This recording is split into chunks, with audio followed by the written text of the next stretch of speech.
All right, a nice gentle breeze blows across the Sagesse Playing Field as the sun is out in its glory, and the players from Grenada, they're out onto the field in their full white regalia and ready, all set for day 3 of this, the Windward Islands Senior Men 3-day tournament.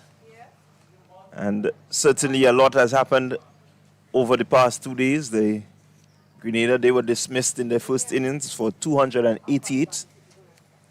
A very strong response from St. Vincent and the Grenadines. Saw them close the day on 294 for 7. And so Grenada will need to dismiss St. Vincent and hope that they can get back into the batting. As it looks now, it will be a game that is dependent on time, but you never know. This is the game of glorious uncertainties. And so we await to see what happens here on day 3 of this encounter. Grenada in the field. And St. Vincent and the Grenadines, the captain, Asif Hooper, he is out there. And he is joined by Haywood at the other end. And opening the bowling will be Showman Lewis for Grenada. Grenada will want to go on the offensive quite early. It seems like they have taken the new ball, which was due a couple overs before. So they could have taken it yesterday. But instead, they decided to take it early this morning. So Showman Lewis with the new ball will be bowling to Asif Hooper.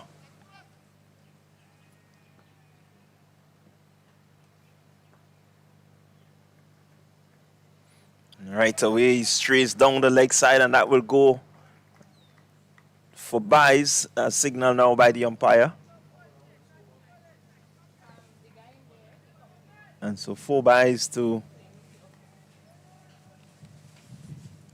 start the morning's proceedings. Not the sort of start that Grenada will want.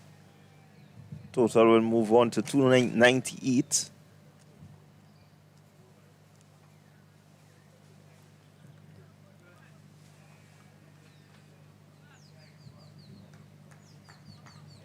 After spending most of the day in the field, Grenada will want to ensure that they get back. Good delivery from Lewis. This is where you want to be as we look at the replay here. Coming back in and cutting Hooper in half.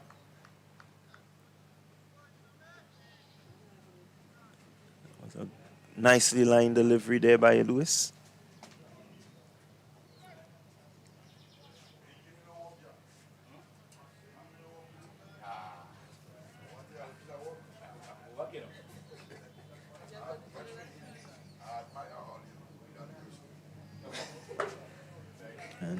And Lewis back on the money. These are the signs that as the Grenadian team who have spent quite a while in the field, they will want to make sure that they get these 3 wickets as early as possible. Get themselves a much needed rest. The batters get an opportunity to bat again.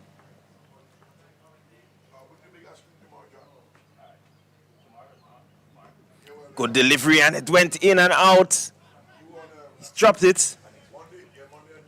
So the opportunity coming early for Grenada. Edged and in and out. Hooper in the first over gets a life. And let's see what he will do with that life. But a bad miss there for Team Grenada. They would have loved to gobble up this one.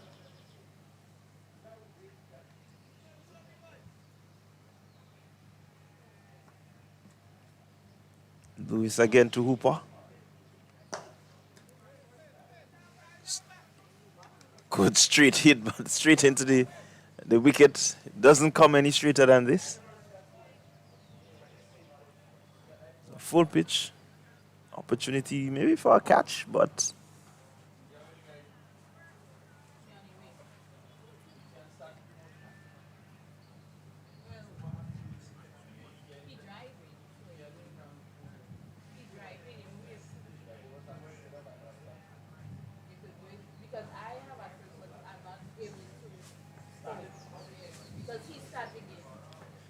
And Lewis to Hooper over the head of the man at mid-off.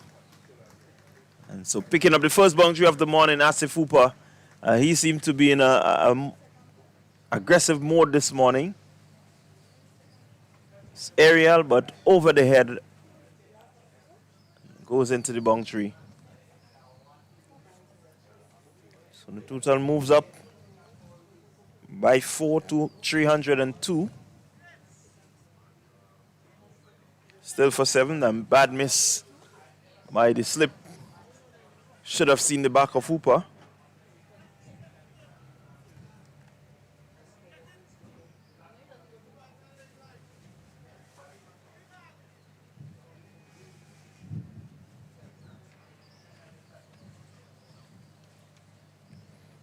So over number 1 of the morning completed.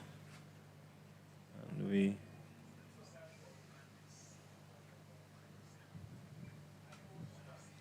should be seeing Preston McSween with the new ball.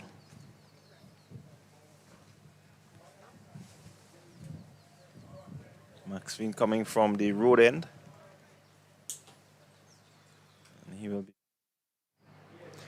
Haywood, who has seen quite a lot so far for the morning at the other end.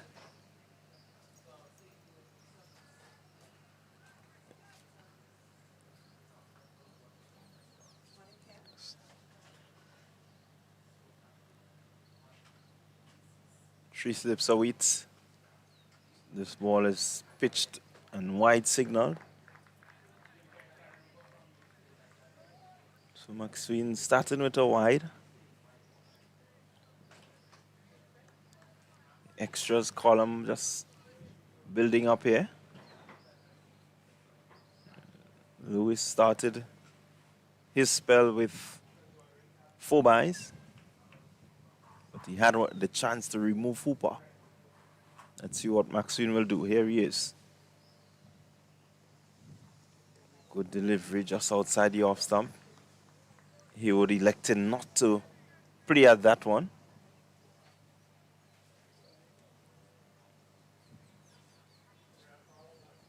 It will be important to read the body language of the batters out here.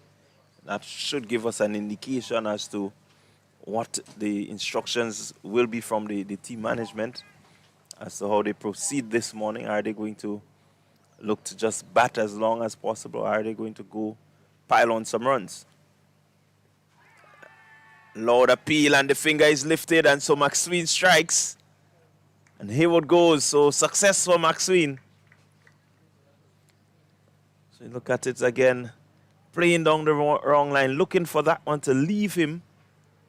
Came back in and struck him plumb in front. Pretty easy decision there for umpire Butler.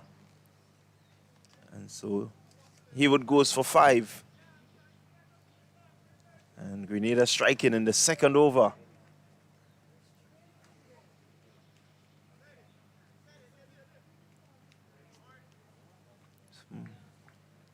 Good strike there for Team Grenada. They will be happy removing Haywood.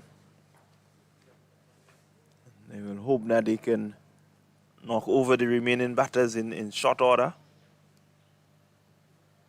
So you look at it again. You can tell that it's pitched in line. You look at where the umpire is standing. And the ball is solely out of view because it's pitched on line and heading towards the middle and off stump.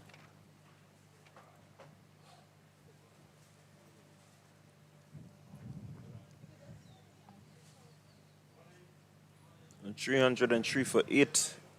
St. Vincent and the Grenadines. Starting day 3 on 294. They have already gotten some 8 runs for the day. So 8 added to the overnight total. We will normally speak of psychological marks, 300. Psychological, the lead now goes up to 15. So of course Grenada will have to erase these 15-run lead if they if they were to bowl out St. Vincent before they can really begin the positive. So right now they're in the red.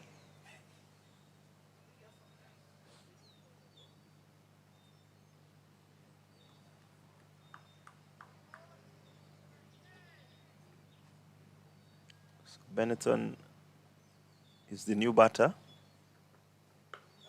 It's lifting that one. I had the stump. A lot happening there in that delivery.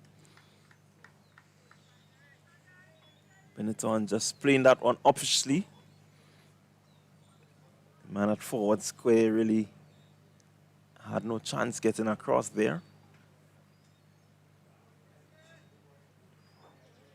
Did have an opportunity for that direct hit. Certainly would have had him out by some distance. 3 slips away. McSween. This one is hit firmly. 6 runs to Benetton. Whipping it nicely off the legs. So you look at it here again, off the legs. He didn't try to keep it down. It was always going to be aerial. And collecting 6 runs. So Benetton is in a positive frame of mind here. He's not going to just be pushing and prodding. His intent says he wants to get some quick runs.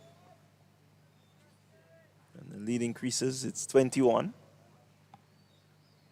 309 for 8.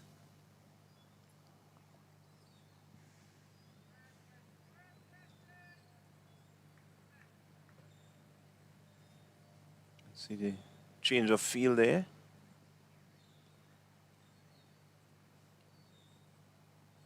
Still 3 slip in play. McSween. Ball cannoning into the pad. No appeal. And the slips are in play there. So man posted a deep backward square.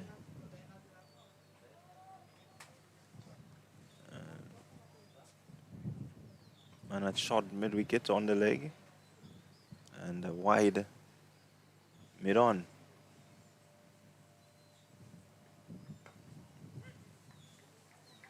Benetton plays defensively, just seem a bit uncomfortable with the ball that is lifting toward the midsection. So maybe something that McSween could look at. Doesn't seem more comfortable at that ball that is pitched just on the body.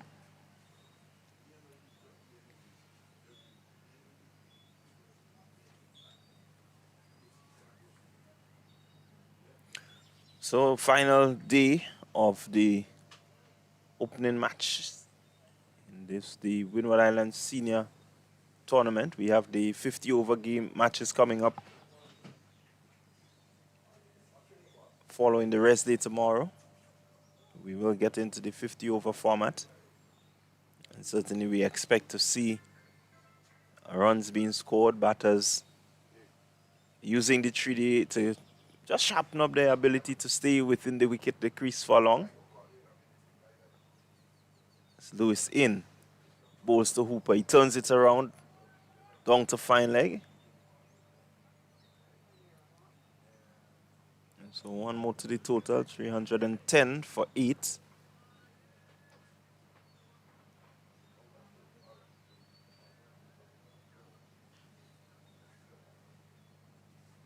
Grenada not coming out with no big burst of energy. Seem to be a bit quiet still. The lead goes up to 22.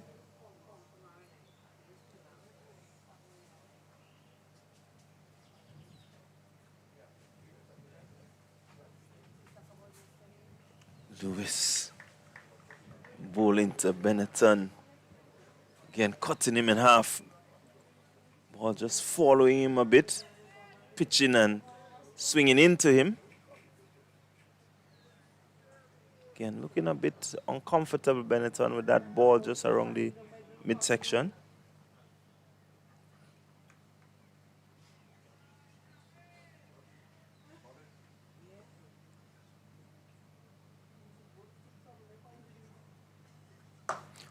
This one is hit firmly in the air. It's going to run towards the boundary, crosses the rope just about now. So 4 more runs to Benetton. He's certainly putting Willow to leather. He's not afraid to use the aerial route. So you look at the replay there, just lifting this one straight back past the bowler and picking up 4 runs. Once you get up into his half, he's going to throw the kitchen sink at it, Benetton.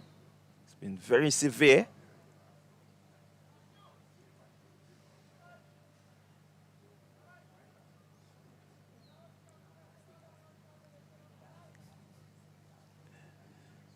So it prompted a change of field.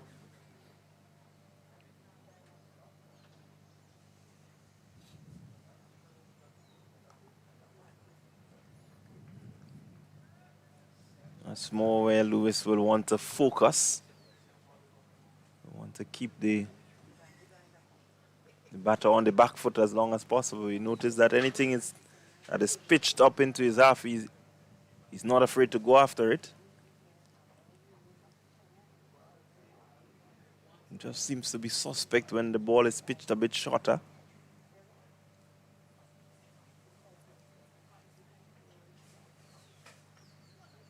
And that's the full delivery. Played all around it, Benetton. And he's bowled by Shaman Lewis. Look at it swing there. Good delivery from Lewis, hitting the leg stump.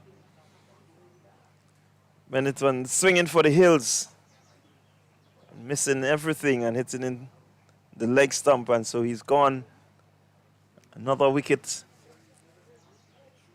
for Team Grenada, 314 for 9. The scoreboard reads, or should read, Benetton goes for 10. So last evening, Grenada, they were batting. They were dismissed for 288, 1 over and 1 ball into the second day. Here we're seeing St. Vincent and the Grenadines, 2 overs gone, and they've lost 2 wickets. So Grenada will look to wrap up the innings here.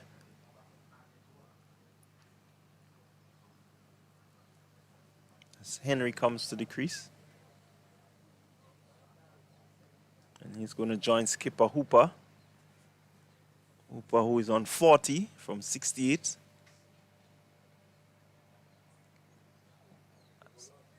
Had a chance already for the morning, Hooper.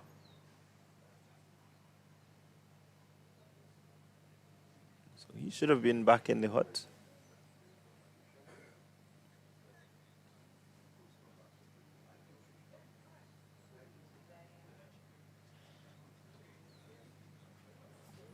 And Lewis with his final delivery in this his second over of the match, of the day. Not the match, but of the day. It's day 3.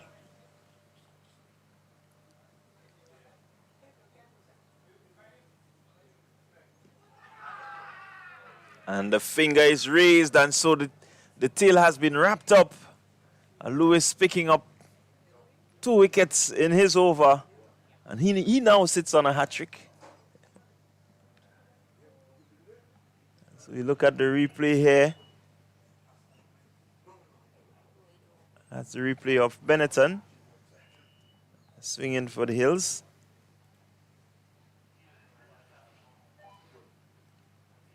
And so Lewis wrapping up the Vincentian innings in over number 3. They came in with 3 wickets being required, Grenada. And it took them 3 overs to get the 3 wickets to wrap up the batting for St. Vincent and Grenadines. So St. Vincent and Grenadines, they will end their innings on 314 all out. A lead of 26 runs.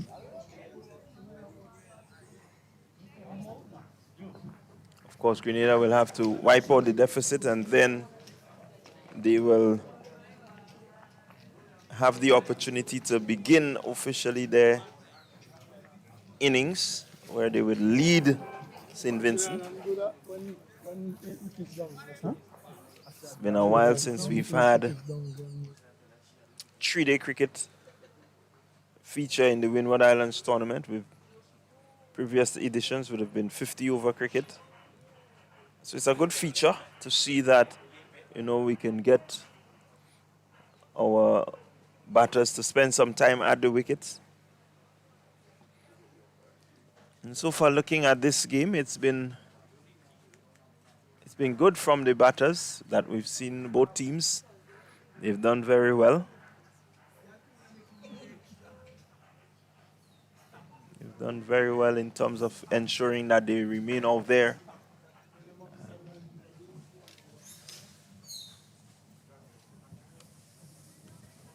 So we will take a short break and we will be back with you for the start of the Grenada innings.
We are back here at the Sagesse Playing Field. We're about to begin the second innings of Team Grenada. Of course, St. Vincent and the Grenadines being bowled out for 314. And we will see spin from St. Vincent and the Grenadines. Kenneth Demba will open the bowling from the pavilion end. He's bowling to Jeremiah. Right away, Jeremiah gets off the mark.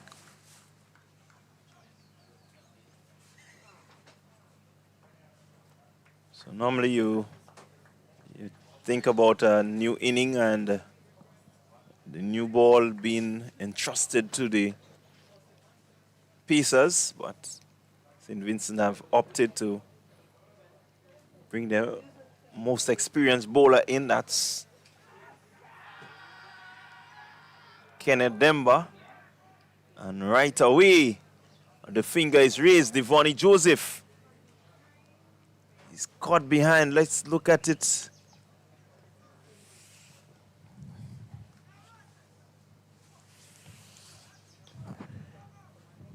The cutting slip there.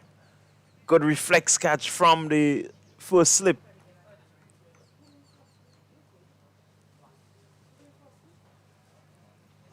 Ricocheted and caught in first slip. A good catch.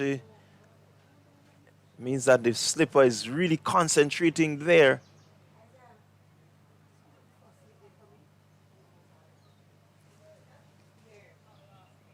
So Joseph not really contributing this innings. Just look at that brilliant catch once more.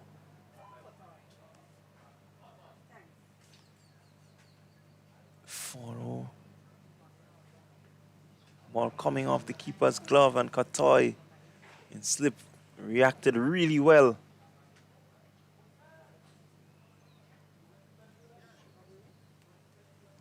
So Grenada lose a very early wicket.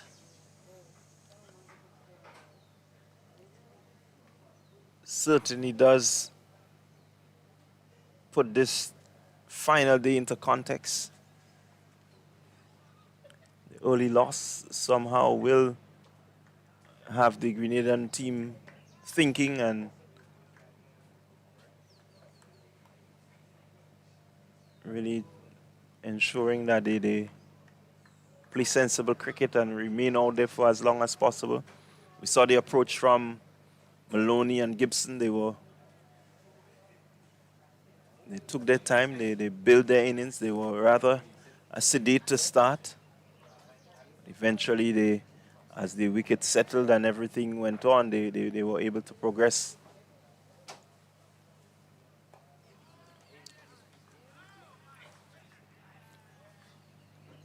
So Teddy Bishop, the new batter. No,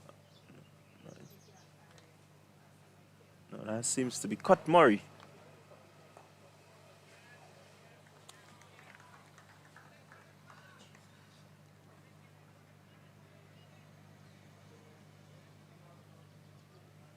So Demba starting with a very good control.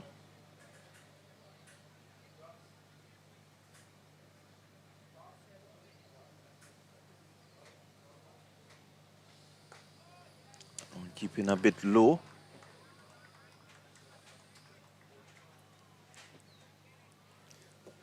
Bishop equal to it, so it's Teddy Bishop.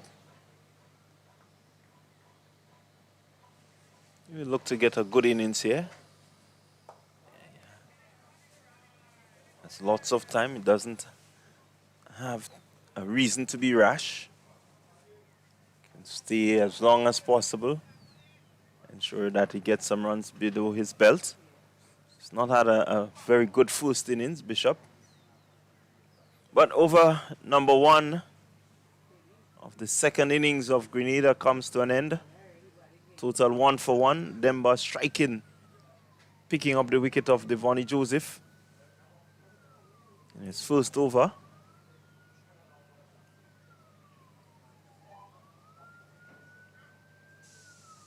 So we're going to see pace from the road end.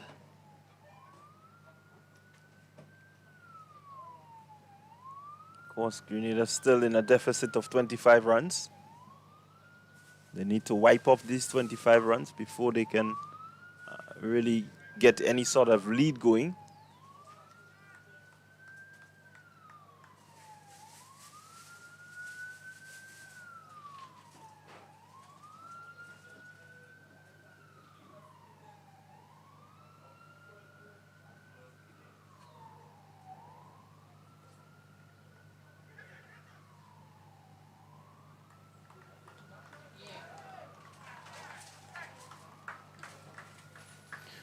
So it's Stapleton with the ball in hand. Short delivery to Jeremiah. It wasn't played particularly well.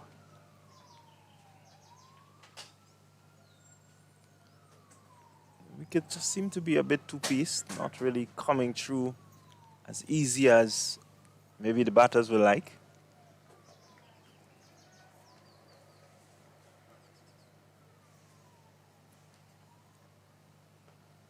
This time Jeremiah tucks it around a misfield by the fielder there, and they were able to complete 2 runs. So 2 more to Jeremiah. He moves on to 3. And the intent here from him will be to stay his team. You look at the approach of Gibson and Maloney. They did some very good work in terms of keeping wickets. Batting for long. The concentration was on Song. He needs to concentrate here, Jeremiah. Plays this one, Katoy. Moving well, but unable to cut off the single. Good steady start for Stapleton here.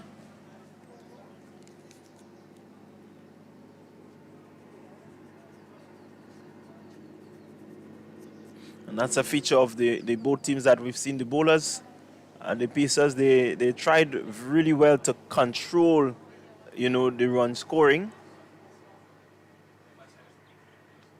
The pacers really bowled some good line, good length. The wicket didn't have much to offer, still doesn't have much to offer. But when that happens, it is expected that the bowlers will just try to keep a decent line length. As Bishop pushes this one into the cover region, they will get 1. And they cross for 2, so good positive running from this pair so far.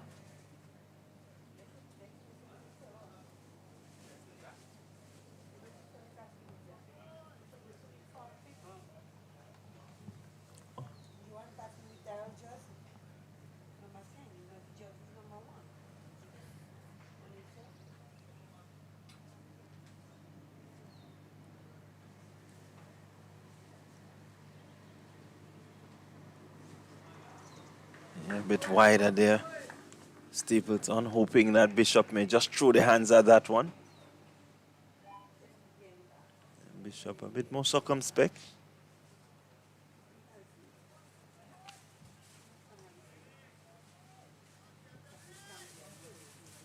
So 5 runs coming off this over so far from Stapleton.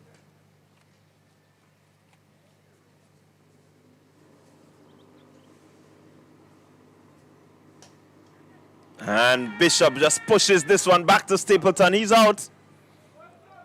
Soft dismissal for Teddy Bishop.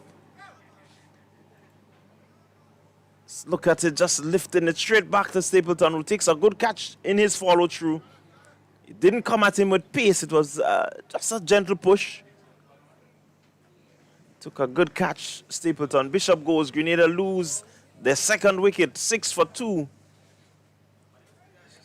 The start of the innings, I don't think this is what they imagined.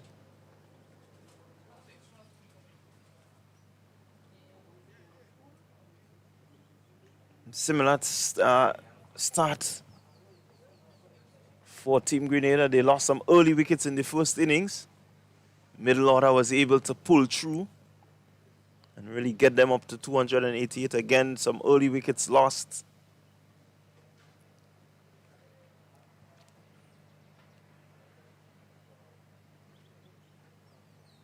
And as we continue to say, this wicket really not giving much to the bowlers, but when you get opportunities like these, you want to capitalize, and Stapleton certainly did.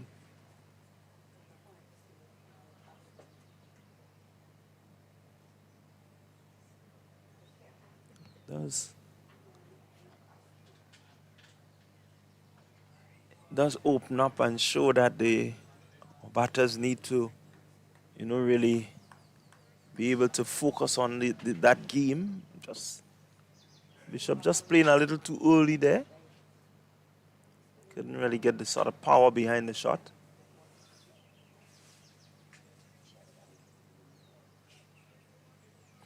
So over number 2 completed, and despite picking up 5 runs in the over, Grenada lost the wicket of Teddy Bishop.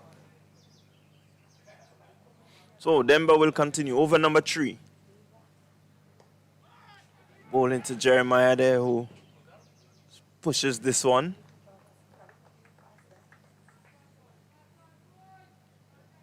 Man there at forward short leg, he really couldn't get to it. So one more to the total. Jeremiah moves up to 5. Brings Darren Ned into bat.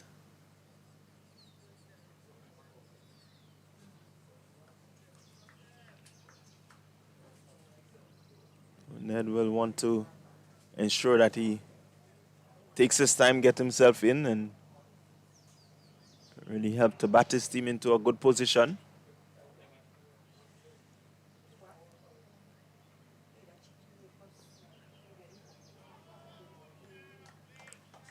This one just turning past Ned.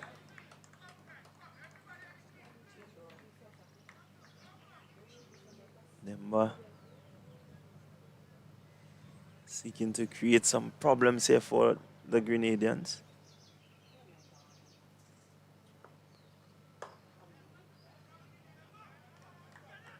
So they're just pushing that one past him, and will pick up his first run. So he's off the mark. 1 to him, 1 more to the total. Grenada still trailed by 20, but they've lost 2 wickets.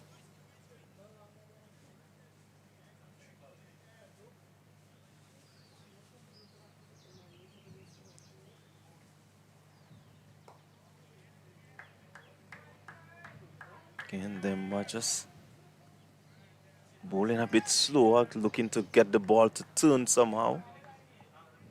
He's bowling the new ball. Trying to ensure that he keeps his pace.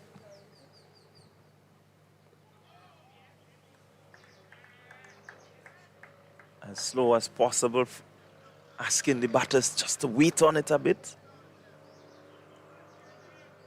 Getting a little turn there, Demba.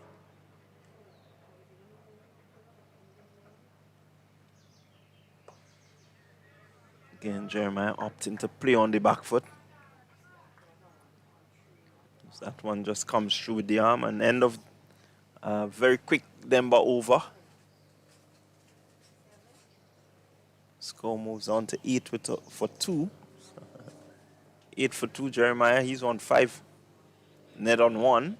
Bishop going without troubling the scorers.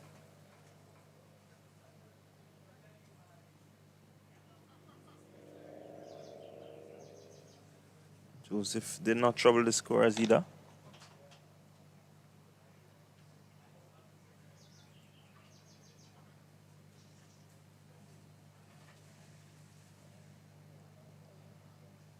Stapleton will continue.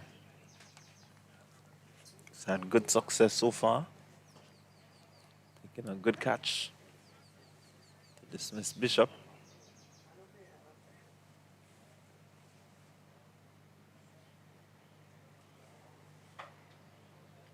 So his confidence will be high. He'll look to keep it wicket to wicket, ask questions of the batters.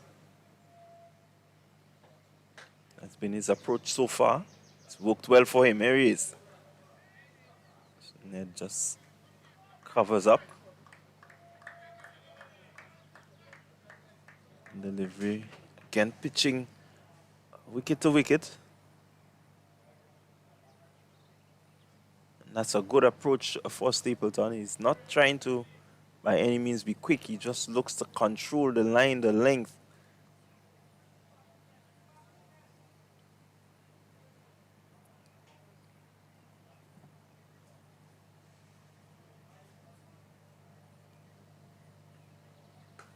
This time a bit shorter, and Ned just stands tall and punches. Pick up an easy single.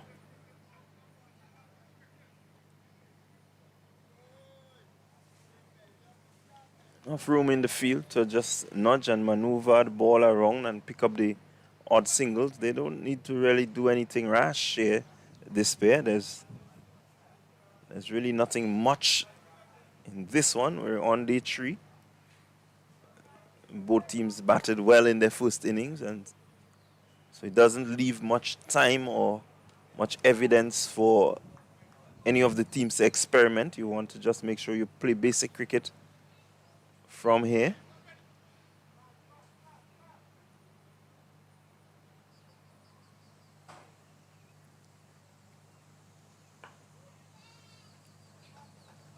That's a good approach there by Jeremiah, picking up another single.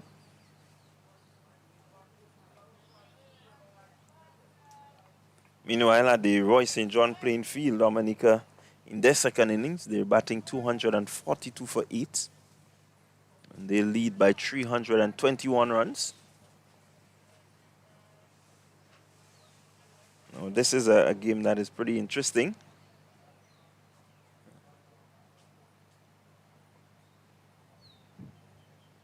And Stapleton continues here at the Sagesse Playing Field.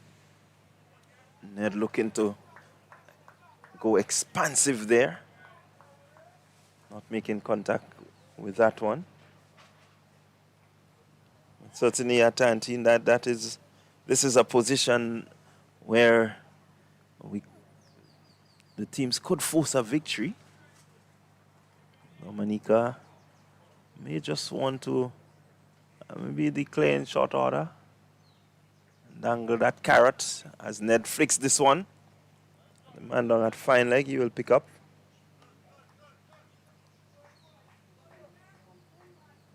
And Dominica may just want to dangle that carrot a bit and hope that St. Lucia will be brave enough to make a chase of it. The lead is 321.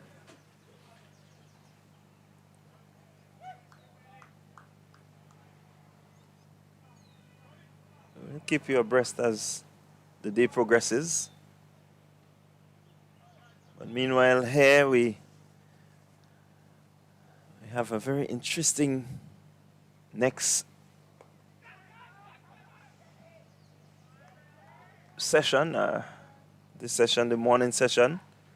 It's going to be interesting to see how Grenada responds. Jeremiah,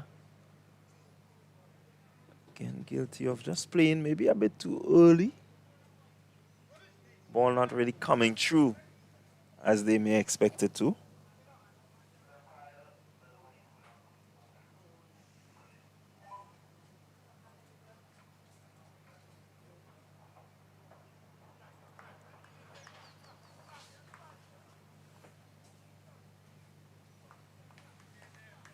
So it's going to be Denmark to continue. Score 11 for 2. Ned, he's on 3. Jeremiah is on 6. The deficit of 15 still remaining.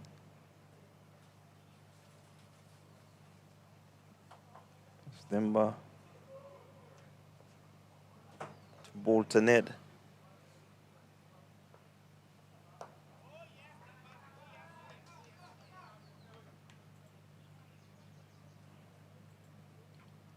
And them are showing very good control. Whether it's the new ball, whether it's the older ball, he's showing that he's one of the most experienced spinners in the Windwards.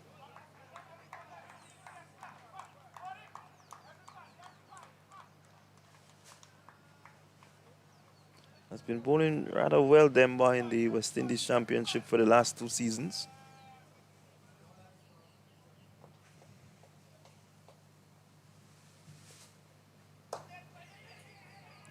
From push, but fielder had to do a bit of running, so they pick up the easy single. Total moves up by 1, 12 for 2. Ned will move up to 4.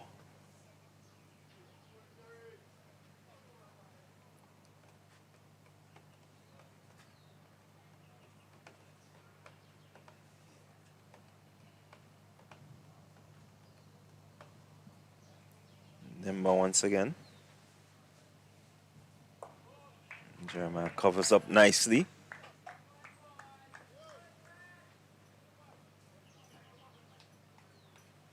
For this pair, it will be important just to spend some time out in the middle. At the end of this match, the pair of Ned and Jeremiah, they will leave this competition as Jeremiah cuts this one. Unable to get it past the man there at backward point.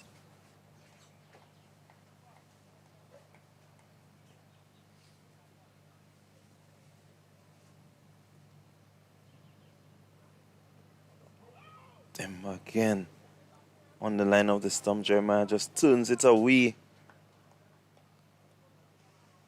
from the man there at forward short leg. So they pick up another single. The over comes to an end.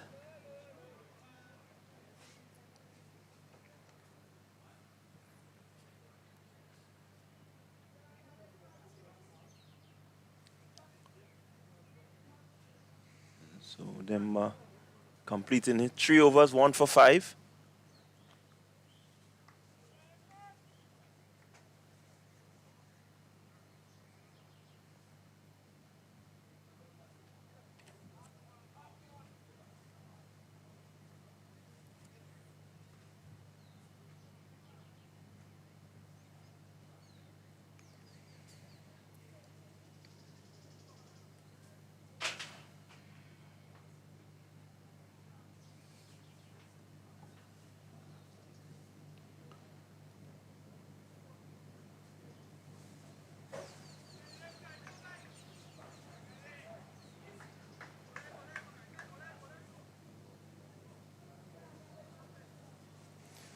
So here is Stapleton again to his 3rd over.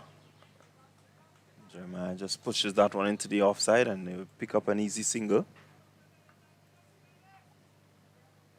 And this is the approach. You want to make sure that your technique is well intact. There is opportunity to score and score easily. We have to give credit to Stapleton. He's bowled a very decent line length. He's not looked to experiment much. Bowl wicket to wicket. Keep the batters honest.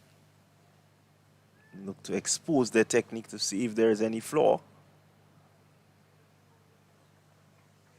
This one is shot and Ned Pong says there's a man out there, but he's not going to stop that one. That's 4 good looking runs to Darren Ned. Stapleton a bit short there. Effort ball. Quickly dispatched over the boundary rope. So 4 more to Ned. And the Grenada total moves up to 14.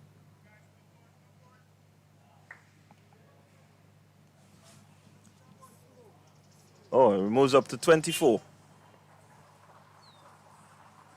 18 for 2. Stapleton again. It's time. And then just whips this one.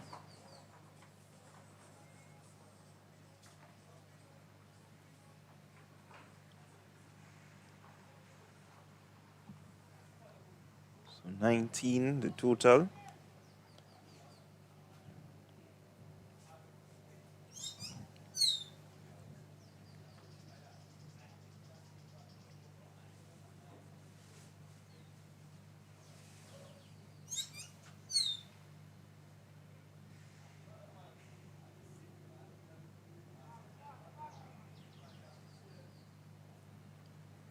Stapleton again, this time to Jeremiah.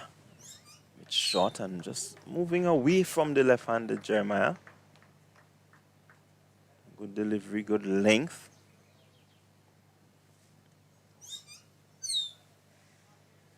Hoping to maybe entice Jeremiah into driving at one.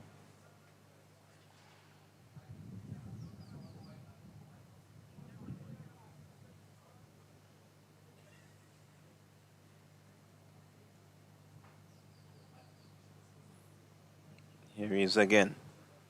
To Jeremiah, a bit shorter, he guides it.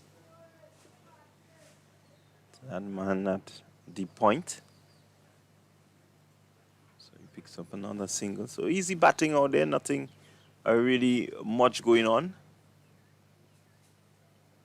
Bowlers just need to be more as disciplined as they can. But not much lateral movement.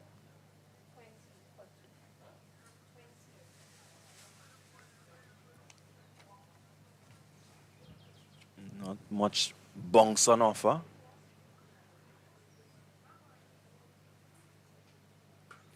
Again, Ned cuts the fielder out there, has some running around to do. He does well to get across. So another single.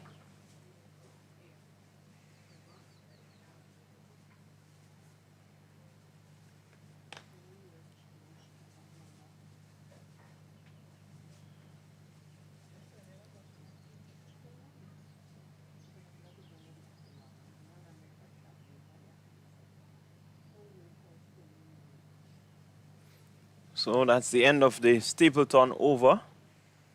And so Grenada 21 for 2 at the end of 6. Stapleton 1 for 16 from 3. And Jeremiah is out there on 9 from 16. Ned is on 10 from 12. So this pair will look to bat as long as possible, as deep as possible. Grenada still trail by 5. As the sun just disappears for a little bit. Cooler conditions at the Sagesse Playing Field. A bit of cloud around. That will help to keep the players cool. Stemba continues to bowl his nice steady line length. Bringing the batters forward all the time. This one comes off the edge. And will pick up another single.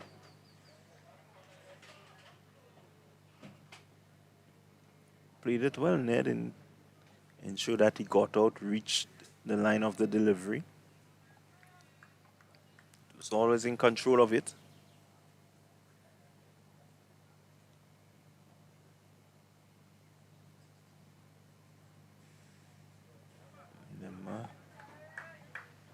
Not feeling settled there. St. Vincent looking to attack the Grenadines. Man at forward shot leg, they have a slip. They have a man at point. Short cover, short extra cover. Deep mid wicket on the offside. Have the man at mid on. Jeremiah just tempted there by that one outside the line of the stump.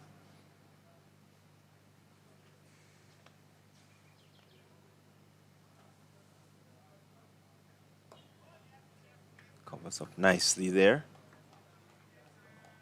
This one on the line of the stump.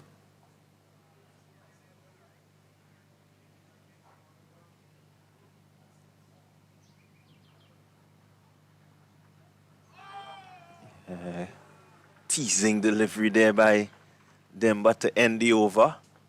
Jeremiah may have thought about it, but in the end he decides not to go. So Demba will want to make sure that he replicates that sort of delivery. Just enticing Jeremiah.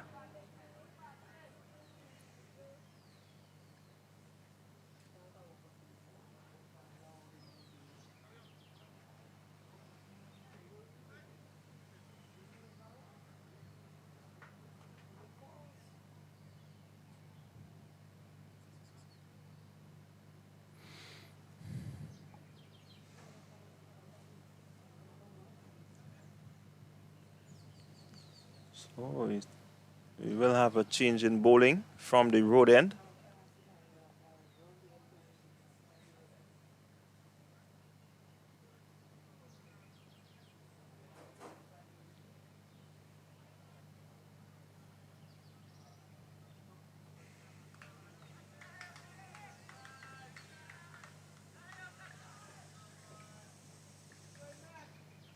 Asif Fupa, he will take up the attack from the road end. He will be bowling to Ned. So spin being enforced at both ends now. St. Vincent looking to test the Grenadians' ability to bat the spin.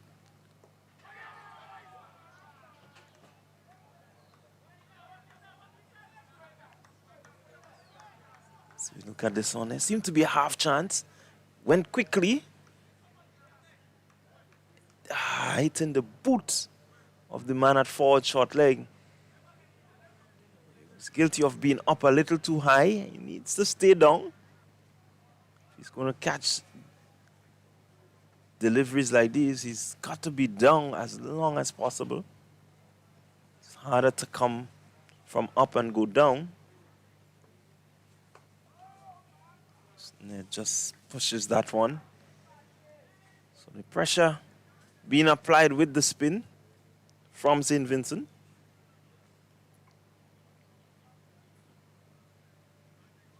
Just look at it there.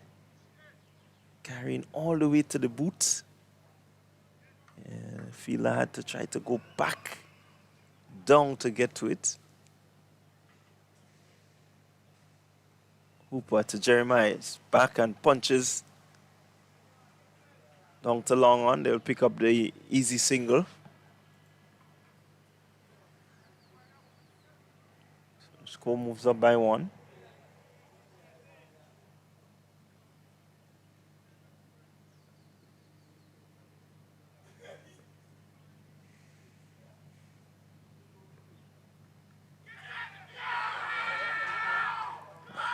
So Hooper seems to have picked up another one. A brilliant catch by Kotoy in the slip. Kotoy has been sharp all morning. Let's look at the replay here. Ned going hard at this one. Kotoy, one-handed, had to fling himself back the other way. Really good catch there by Kotoy. And so Grenada lose their 3rd wicket. Darren Ned brilliantly caught by Kotoy in the slip. St. Vincent and the Grenadines, they strike again. Now they will be feeling that they can topple over Grenada and maybe push for a result here. Picked up 3 quick wickets. So you look at that replay. Really brilliant catch. Reflexes on point there, Kotoy.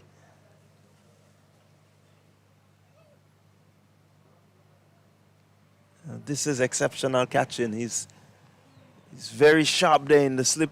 He's taken a 2nd catch of the innings. Very good reflexes at work. Ned went hard. Toy, look at him trace the ball. Thought about 2 hands, but eventually had to go with 1 because it was traveling and picking up a really good catch. So we have the drinks break, and here in the commentary box we will take a break, and we will be back with you at the resumption of the Grenada 2nd innings.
All right, so we are back here at the Sagesse Playing Field, and this encounter Grenada versus St. Vincent and the Grenadines.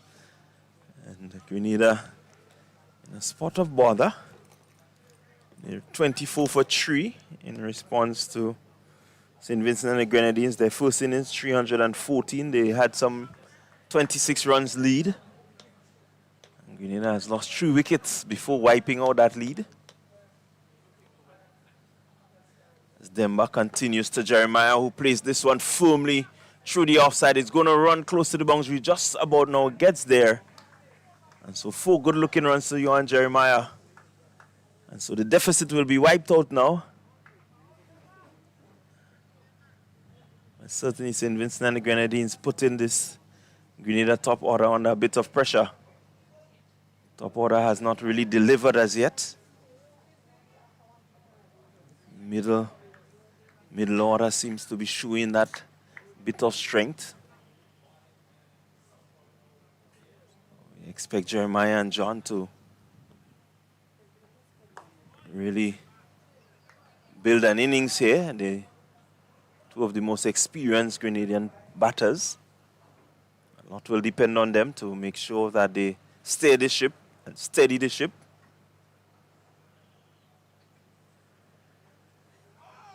And there's not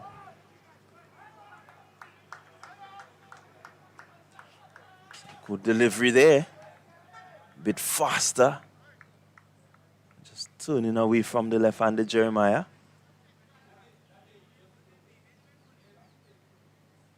And him beating all ends up. Here is Demba again. Jeremiah looking to cut. Can't beat the man at backward point. Demba has certainly controlled his length. He knows exactly what he wants to do. So far, he's been executing very well.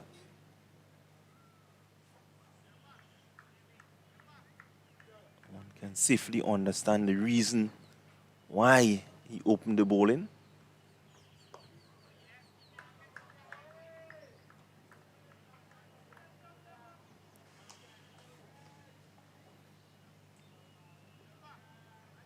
Jeremiah has his work cut out for him there.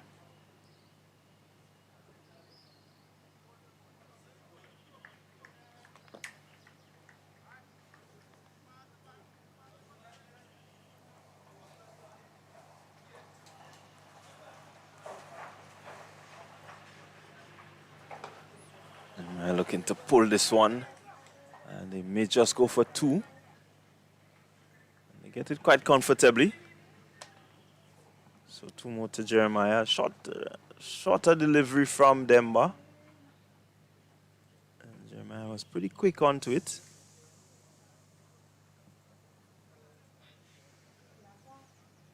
So another over of spin comes to an end. And at the end of 9 overs, Grenada 30 for 3. Jeremiah is on 16. John yet to get off the mark. Only faced one delivery from Hooper, John.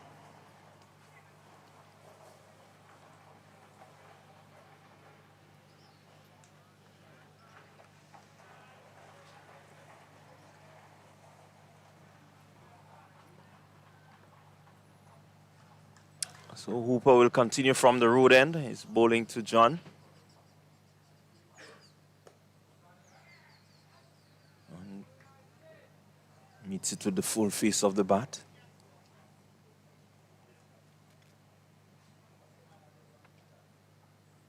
You want to remain out there for as long as possible, John.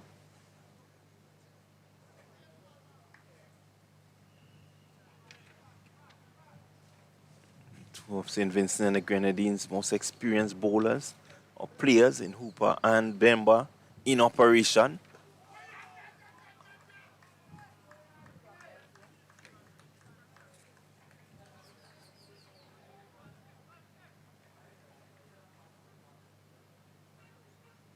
We've seen the spinners do quite a lot of damage in this match.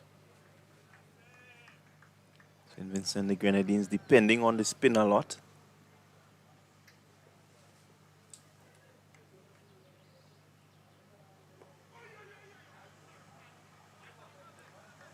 And so far they've been doing very well here, the pair of Hooper and Denver, in terms of just applying that bit of pressure to the Grenadian innings.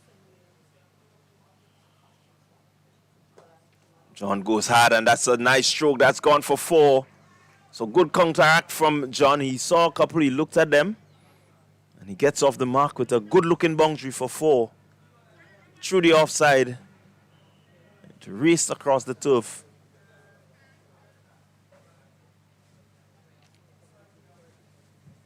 Showing some positive intent, John. He has the ability to hit the ball well, hit it rather cleanly. What was good about that shot is that it went all along the ground. Man.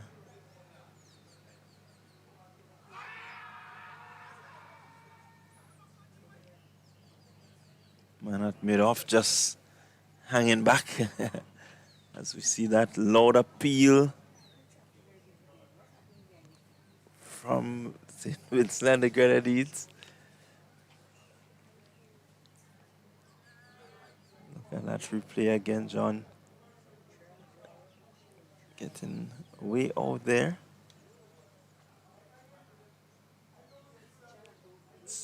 Looks rather close. The umpire has a lot of thought before he raised the finger. John doing the right thing by playing forward, getting himself forward, stretching, reaching, ensuring that he places that element of doubt in the mind of the umpire.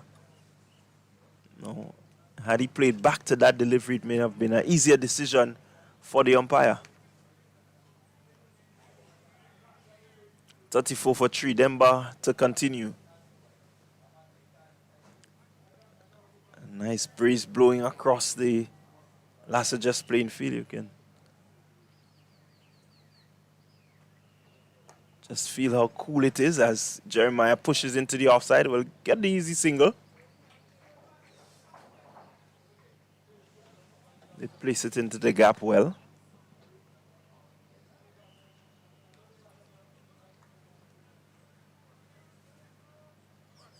So he will move up to 17, Jeremiah.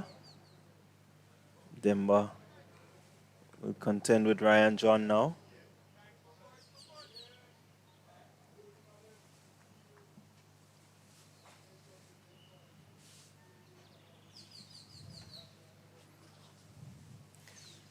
So the fielders are close in, looking to just stifle the run scoring.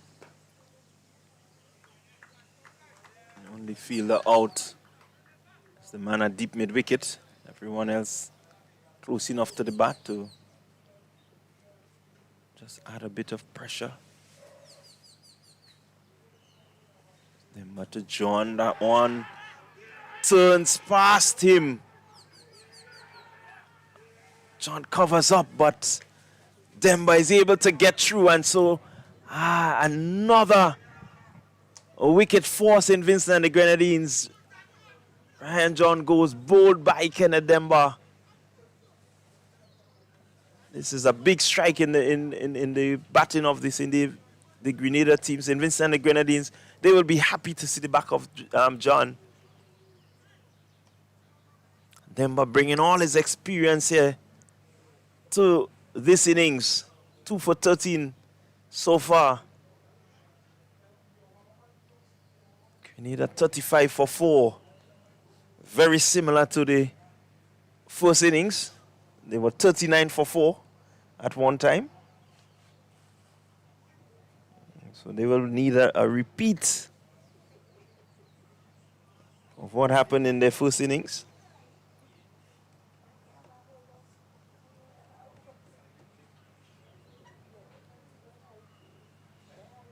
John a bit late on that one. St. Vincent and the Grenadines will be very happy with their work this innings, their bowling effort so far. Kept the pressure on, they've not eased up. Brought the spinners in very early. Not just any 2 spinners, but the 2 of their most experienced spinners in operation.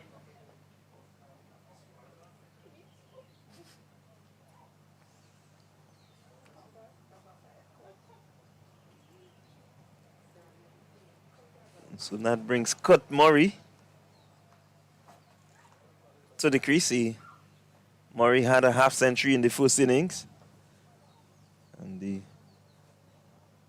team will need him here to play another masterful innings, to really hold the batting innings together.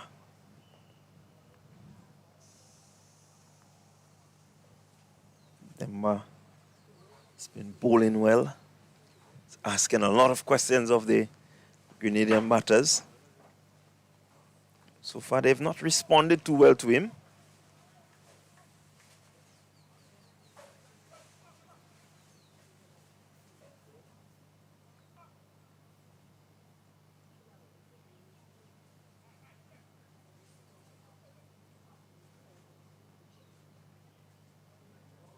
So pressure being applied. Lots of field changes by the skipper. A lot more fielders around the bat. Just looking to pressure Murray. Demba is in again.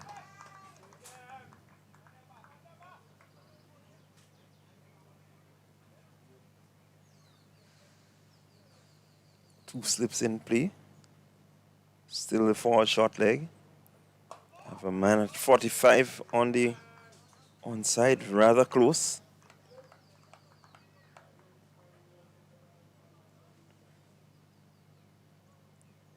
The extra cover on the mid-off. Man at short mid-wicket. So another over ends, and Grenada 35 for 4. They will look to bat themselves into a better position. Credit must be given to the Vincentian attack for what they've done so far.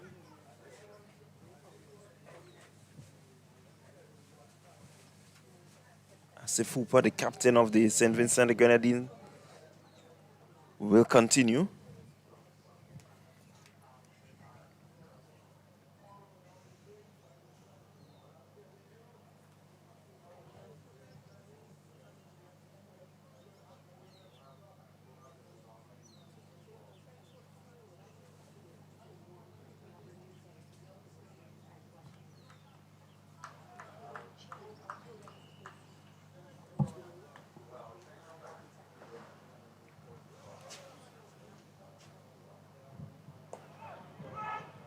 over to Jeremiah. Plays it out into the offside.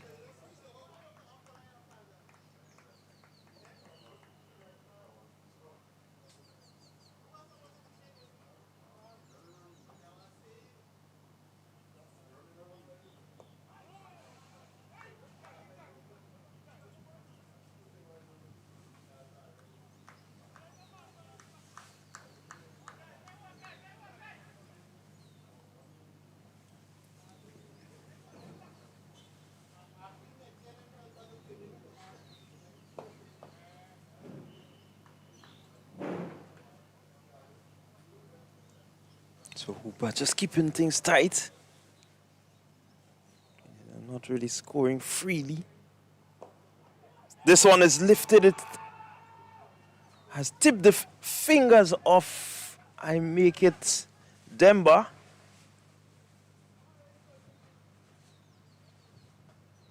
Really good attempt there from Demba.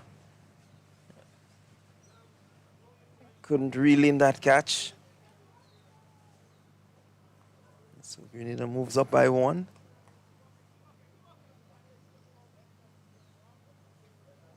Creating some chances here, St. Vincent and the Grenadines.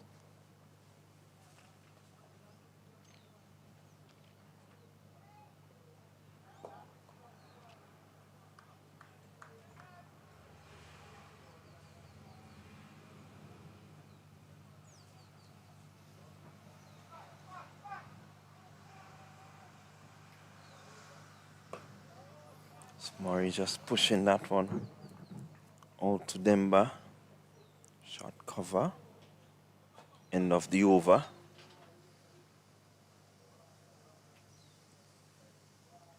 So the over's moving rather quickly. The spinner's in operation.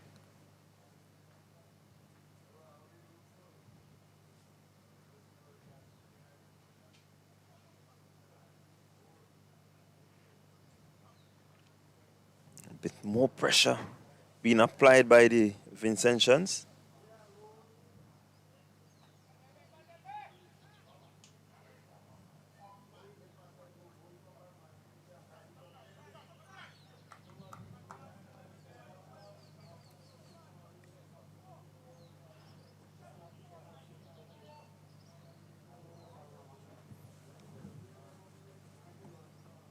Demba into his foot over to Jeremiah. Pushes out. Jeremiah has been able to muster some 18 runs so far. Murray not yet off strike. This one is cut nicely. It will run close to the boundary. Will it have the legs to go over the rope? Yes, it does. So Jeremiah picks up 4 more runs to his total. He moves to 22, sorry. Cutting this one just outside the line of the stump. Very well to place it past the man there at backward point. He will pick up 4 more runs. So the lead by Grenada now up to 10.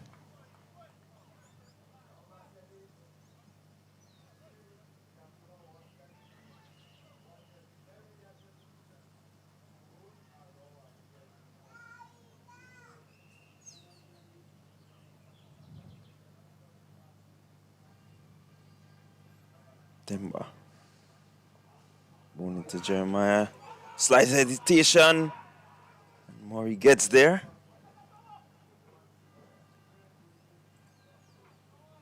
Coming off the inside edge. Hesitation, but the fielder wasn't quick enough to it. Murray always had it covered. So he gets 1 more, Jeremiah. Score moves up to 40. 41 for 4.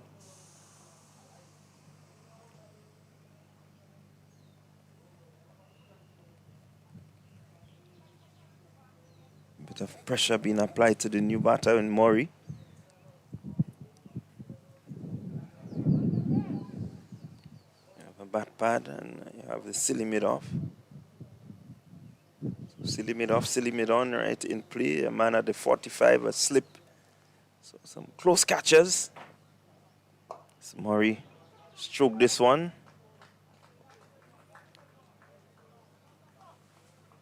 Man at mid-off. And just a slight running around to do. He did well. Murray gets off the strike. And he's off the mark also.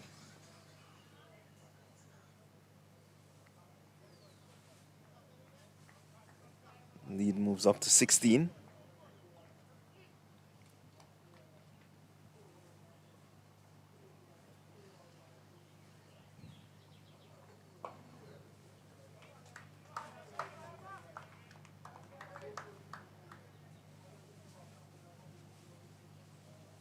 Now the teams that are able to absorb pressure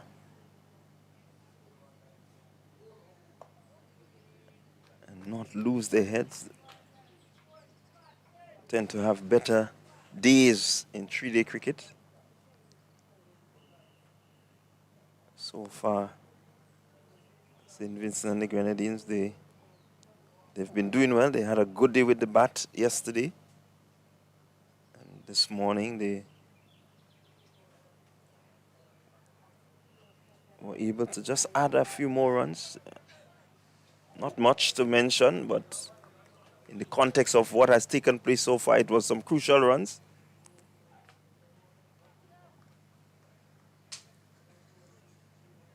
More importantly, they've picked up 4 wickets.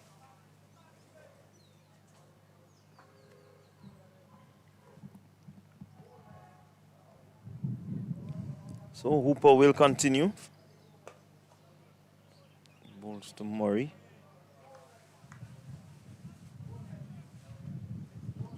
Murray has that dogged approach. He doesn't like to give his wicket away. Looks to go big at this one. Hooper just dangling the carrot out there slightly. Murray looking to go into the expansive drive.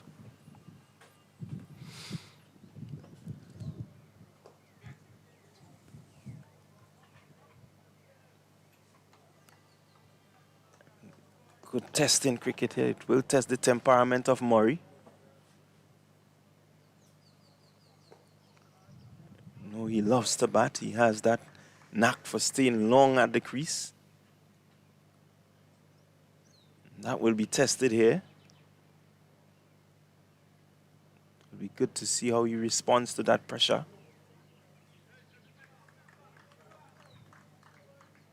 He did very well in the first innings. The Grenada in a similar position, and he was able to come in and just to help steady the ship a bit.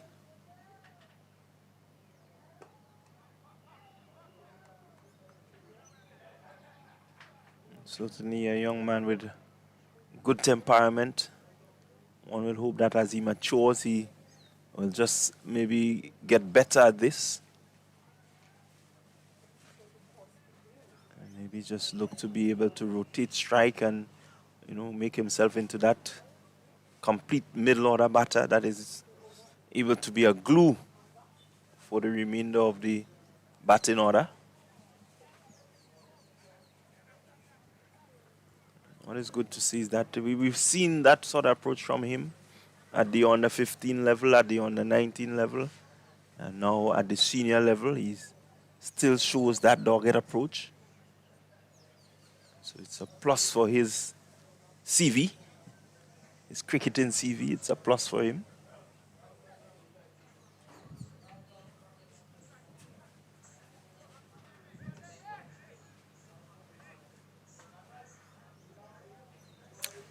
Demba to continue, the man at sealing it off. So keeping the pressure on here, St. Vincent and the Grenadines.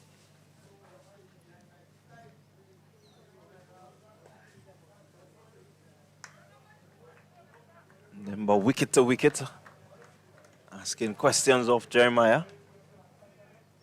Really testing his defense there. You just see him throw one up shortly just to kind of entice Jeremiah. As that one turns away from the bat. Good bowling here. Yeah, just leaving Jeremiah there.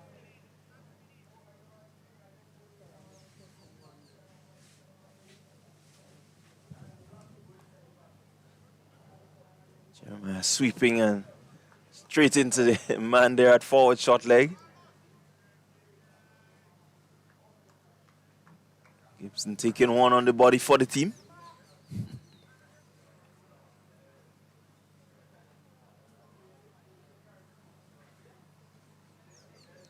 You will feel it. It was firmly struck.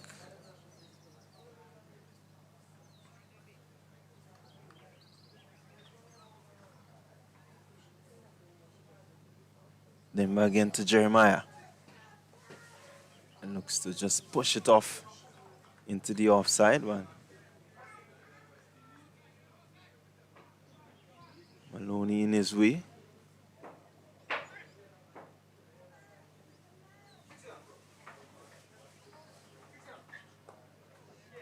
Again, then but testing the defense of Jeremiah, testing the temperament.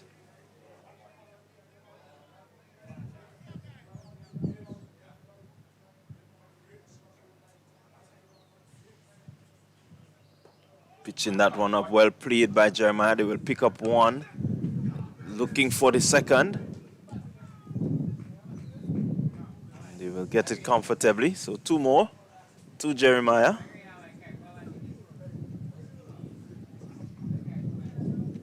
Then by over comes to an end. 2 for 19.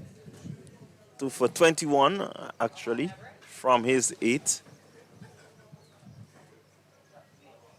So he's done very well there, Kenneth Demba. Put the Team Grenada under tremendous pressure. With good control bowling, good control line length. Every now and again he gets that one just to turn away from the bat of the left-hander. It's shown good variations.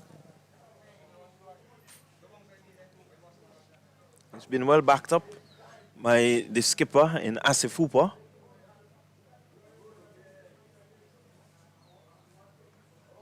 So Grenada 44 for 4.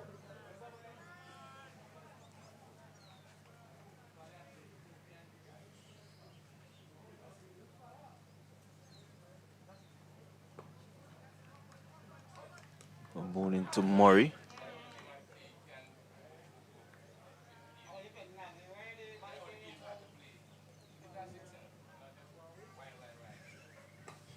Murray just pushes out.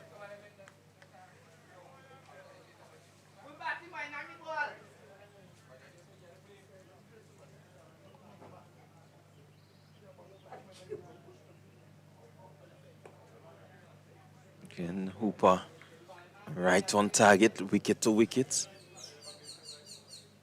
He's not relenting, asking questions of Murray. How patient Murray will be.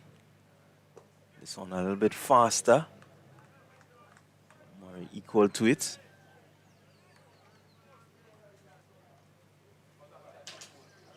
And very patient so far, Murray.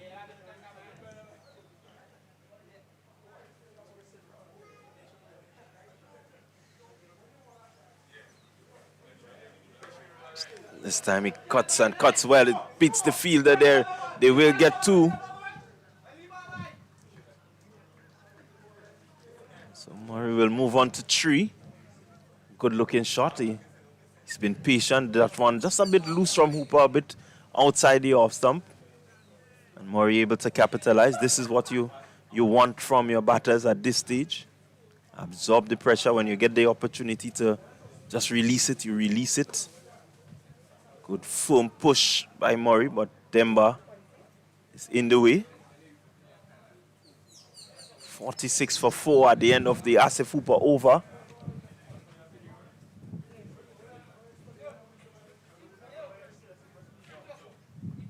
St. Vincent and the Grenadines really pushing Team Grenada here. Grenada now lead by 20 runs.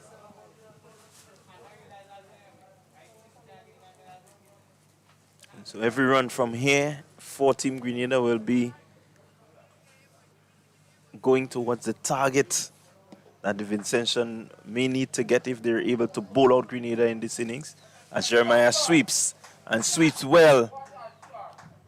Seems like it has gone all the way for 6.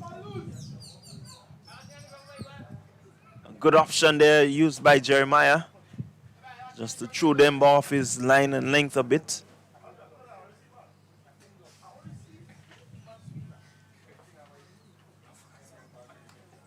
So he made very good connection there. It needs to be very circumspect in terms of the deliveries that he will sweep. And last delivery was able to get outside the off stump and sweep it from outside the off stump.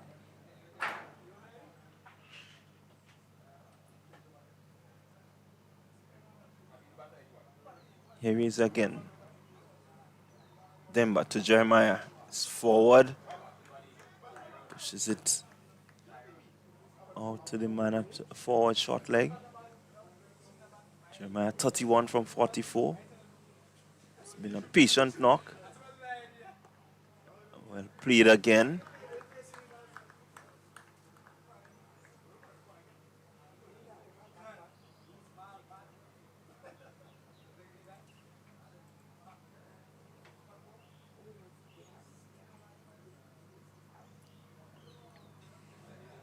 Demba again, Jeremiah again sweeping. Can't beat the man at fine leg. Again, that's good batting from Jeremiah. He's choosing, selecting well. That ball pitching just outside the leg stump.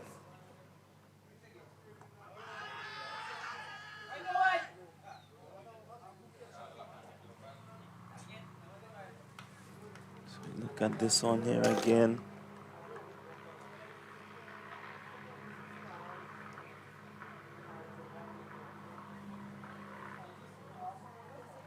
Short leg there.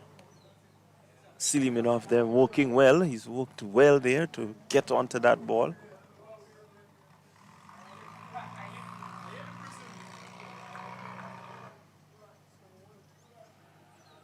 .52 for 4 there. Team Grenada. 50 brought up with the 6 from Jeremiah.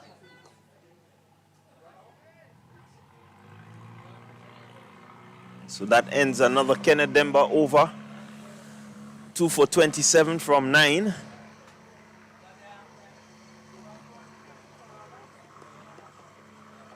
So it's been good, steady stuff here. A real contest between the batter and the ball. So far, the ball has the momentum. And the bat now looking to make a response or mount a response.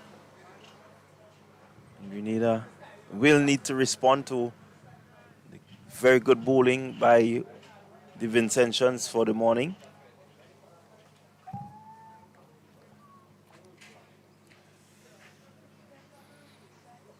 And this is good signs for West Indies cricket and the Windwards cricket. Being able to get this treaty, I think it is very important. It does expose the selection committee to, players with the potential to play the 4-day format and the test match.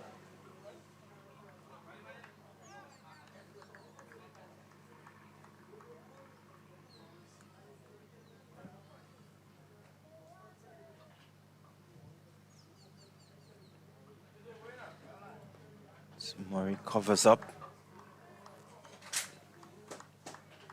That gives you an indication as to who are the batters who can, really stay out in the wicket and bat for long periods. Concentration is very important. Presence of mind to know exactly what the bowlers are up to. Not straightforward. So Murray pushes. Can't pass the field.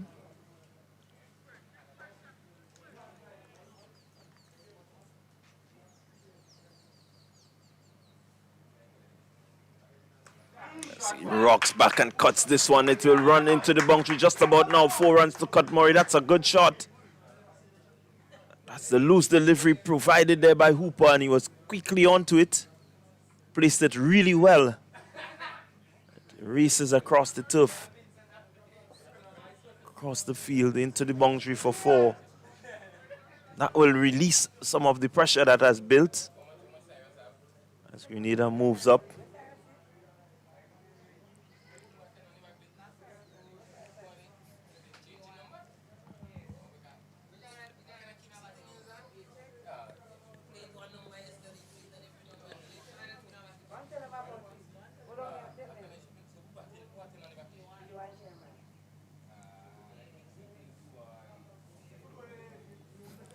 It's 56.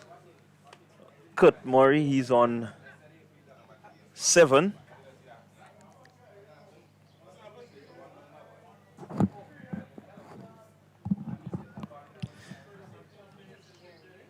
So we have a change of bowling from the pavilion end. Demba will give way to another spinner. So he would take up the attack from the pavilion end. And he will be asked to continue the good tight bowling that Denver and Hooper have provided for the St. Vincent and the Grenadines team. Starts well. Does he would.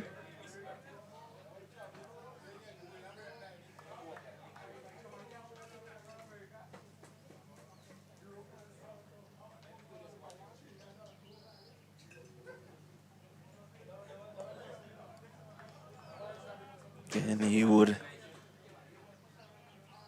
has good control so far. Asking similar questions to Demba.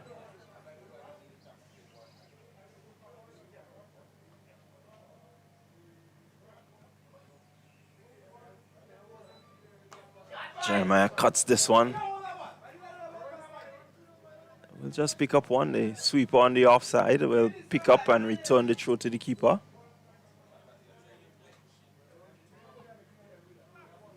So he moves up by 1. Does Jeremiah. Grenada just looking to wrestle back some bit of control.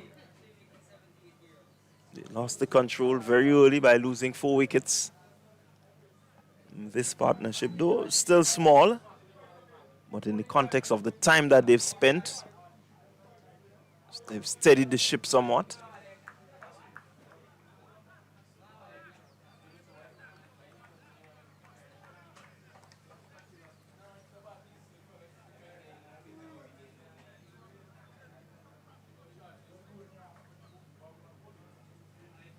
Here again to Murray. A bit of flight, a bit of drift. Murray just playing in the approved manner.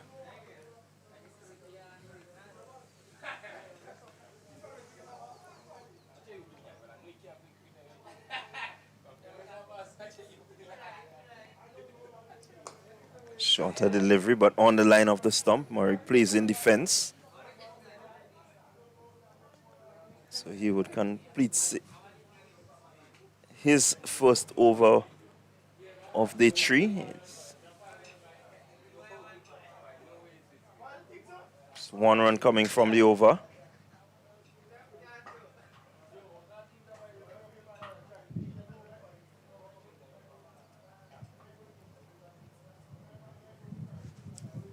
We need to hear batting for time. Just look to bat for as long as possible.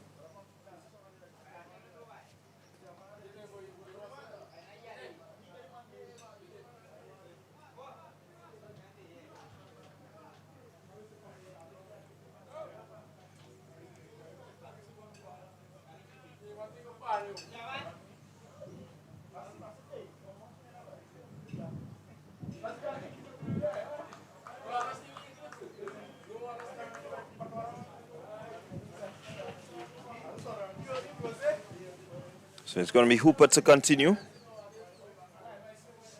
He's bowling to Jeremiah. Ball beats the bat of Jeremiah. Just seems like a chance was created there. Keeper unable to collect cleanly. So look at the replay here. Just may have created a chance there, Hooper. Douglas unable to collect.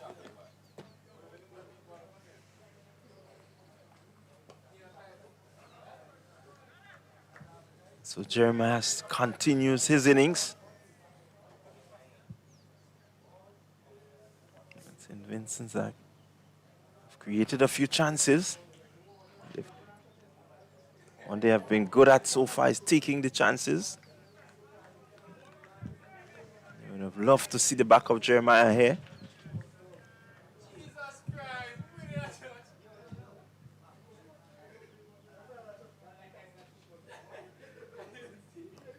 A bit shorter, flatter.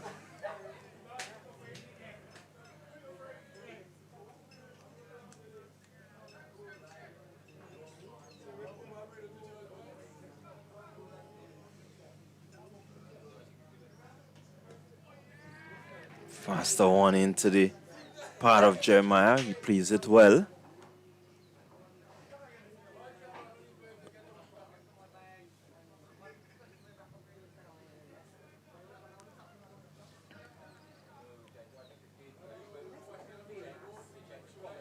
So Hooper has to abort his delivery after Jeremiah pulled away. Sets himself again, Jeremiah. The pause of concentration have to be really good here.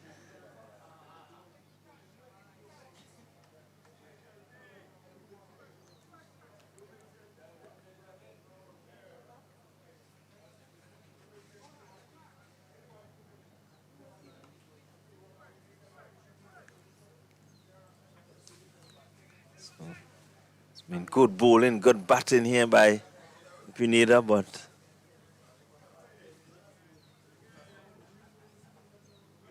the Vincentians, they are not easing up the pressure.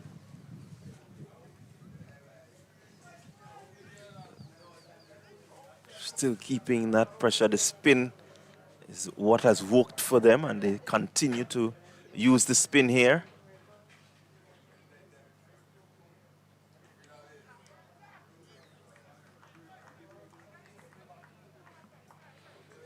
So it will be Murray to face Haywood. Haywood continues to keep things tight, wicket to wicket bowling.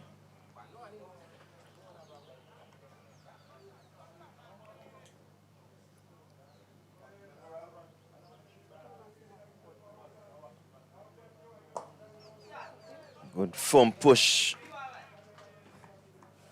Man down at long on the boundary will pick up. So Murray, he gets off the strike. He moves to 8.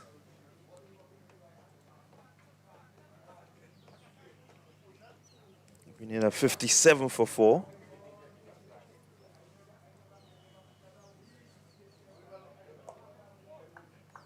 The lead now moves up to 31.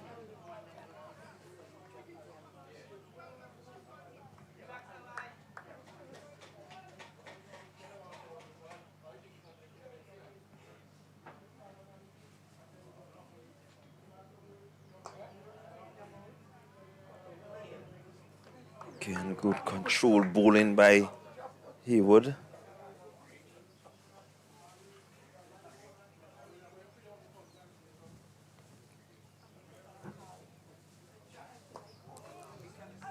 Haywood just looking to give that one a bit more flight, hoping to entice Jeremiah into the big booming drive. Have the man there at extra cover just waiting.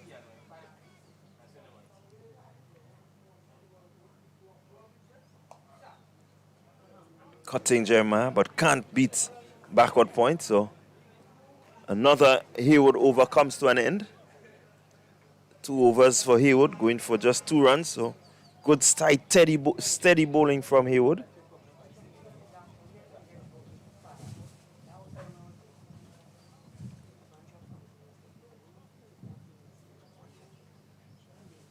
It's good signs from the Vincentian bowlers. They understand the task and they've been really working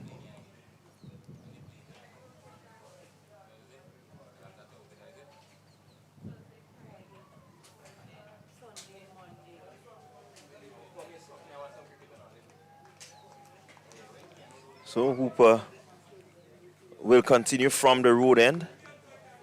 It's the nice gentle breeze that blows across as Murray looks to be expansive. He's going to get one. Feel that the cover point, the cover region, they couldn't hold on to it. Sweeper does the mopping up.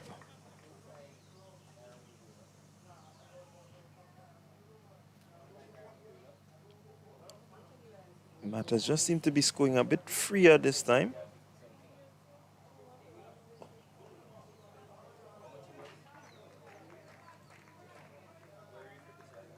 It's been a good contest so far between these two teams.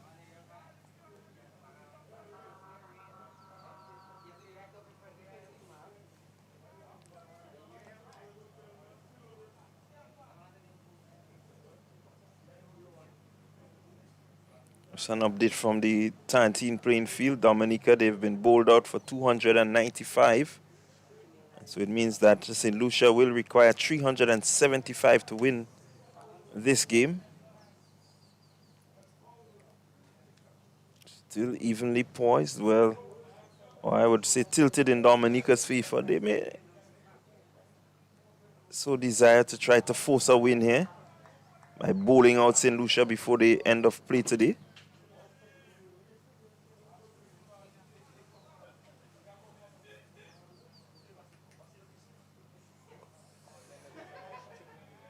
And up here at the Sagesse Playing Field, the hard work continues for Jeremiah.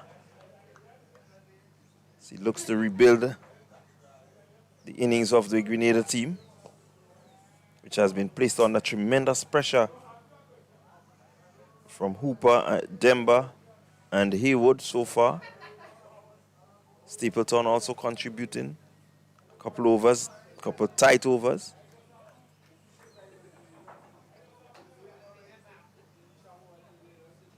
Hooper completes his 8th over.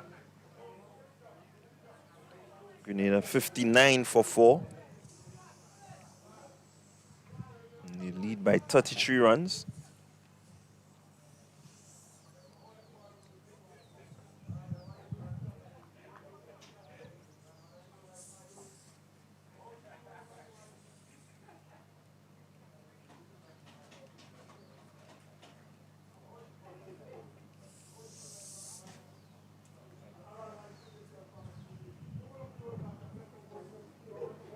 So Haywood will continue.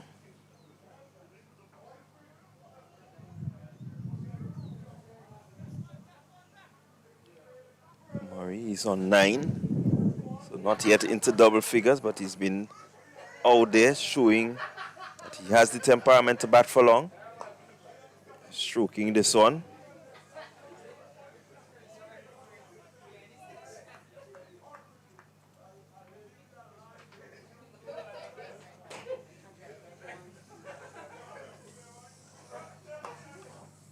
Pushes down to the man at Longhorn and will pick up the easy single.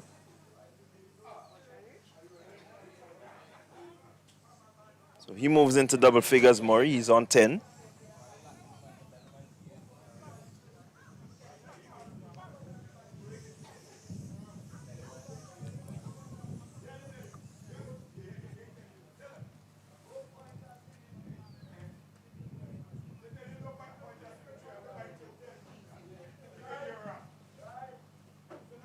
He would a bit short, and Jeremiah just punches through the offside again, picking up another single. So that's good strike rotation from the pair, taking every opportunity that they get to turn the strike over. They've not been afraid to just absorb the deliveries, but when they get the chance to score, they score. This one just on the line of the leg stump. Murray again playing in the approved manner, back down to the V, just coming off the edge.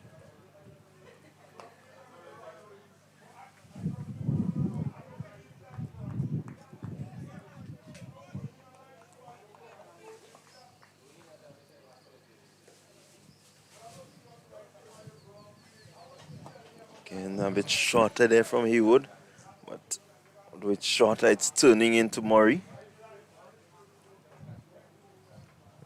Another over completed. Sinners and the Grenadines really running through their overs. When you have the spinners bowling in tandem, you tend to get through with more overs than if you have the fast bowler who has to run in, bowl, and then walk back to his mark. For the spinners, it's just a few pieces and then they deliver, so it's going to move a lot faster. You get a lot more overs in that way.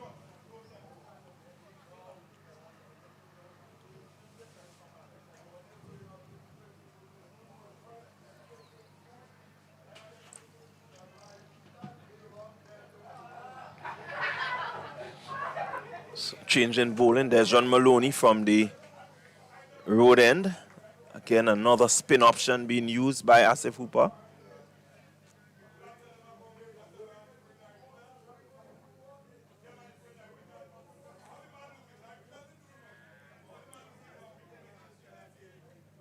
So far, the spinners have been able to keep it very tight, well balanced.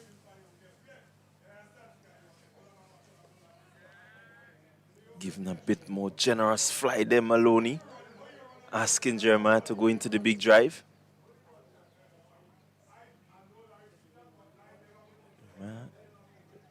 33 from 68.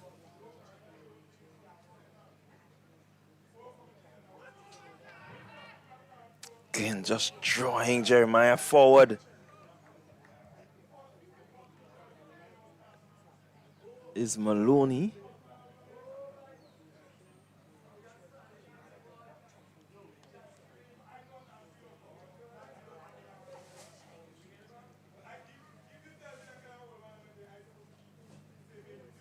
Giving it a bit more air. Good control from Jeremiah.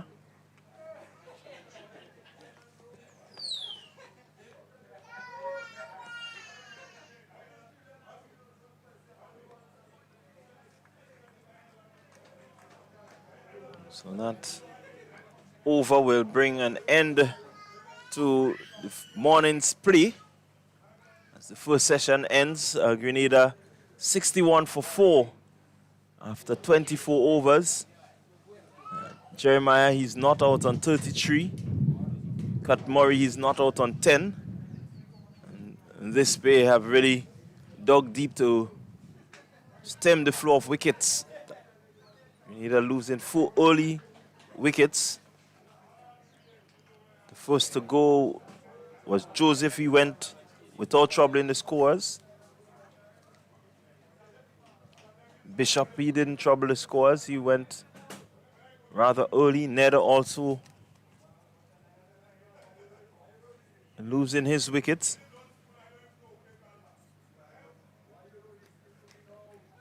So Grenada into a position where they needed to rebuild, and they did well to rebuild. So from the Sagesse Playing Field, Grenada 61 for 4 after 24 overs. We're into lunch, and we will see you on the next side of lunch. That's in about 40 minutes' time. So until then.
Right, so we back here at the Sagesse Playing Field, and Dumba is taking it up from the pavilion end. Grenada on the back foot. They're 61 for 4 in the second inning, trailing by 37 runs. Well, you're in the company of Mr. Troy George today, and we're expecting lovely cricket, wonderful cricket. And so far, the Vincent and the Grenadines have done good in the first inning, but St. Vincent have pegged back pretty well. Good batting performances in their inning to get a sizable lead, and it's pegging back Grenada now. But Cutson, who has been in good nick in the first inning, who has been in good nick in the first inning, definitely want to continue his batting patience. She has shown such great pause and finesse in his batting and good shot selection. And he sweeps this one long to back with a square, and they're looking for 2. They'll come back for 2 easily.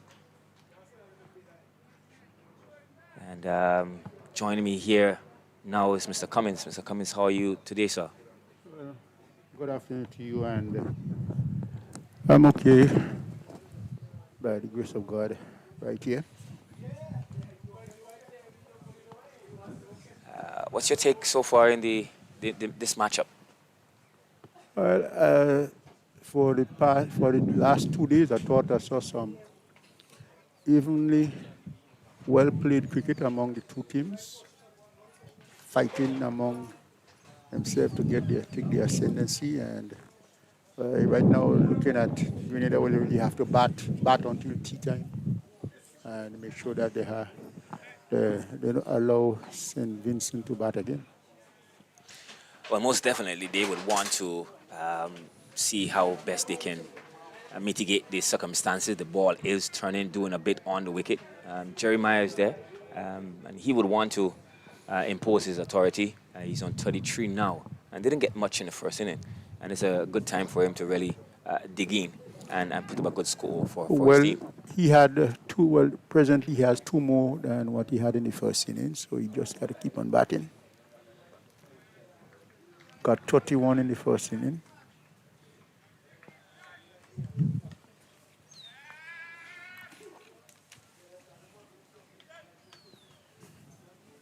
But he looks more relaxed, I think more confident in this inning. And he would want to go deeper.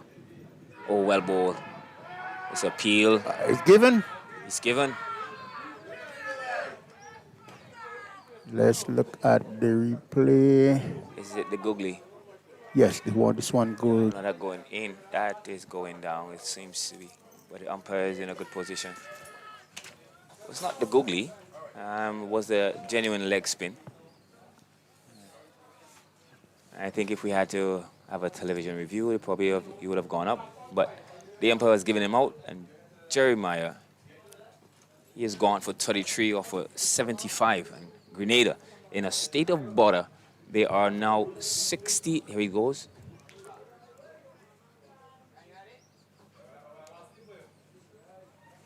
Might be disappointed in that. He probably thought he should have gotten some bat on it, but here it goes. This ball, pitching there about on middle, hitting the back leg. Is it? Yes. Cummins? Yes, hitting the back leg. You think you probably would give the batsman the benefit of the doubt that would be missing leg stump? Well, or is it umpire's call? The umpire's call. I leave it as the umpire's call. Well, umpire's call it is. Grenada, they're in a state of bother. 63 for 5. And in context of the game, there are 37 runs ahead. Now, the Twins, who had a big partnership in the first inning, Grenada would be hoping that they can do just that. But can they do it with the ball turning as big in these conditions? It would take some fight. It would take some grit from the batsmen Well, to get through this. in those situations, you just got to play what.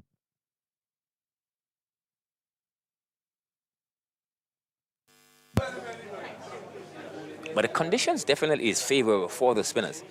And Gibson is definitely doing some work with the ball, getting some good top spin. And we have a silly, you have a slip for the googly that passes across the left-hander.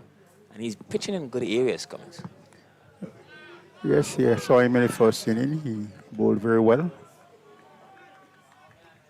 Seemed to be a little more accurate this spell thus far.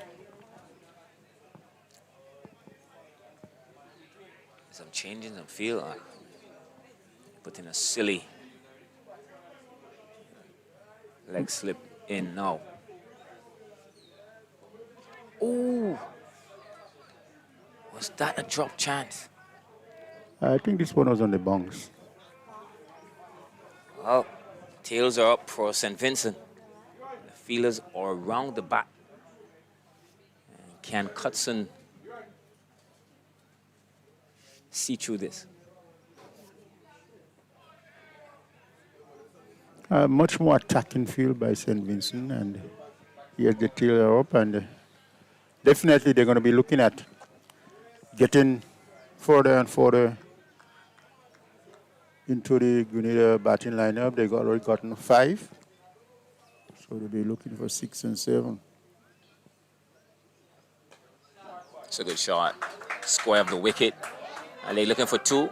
They would come back for 2, and it's an easy 2 runs. But they have played extremely well, especially against the spin in the first inning, showing that they would have learned something from their training in India. They came from India not too long before the tournament, and certainly they are showing that whatever they would have grasped, they are implementing it here now in this treaty. Definitely, and this is good for cricket. It's a mix-up, but he's safe.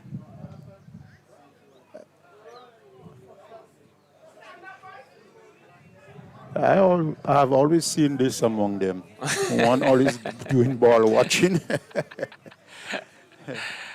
Was he so into watching his brother performance that he didn't think about taking a single? Yes, I had worked with them for 2 years in under 19, and I've seen that.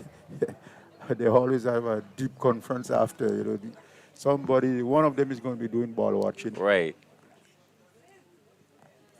But from your time with them, how is the progression and the growth that you have seen now from the time working with them from under 19 to now? They look much more mature, and I must say that these young men, they like cricket, and whatever you're going to be offering to them, they're going to grasp it, they're going to work on it.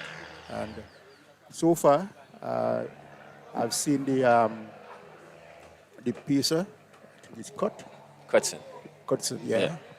He's very much closer to the off stump. This was one of the things I was begging him to do. As a pacer, you got to be, off stump, foot stump, yeah.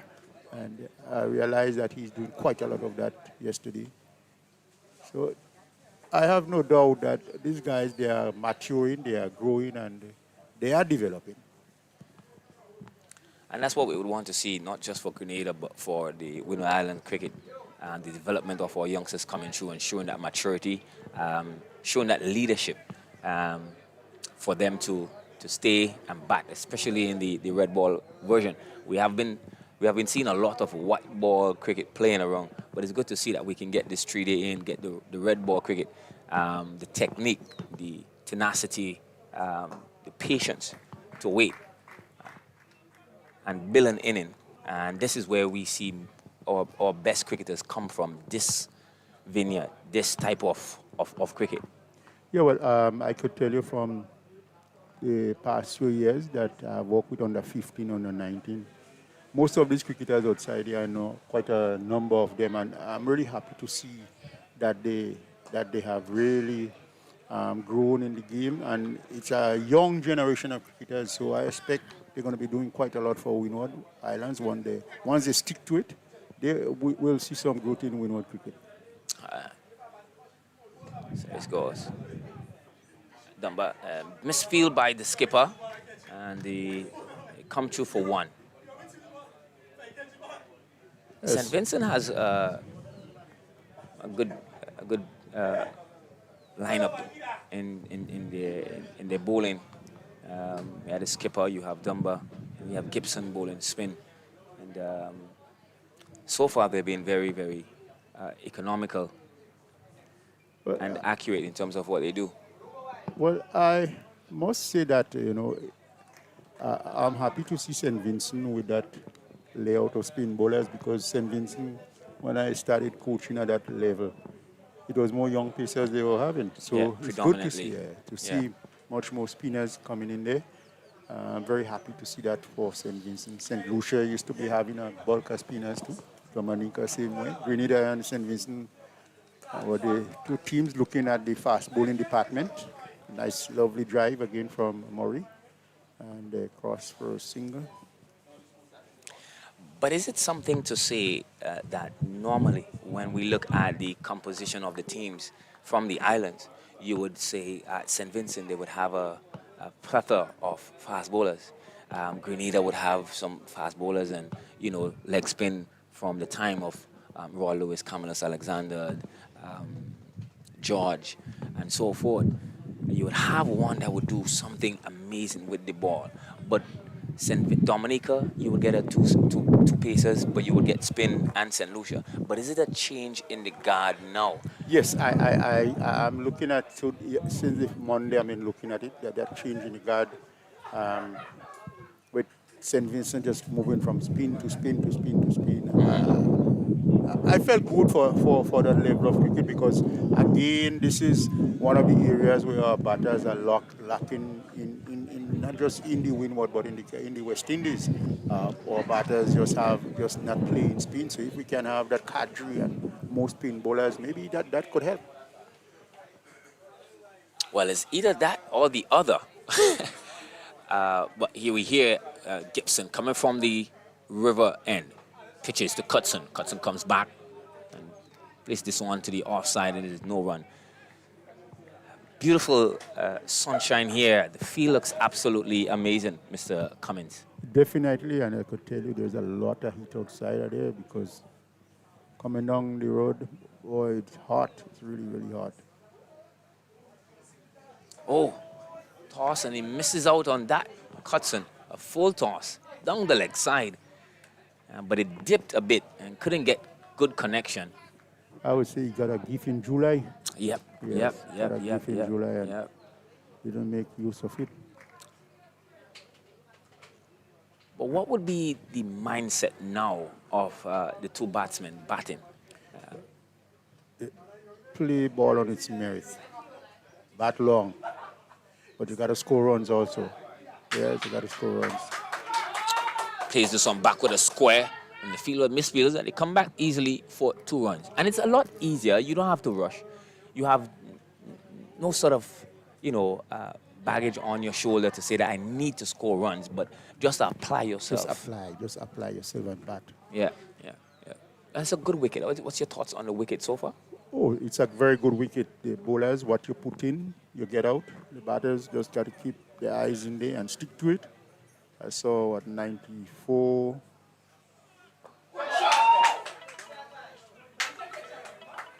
I saw 94. I saw 72. I saw 52. I saw some good scores. I just didn't have a century scored, but regard what, something as 4 half centuries been scored in this game thus far. So it tells me that there is something inside there for the batsmen, but you just have to stay there and bat. Yeah, well, it's good to see that both teams would have taken the opportunity to bat out a day. Grenada batting most of the first day, and St. Vincent batting most of the second day into the next. And it says a lot in terms of the application of the batsman. A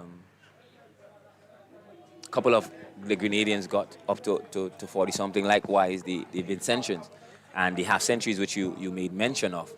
It goes well in terms of the development for the cricket, and gives the selectors a lot to look at for the red ball tournament.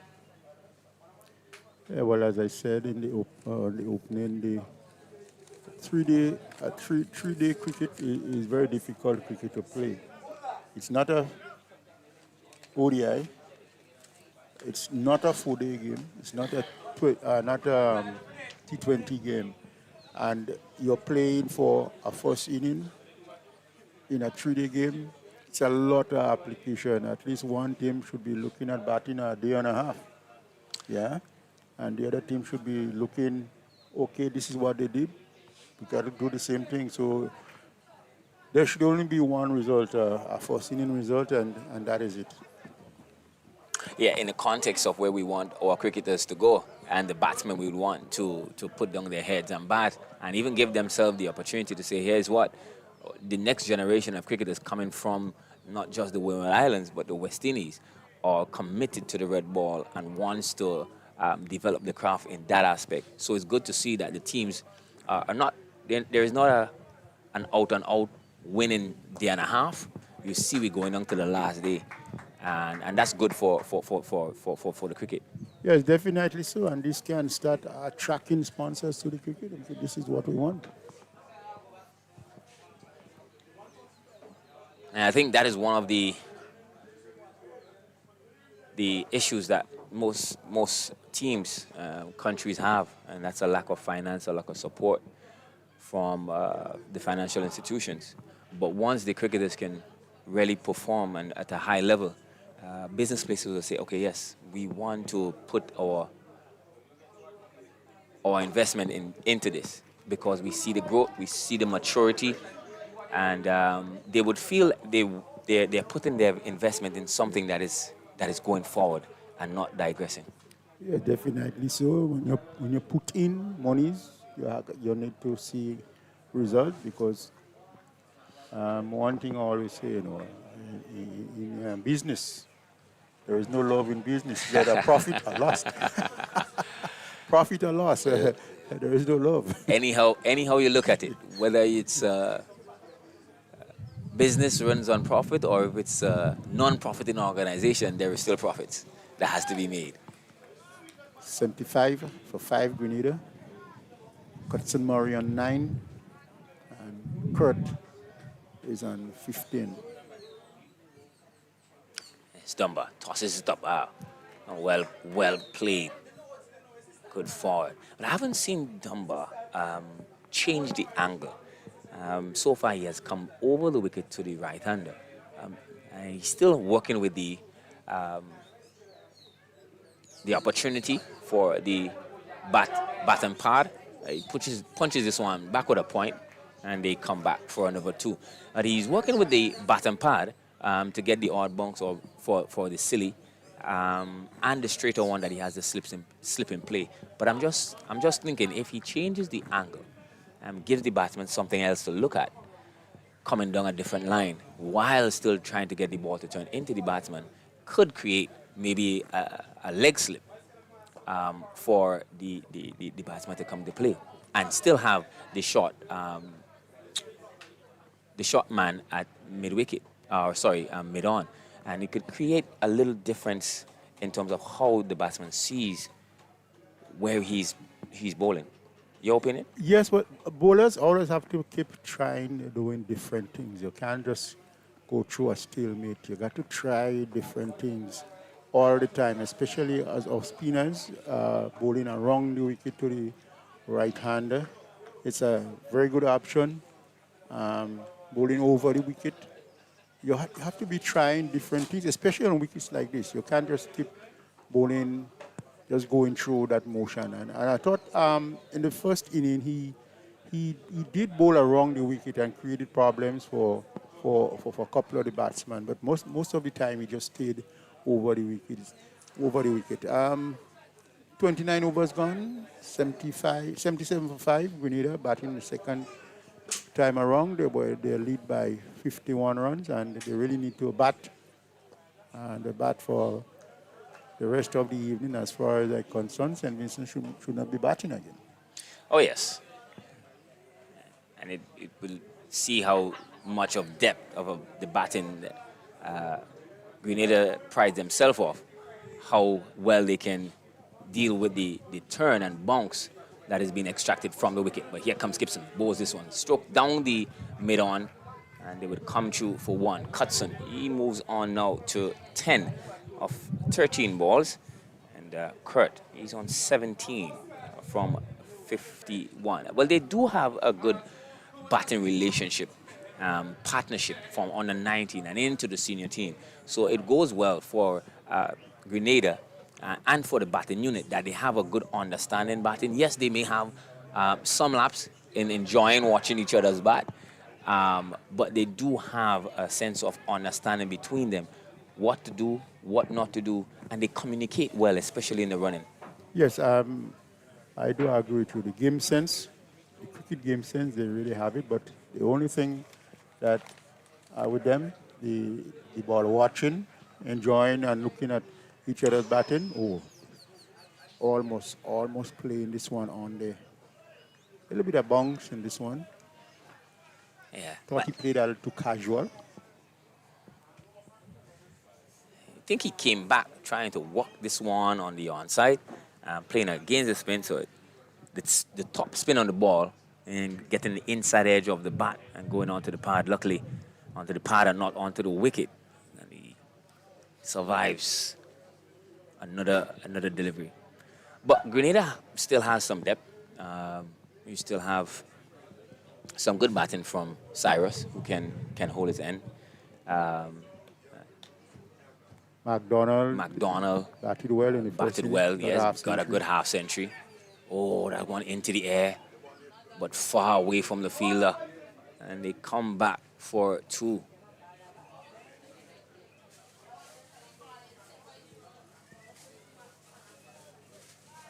So that was played through the offside, but not convincingly.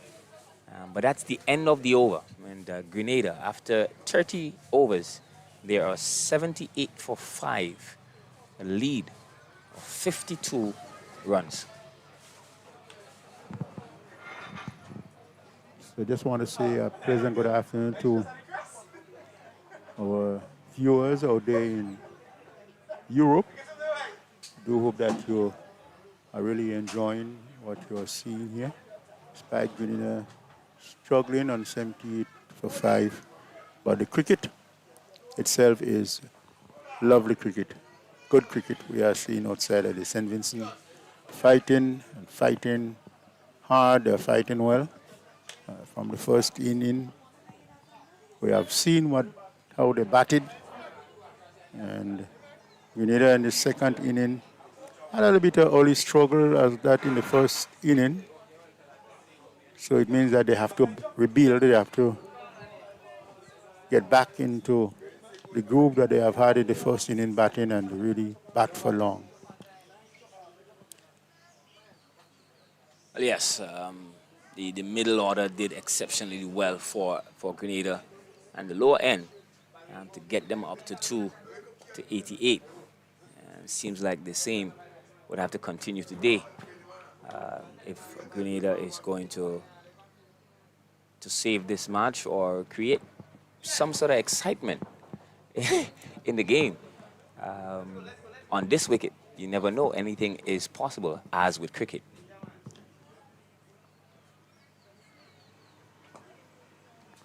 Then around the wicket to the left-handed batter. It's a little quicker through the air to Cutson.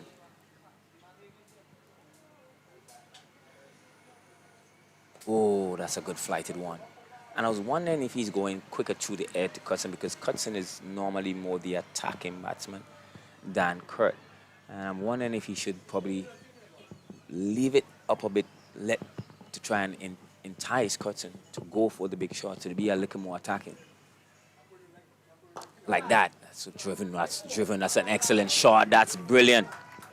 That was placed perfectly between short cover and mid-off. And Sunil Ambris just retrieved from the boundary. Excellent shot, Mr. Cummins. Definitely so. They gave no chance whatsoever to either fieldsman to just treading the ground and treading it nicely, stepping out to it and placing it nicely, collecting 4. Just to tell you how of an exquisite shot that was, the field placement, there is a short cover, a square cover, a deep cover, and a mid-off. And to get the ball passed through there, it had to be precise, exact, and executed excellently by the batsman to get that ball without the fielders even moving left or right and going for 4 runs. Confidence. Well bowled. Well played by Cutson. The end of the over, the Sagesse Playing Field. Grenada versus St. Vincent in the 3-day encounter. And batting second, Grenada, they are 84 for 5 with a lead of 58. But it's not much of a lead. And if St. Vincent could get probably 2 more wickets somehow, they probably think that they might be chasing, if it is, probably 100 thereabout, just after tea, maybe. And maybe they could think about winning this game. Yes, it's all in their mind. They wouldn't have to leave that out of their mind. They would like to really win this game outright. And it's just that they just have to bowl well, take their catches, and keeping the pressure on Grenada. The Grenada batsmen, in the meantime, they have to dig in and stay in the wicket for a very long time. They got to stay there, but scoring runs also. So it's a lot of cricket outside of this still. And it all depends on how the Grenadian batsmen approach what they are doing there. Here comes Gibson. This one tosses up. This one driven excellently through the offside. Fielder comes across, and they decide not to take the second run on a well-executed throw right over the bill. And a good decision by the batsman not to come back for the second run. But that was a good shot there by Kurt. Definitely. Reading it well. It's good to see. They haven't used their feet to say as to chip down, but they are getting to the pitch of the ball and covering all the spin and playing the ball on the ground. And that is testament of the patience, the iron the ball right through, head over ball, and hitting the ball, as they say, underneath the eye, and executing the shots excellently.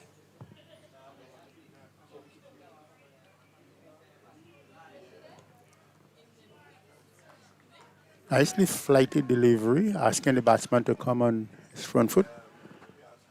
And Gibson is not afraid to flight the ball, knowing and looking at the approach of the batsman.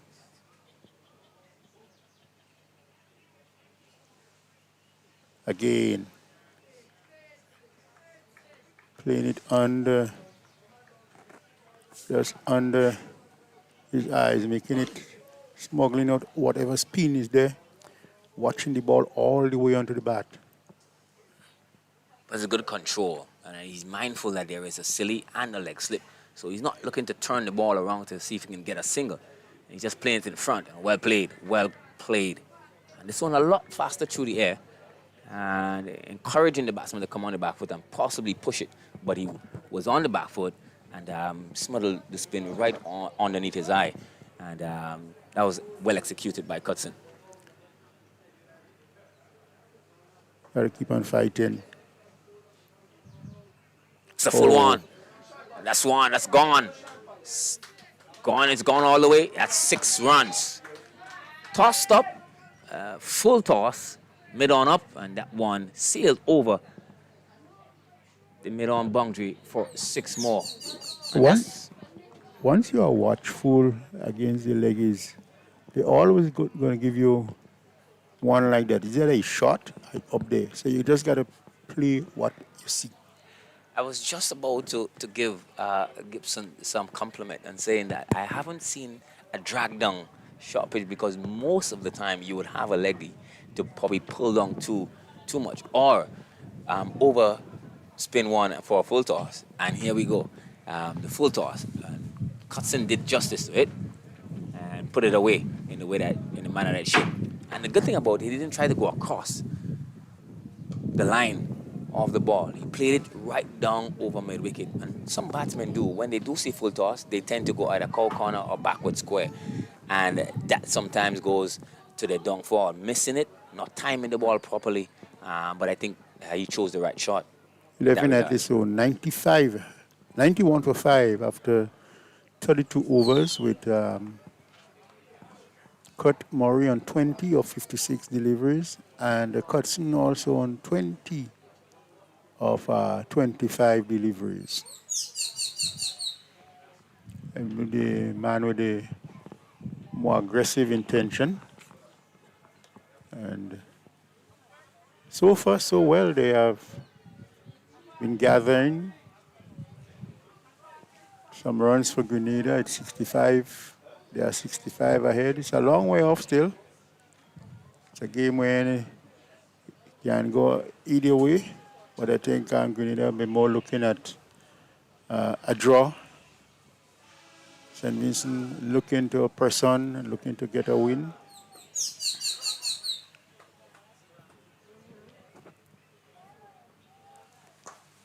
Denver this time comes around the wicket to the right-hander, trying to create.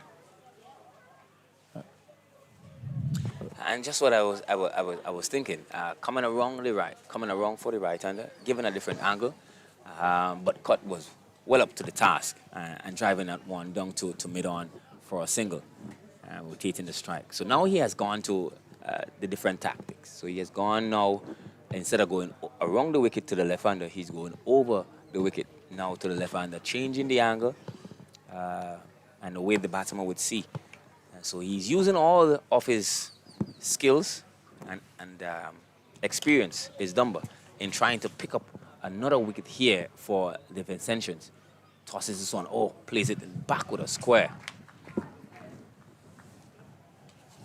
But Cutson is always, and it's unique to know that you have twins, and the attitude, the way they go about doing things, goes to say that your identity, even though you're a twin, there's still a separation into I am who I am because of what I am from where I came from, and certainly they would be doing their father great. I know he's one that would have pushed them, would have tried and gotten all necessary things for them, and wherever they would have gone and played, he was with them. So certainly to see their growth and experience so far, I'm sure that he's smiling down, being proud of his sons. Ooh, that's a beauty. That one hit something. Is it bias? Did he get anything on it? But that one flew, waiting for the umpire signal, and that's bias. That's bias. And that one, and with his height, and I was wondering at the same time, with his height number, can extract these sort of bongs, and that was a beauty. Pitched on line, came forward, and beat the offside of Cutson. Keeper couldn't connect. Neither was the first slip.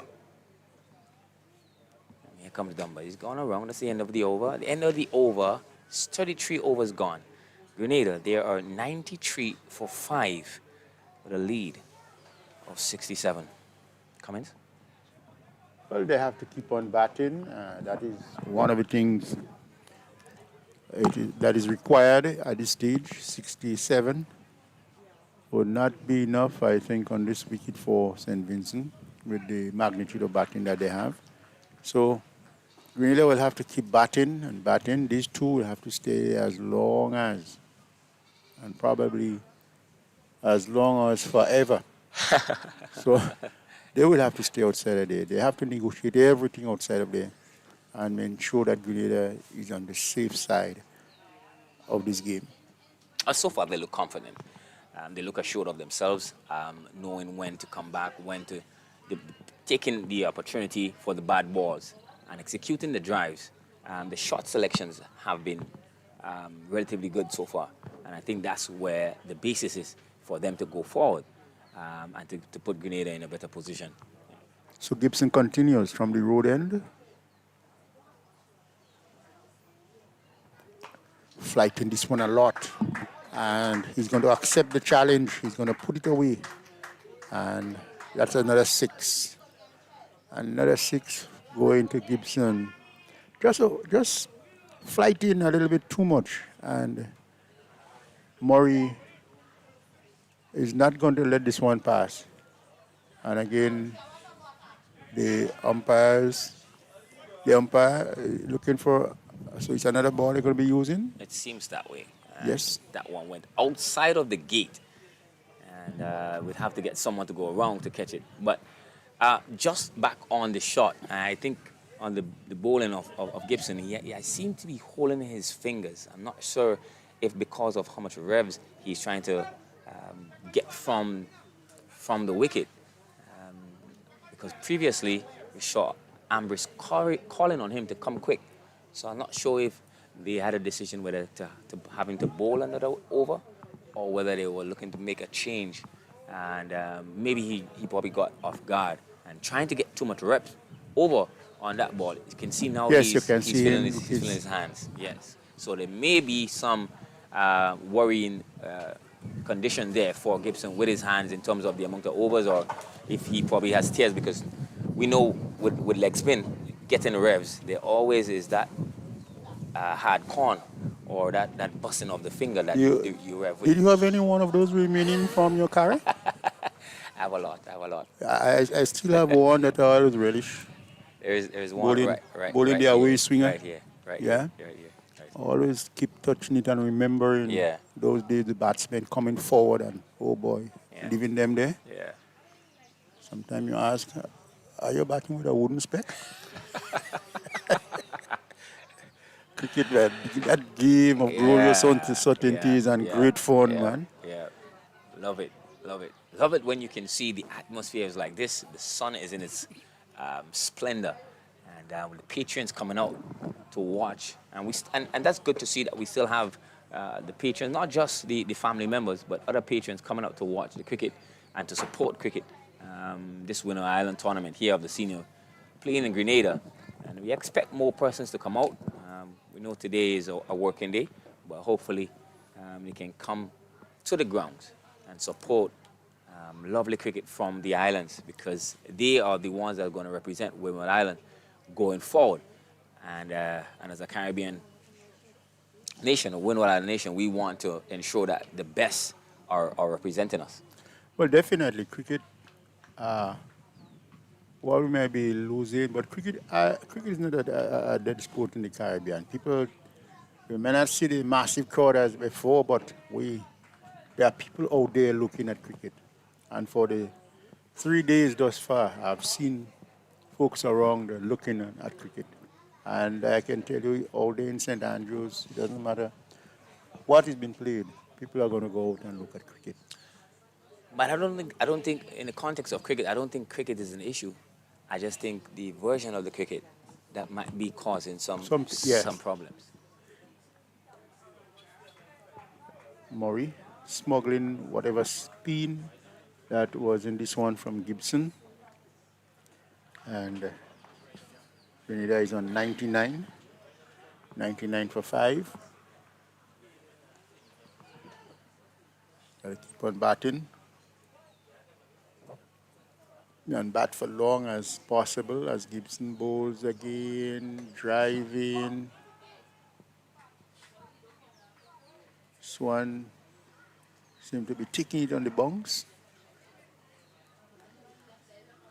But he drove it into the ground, and we would say a spectator's catch to the cover fielder.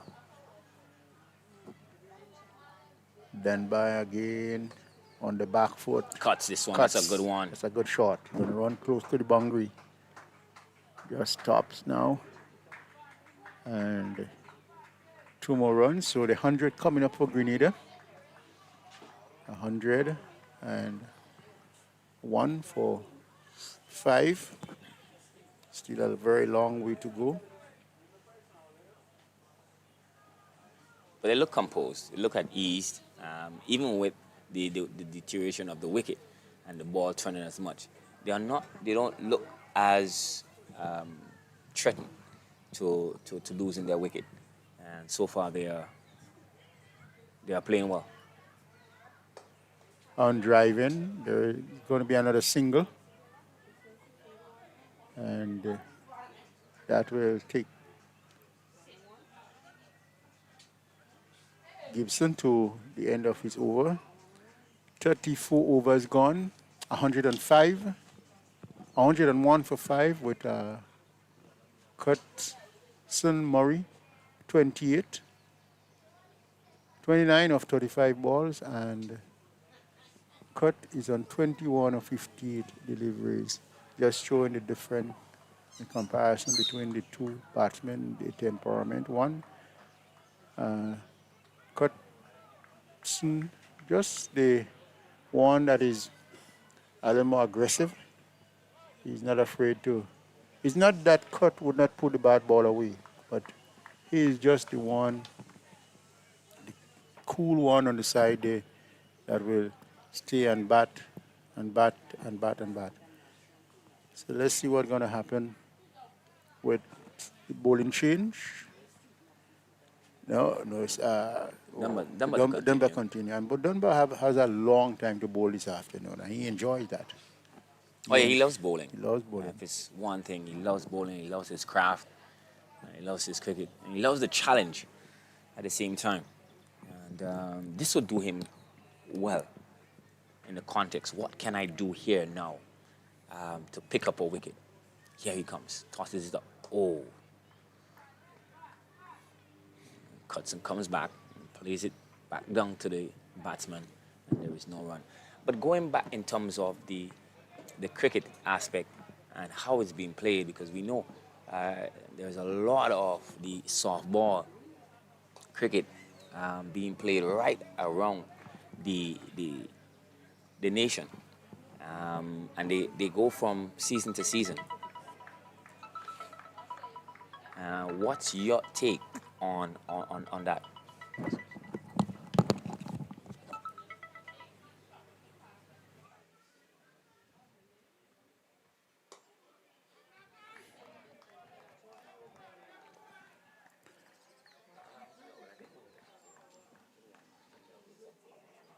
Cutson plays and there is no run.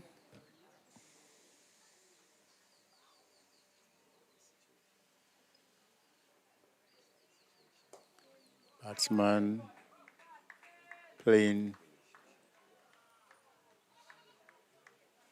in line with this one on the leg stump. Seeing the ball pretty well. Looking long enough at it. And there is no run. 102 for 5.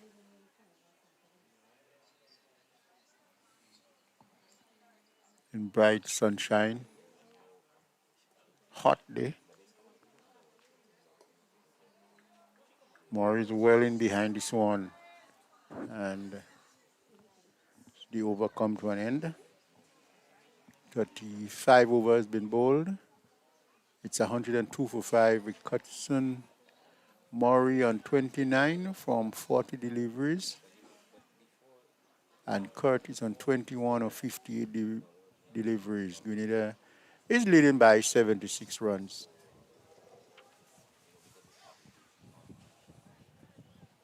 It's a nice breeze. All 3 days coming through. Commentary boot.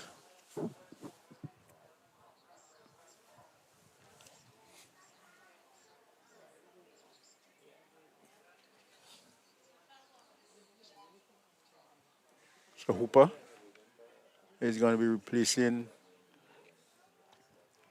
Gibson. Hooper the captain. batsmen in the meantime just finishing a conversation there. And what we are seeing is the sweeper on the boundary made off. That's long off on the boundary. Long on, shot, and a deep mid wicket. Slip, silly mid on, and a short mid wicket. Super Bowl between the umpire and stop. He had aborted his run. Just slightly again moving up the man from the silly mid off and putting him in forward short leg. Hooper comes in and bowl to Murray. Murray out driving, and they're going to get one. And that's all there will be. One more to the score. It's 103 for 5, Grenada, batting a second time. Leading by 76 runs with 5 wickets in hand.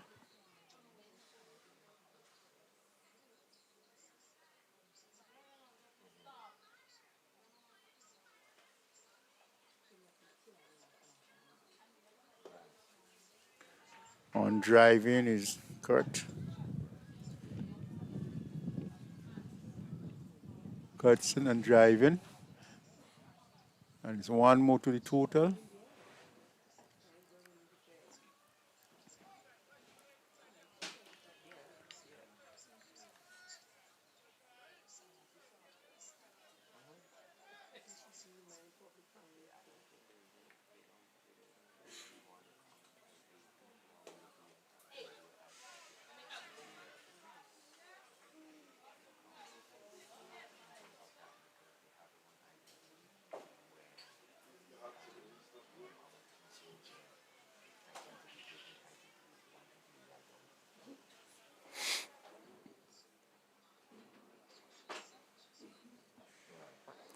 Comes in and bowl on the back foot he goes, playing it out into the wildish cover region, and there is no run.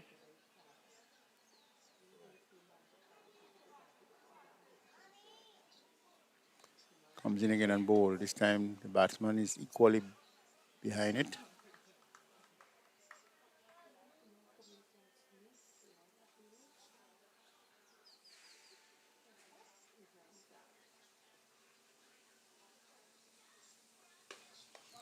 Drive in through extra covers. It will slow up. The batsman is going to get 2.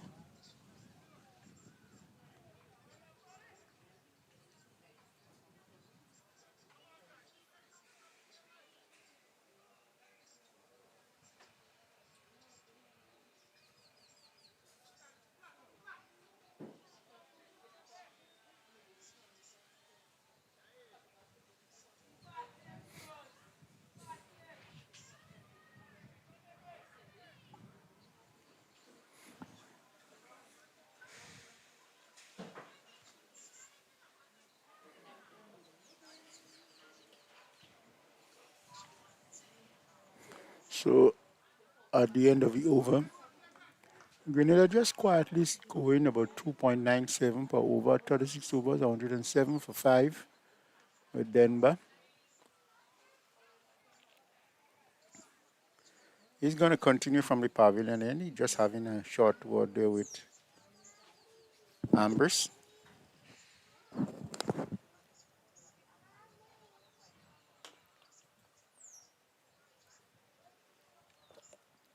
Denver bowls to Murray, and Murray is out, pushing it to the cover region, and there is no run.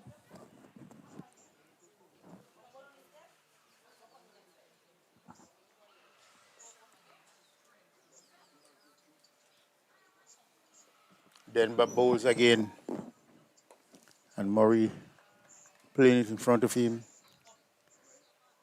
Ball fielded by Ibsen. There is no run.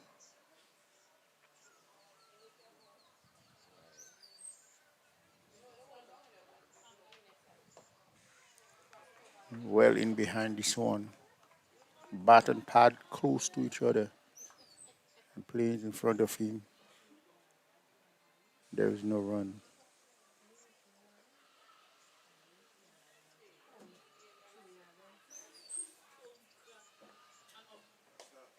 Again, very much behind this one and playing in front of him, and there is no run.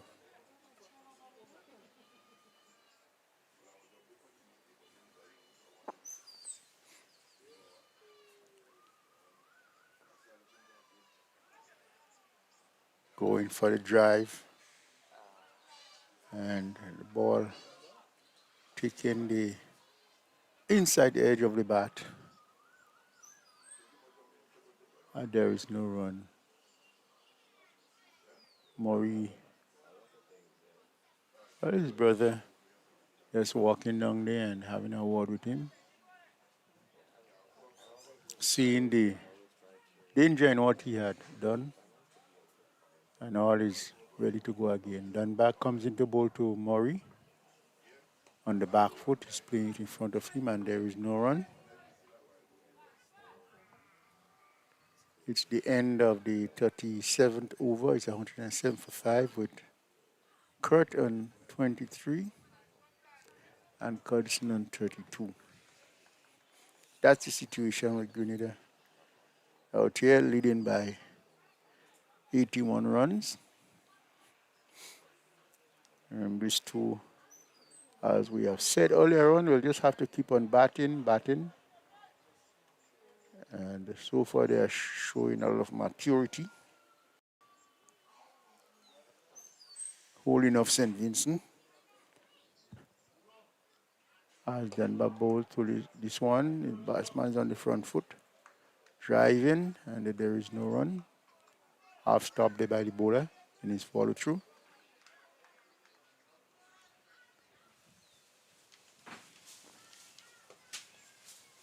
On driving this time is Kurt Murray. He's going to get one.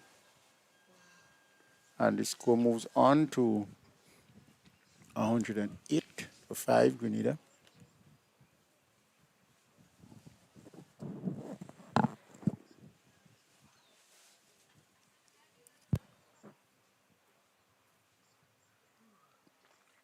Hooper making slight change in the field, having an extra cover.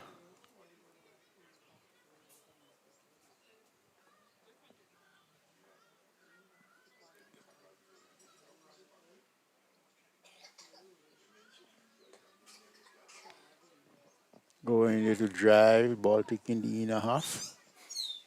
The man is shot long on, covering up well, and there is no run. Oh, inducing him to this one to drive. Ball eluding the bat, goes through to the keeper, and there is no run. So that will give Hooper, it will give him some confidence. He comes in again outside the Australian ball, getting a bounce there. The fielder does not collect it cleanly. In the meantime, the batsman crossed for 2. And 2 more runs to the total. 2 more runs to Murray. 110 for 5.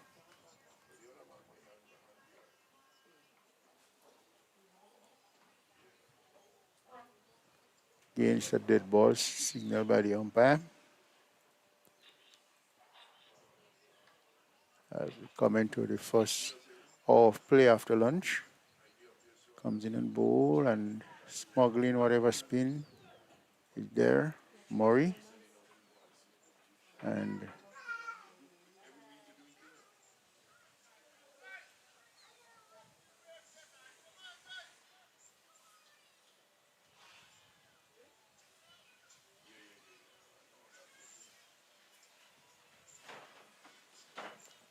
so Grenada 110 for 5 after 38 overs. They have a lead of 84 runs. with 5 wickets in hand, and they would really like to bat to the end of the game, not allowing St. Vincent to bat again.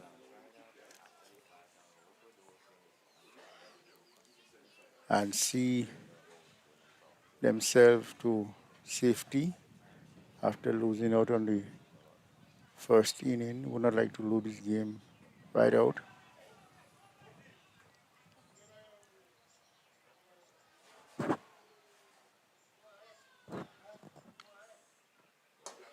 Driving is Cudson, and there is no run.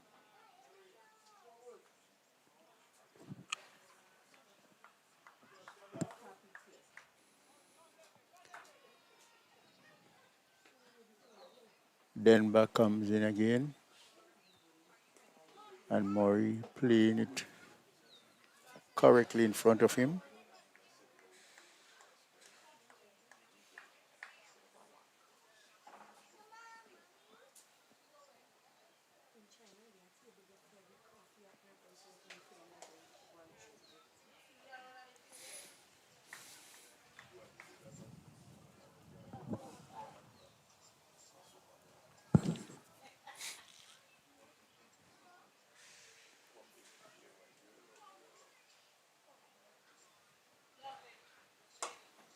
Drives is Cudson knocked down by Ambrose, and there is no run.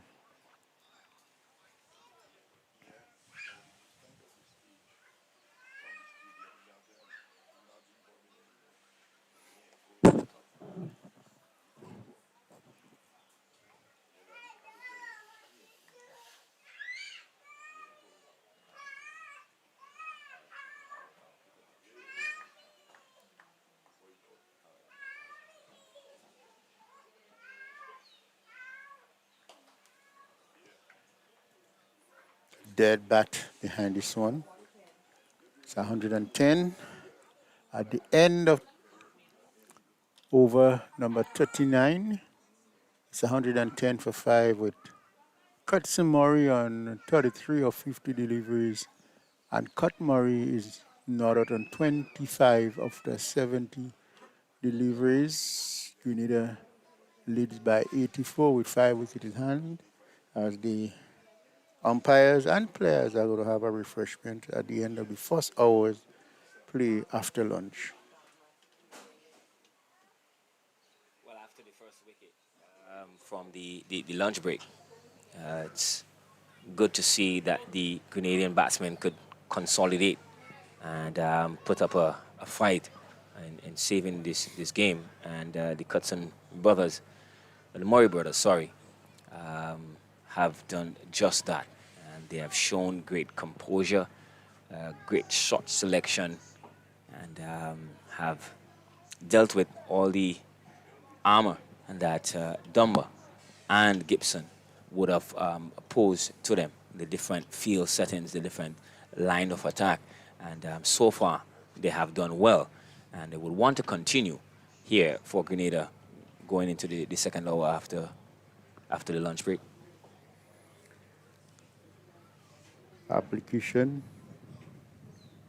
Need to do a lot of application on Saturday. And the batsmen especially. A lot of strategies are going to be used.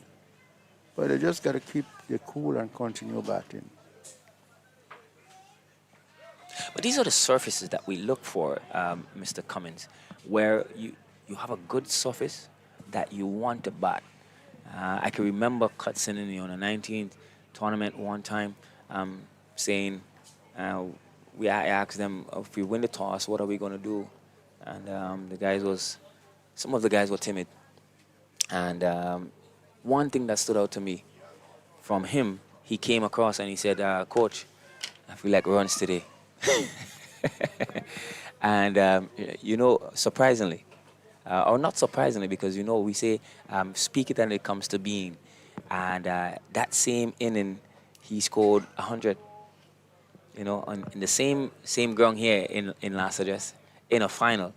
I think it was a parish final, under 19 parish final.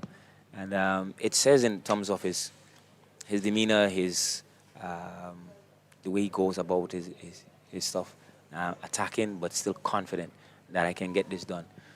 Strike rate is good, and he always looks to get the ball ticking.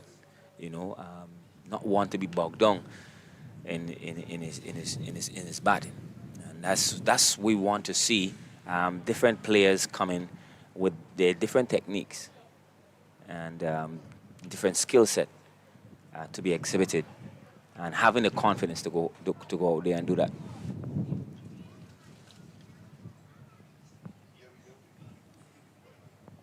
But if you're just joining us here, it's Grenada versus St. Vincent. Grenada batting in the second inning. There's a water break, a long water break at that. It's really, really hot here. St. Vincent and the Grenadines looking to get another 5 wicket to see if they can pull out a victory here at the Sagesse Playing Field. Grenada batting second. They are 110 for 5. A lead of 84. Cutson Murray, he's on 33 of 53 balls. And Cut Murray, he's on 25 of 70 balls. Batsmen being dismissed. Teddy Bishop, Johan Jeremiah,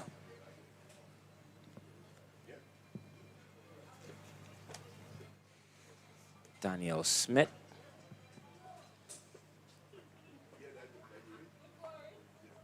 and Darren Ned.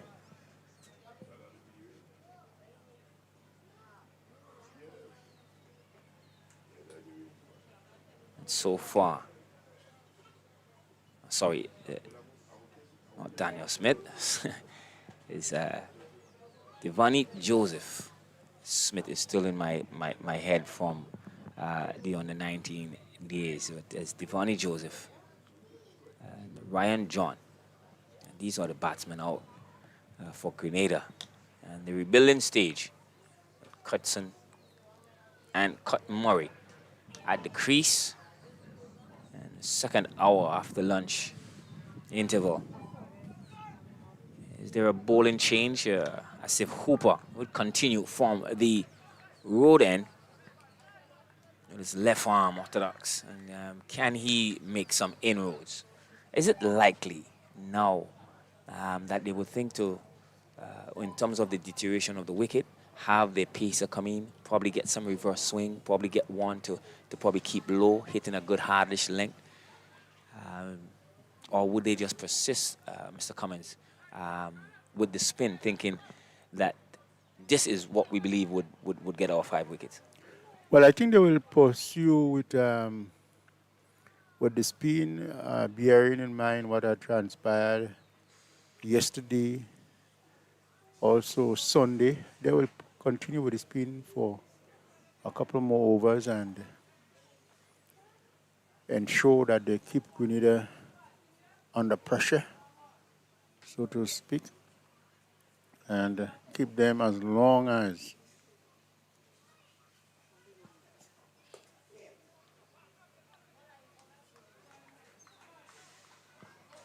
Hooper is not afraid to flight the ball and always making adjustment with his field. He bowls again. This one a little faster. And Murray is well in behind this one and playing it in front of him. There is no run.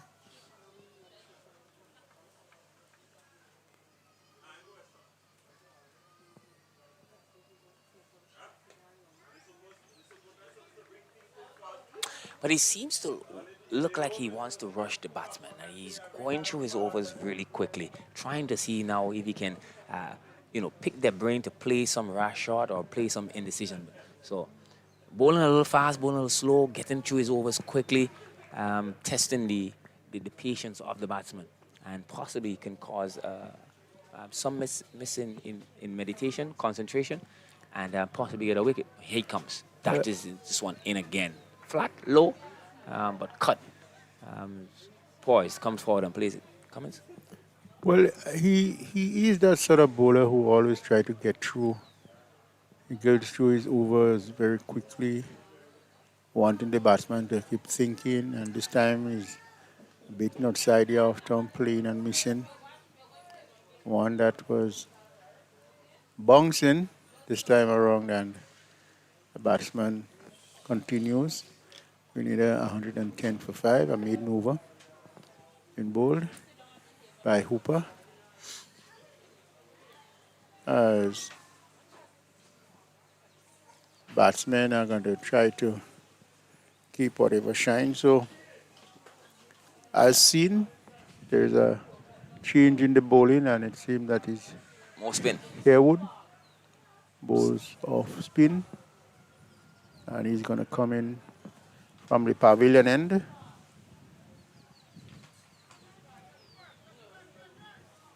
Bearing in mind that we have cricket continuing, I have the 50 Super 50 tournament coming up for the weekend. Should be some exciting games coming from the 50 over. And hopefully the patrons can come out and look at some good cricket. But here comes Harewood. Outside the off stump. He's a little faster in the air as to compare with Dumba. And he cuts the crease on the end, on the far end. Taking all angles he possibly can. Tosses this one up. This one is driven through the offside. Fielder coming across. He would not get there. That goes into the boundary. And that's 4 more to Cutson Murray. Brings his total now to 37. A loose ball there from Harewood. Flighted full and dispatched by number 4, Cutson Murray. Comments? Good looking shot. Well placed. Well timed and a good execution. And Murray continues along.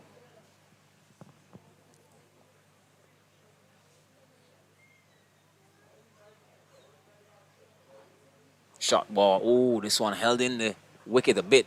Had to readjust his shot is Cutson. And in the end, played it along the ground to long on fielder. And they only come across for 1 run.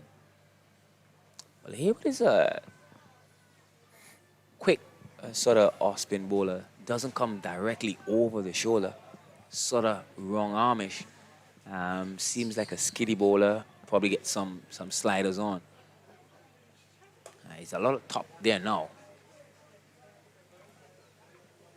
They seem to be trying to get through the overs, trying to rush the batsmen, hoping that they can get them to what it seems to be play a loose shot and a lapse in concentration. But so far, the batsmen are showing good resilience. But this one, another one, pitched in a good area, just in the rough area there, Mr. Cummins. And you can see a little extra bunks coming from that area. Is that the area they're looking to exploit, seeing that they have more spinners coming into the attack? Again, right up there, but Cutson stretching out a little bit and covering this in. It's the end of the over. It's 115 for 5 after 41 overs. Your take so far, comments? Well, the batsmen continue to bat well. They are seeing the ball coming onto the bat and well, and they have been there playing with the patience, knowing what is in there for the team, what is there for them. So they are going along quite nicely. The bowlers are not really troubling the batters as they may want because of the nature of the speed, but every now and then we could see that ball doing something a little bit different. But the batsmen are really into it. Well, it's good for Grenada, good for cricket, and the patrons will love this to see the Murray brothers. Can Cutson this time pull through? Got out. Was at 47 in the first inning. He's now on 38. Can he pull through and possibly get a half century? It's 12 more to reach that milestone. But Asif Hooper, the captain, he definitely will have other intentions.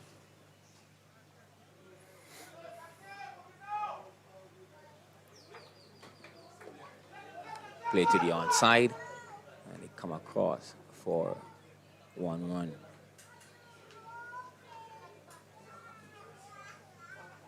I'm wondering if Asif is just bowling a little too fast to Cutson, because Cutson is the one that is more aggressive. If he can, slow the pace up a bit, induce him probably to a slug sweep, has the man back, and probably a shot mid-wicket, probably induce some sort of fall shot in the pace that he's bowling. And then possibly try and slide in the quick one. That might be a little more effective because of Kurtzen, not Murray, not Kurt, but I think for Kurtzen, who is more attacking, and possibly too eyeing the 50, he would think, okay, here's what, possibly let me be a little bit complacent, or let me try and play my shots, and there they can have the indecision in mind play to get to that aspect of getting a wicket. Well, let's see what will happen. The thinking has to be there. The execution is what is most important. And let's see what will happen as they continue to dig in. Oh, there's a low appeal for leg, and it's given. Is given. Oh my. This one, look at this one. Oh, yep. Seems to be a good one. Asif. This one, sliding with the arm. Hitting the back pad. And if there is no inside edge from this angle, it seems to be a good decision. So, Grenada loses the 6th wicket. It's Cut Murray of the bowling of Asif Hooper. He gone for 25 of 82. Good knock so far. But the St. Vincent and the Grenadines get the victory here. Ooh, loud appeal. The umpire raises that dreadful finger. Incoming batsman. It's number 9.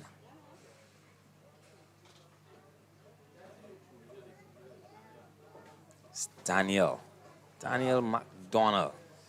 Yes. Batsman that got 50 and left-hander. Left-hander joins left-hander. He had to get some attention, but it's needed here now by Grenada to give another exquisite batting performance as he did in the first inning.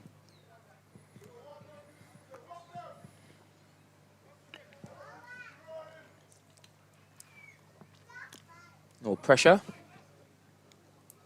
McDonald got a well-played 50 in the first inning, and it could be well good for him to repeat that for Grenada again this afternoon.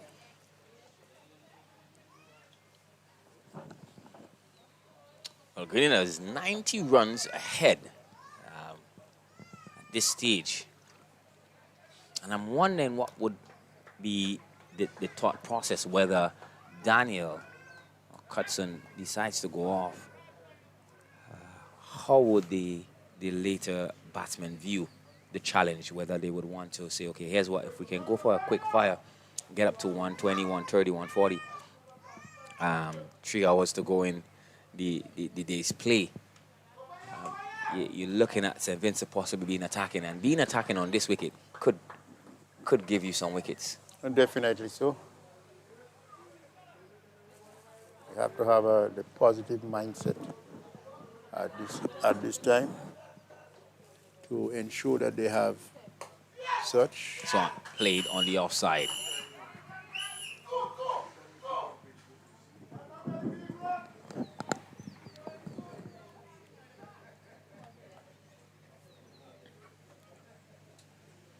Well, St. Vincent seems to have gotten a sort of new wind after picking up this wicket. And can they make further inroads into the Grenada batting lineup? Yeah, well, the energy has gotten back into the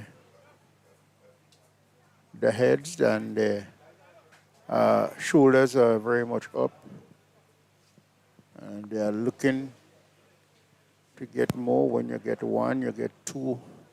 There is 3, 4, 5, and 6, possible 7 and 8 in the making. And it always happens when you have an incoming batsman has to get now acquainted with the conditions, has to get his mindset, has to get another focus, the bowling type, and to readjust everything again to get a flow. So St. Vincent would want to be bowling at Daniel as much as possible to see if they can get him out. Cut shot, that's a lovely cut shot. Back with a point, fielder comes across, and he picks up 1. Curtson Murray, he moves on now to 41. 9 more eyeing that landmark of half century here at the Sagesse Playing Field.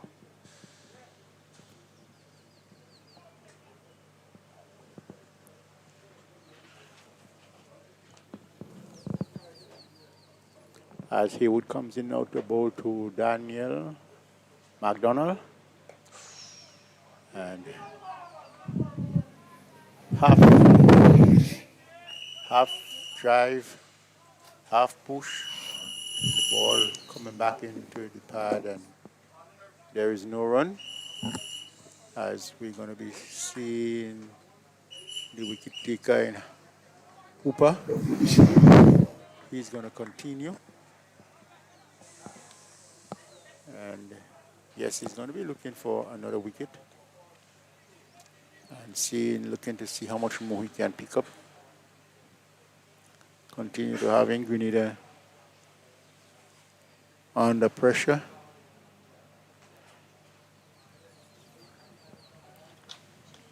Umpire Augustine is there as he comes in bowl, drive in, and again, well stopped. Same that is Maloney there. As comes in again to bowl to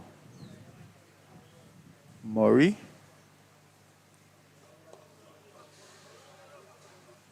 Walking it up the pads. Back with a square there, and there is no run.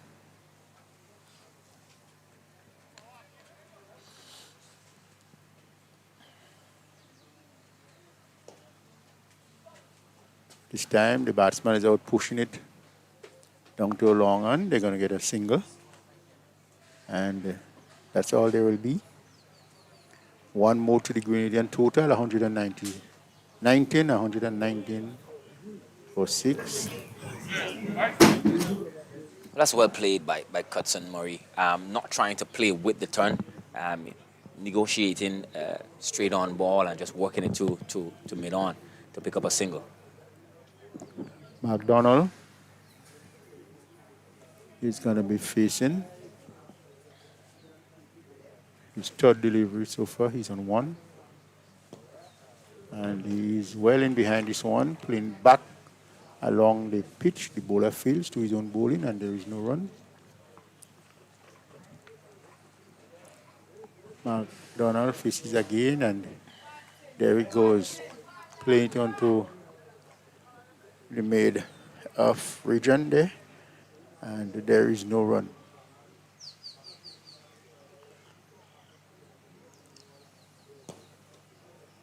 McDonald getting one that comes, that was just a little quicker, and he was equal to the task.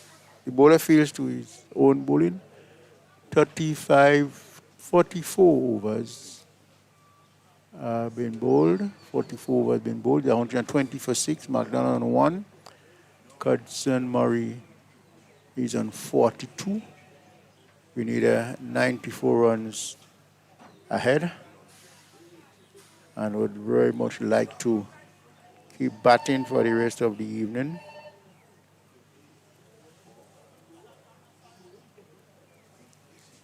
continuing the bowling, going to be Haywood.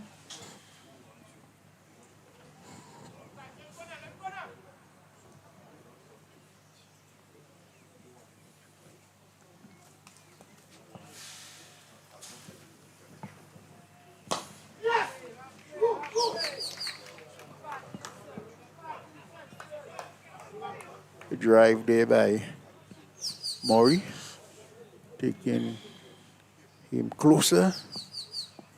He moves now to 43 and they score 121 for 6, that is, Grenada. McDonald facing Haywood. Haywood bowls to McDonald. McDonald getting a single for the square, and there will be more because there is an overthrow, and 2 more to him. Yeah, but that was poor backing up by the bowler. Asif Hooper getting it wrong, pelting the ball on the run, and I think the bowler should have done a lot better to come across to prevent that extra run.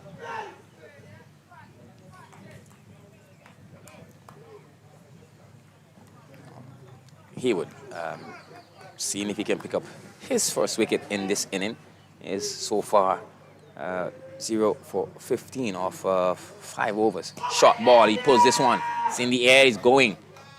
That one goes into the boundary for 4. Donald was quick on that, picked up the length outside the off stump. And placed it into the vacant mid-wicket area. And he picks up 4. Well, we have 2 attacking batsmen in the crease. And St. Vincent will have to be very mindful of that. That even at this stage, Grenada can pose a good total. It's 101 now in the lead. Anything is possible. As he comes in again and bowl, and this time he's pulling again. And it's 1 more to Murray.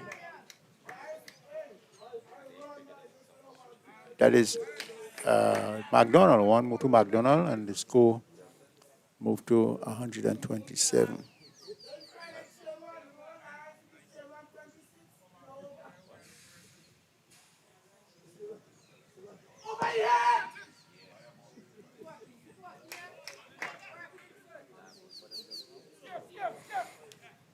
It's the end of the over. And at the end of the over, Grenada 128 for 6 after 45 overs. Cutson Murray is on 43. And McDonald is on 8. It's 102. Grenada ahead. And this total. McDonald seemed to see the physio. Just running out there to give some assistance to McDonald.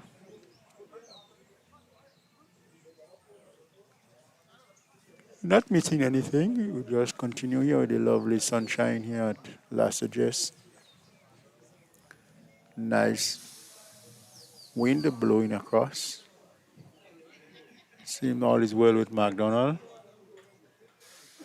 As the physio is just making her way out the field.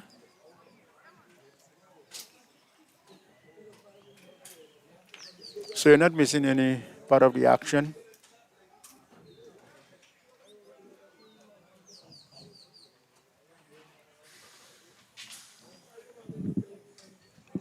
Fielders are just got to get back in their respective position.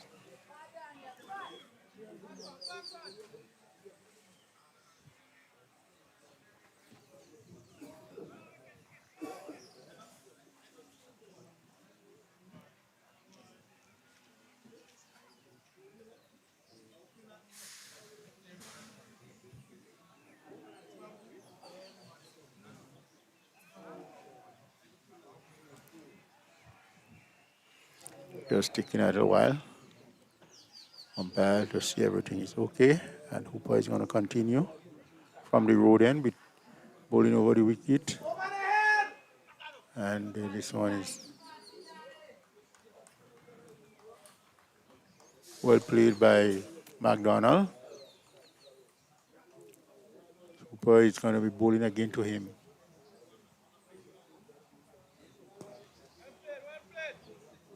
Right in behind this one is McDonald, and there is no run.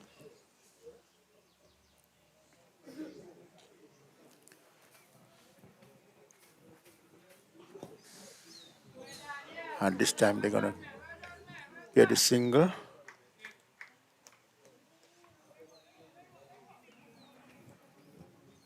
So Donald moves on to 128 for 6.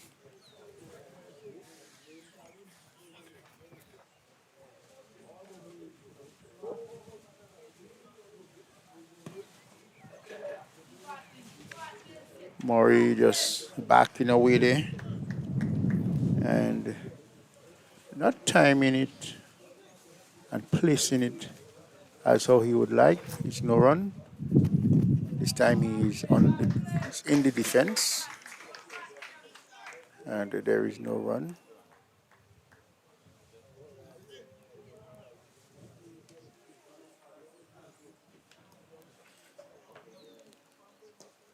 Drive in,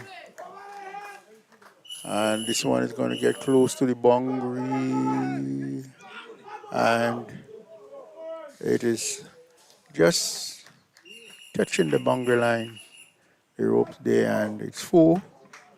It's another boundary for Grenada. It's 133, and Murray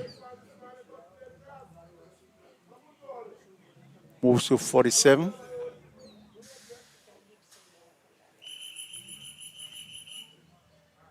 He moves now to 47. It's 33 for 6.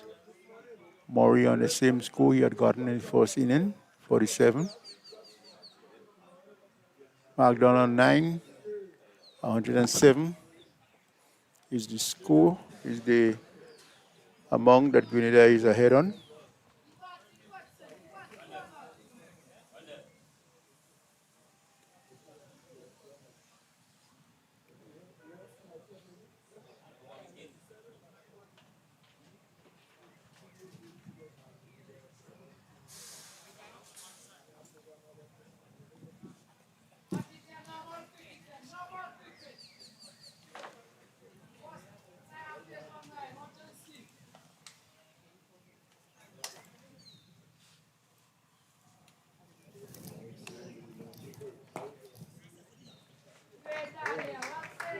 So Daniel moves to 9.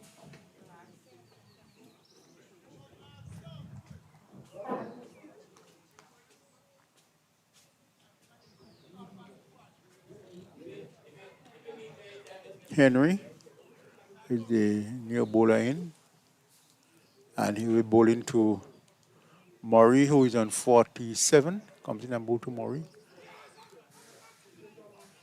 Ball, Murray playing and missing. There's an inquiry there from the man in first slip, taken by the keeper. There is no run. Henry seems to be a very busy person on his way back to his mark. And welcome to John. Yeah, thank you, Ashley. As he comes in and bowl to Maury. Maury drive in. There is only one, so he moves now to 48. He got 47 the first inning. And Willie will be eyeing and looking to get a half century under these circumstances. He had really batted well. And Daniel, who got a half century in the first inning, would like to get there again as he faces Henry now. Comes in and on the back foot and play this one behind point. It runs close to the boundary. And 2 runs more to him and 2 runs more to Grenada, the batsman seem to be quite comfortable outside today. Yes, they seem to be a bit more comfortable than when the spinners are on. The spinners bowled in tandem and really had them bogged down for quite a bit. They seem to be a bit more free now. Henry bowls. This one comes off the edge. And it's going to go into the boundary. Into the boundary for 4. Taking the score to 141. Let's look at this again. Daniel flashing. The ball taking the edge. Go to no one hand and down to the boundary. 4. Yeah, good result for McDonald. Listen, Vincent and the Grenadines would have loved if that went to hand. Because McDonald and Murray, they did have a really good partnership in the first inning.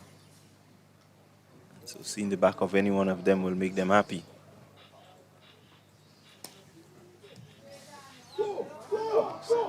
And just tucking this one around the square leg. So 2 more to McDonald. He seems to be scoring rather freely, McDonald. As you rightly said, liking the ball coming onto the bat. And that will be a plus for the Grenadian batsmen. Don't know how long the captain will take before he bring back the ploy of the spinners. It's 141. McDonald moves to 16 of 15 deliveries and Hudson Murray on 48 of 72 deliveries. Grenada leading by 117 runs. Yeah, 117 lead. They will want to make sure that they get up at least to maybe 175 thereabout if they are going to be bowled out. You don't want to really give the Vincentians any hope of winning this game. So this pair will want to bat well into the tee and maybe even beyond tee. Beyond tee.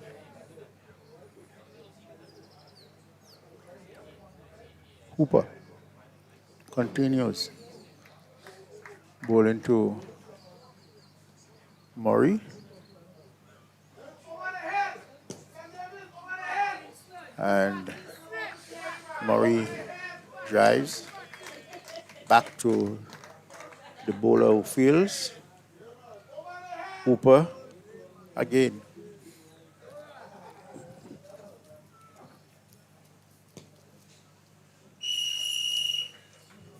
Murray's out driving.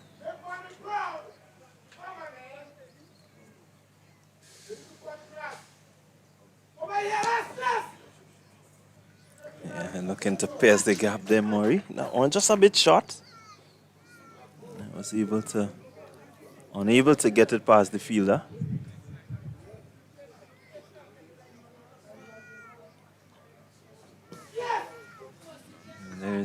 There it is that you see Hooper not really willing to give away anything. Wicket to wicket bowling. Asking Murray maybe just to go across one.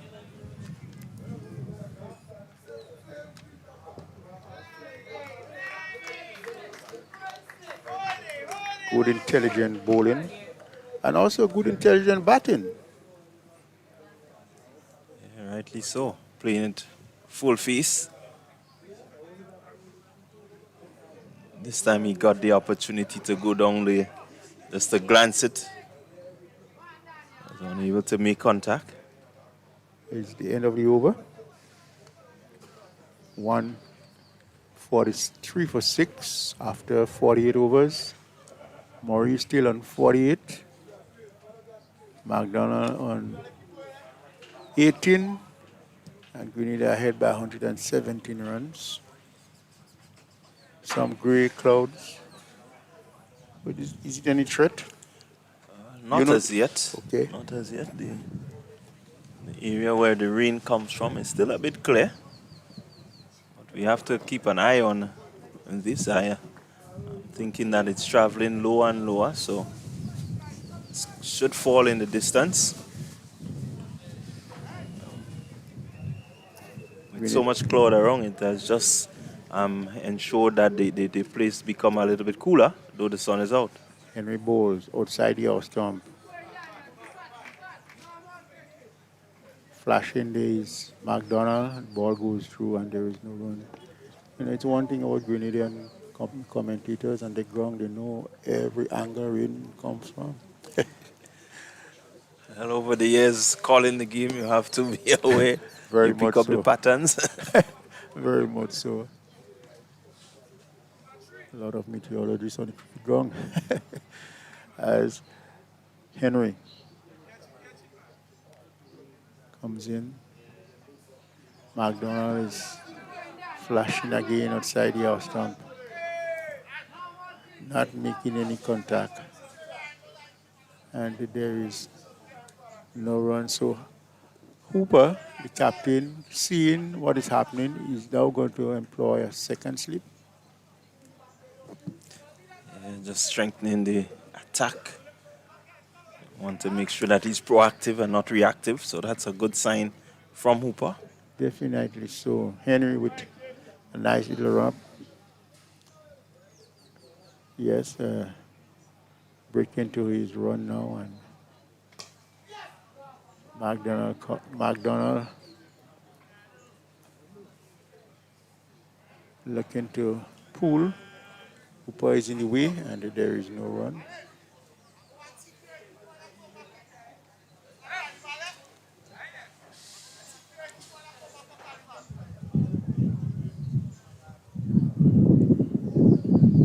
The breeze started to pick up very strongly as Henry comes in now and bowls to McDonald. McDonald is pulling the swan backward a square. They're going to get one. One more to the total, one more to McDonald. He moves to 19. I want to make it now, and it's 144 for the last of 6 wickets, Grenada.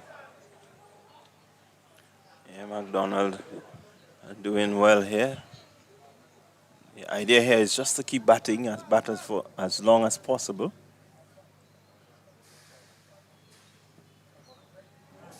Delivery quite wide, but the key here is to occupy, and the more you occupy, the longer you keep the opponents out in the field. It means time will become of no essence as the day progresses. It's the final day of this 3-day encounter. Henry trying his best to bowl to his field, 2 slips and a gully. Comes in and breaks into his run. Outside of the house stump there, Murray picks up the line, allow it to go through, and there is no run. It's the end of the over. And at the end of the over, Grenada, 144 for 6, Murray on 48. From 79 deliveries, McDonald is on 19 from 20 deliveries. 49 overs been bowled. And Grenada leads by 118 runs. Just to give you a quick update on what is happening at the Tantine Playing Field, where St. Lucia is taking on Dominica. St. Lucia was given a target of 375 to chase. And so far they're going along pretty well. They're 96 without loss. That is good cricket. Good fight back from St. Lucia thus far. Theo Edward, he's not out on 63. And Dominic Auguste, he's not out 26. So you rightly said, a really good fight back from them. Yeah, right. Good fight back. It's good for Windward Islands cricket. Batsmen are sticking it out. Hooper to McDonald. McDonald is well in behind it, playing it. out there in the mid-off region, and there is no run.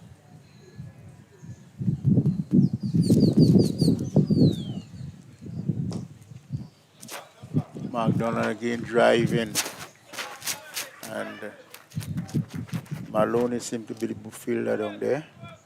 There is no run.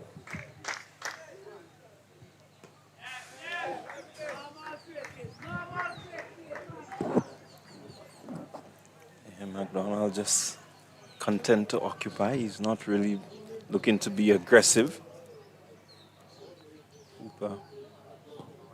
They just decide to give him something, but he did not on this instance.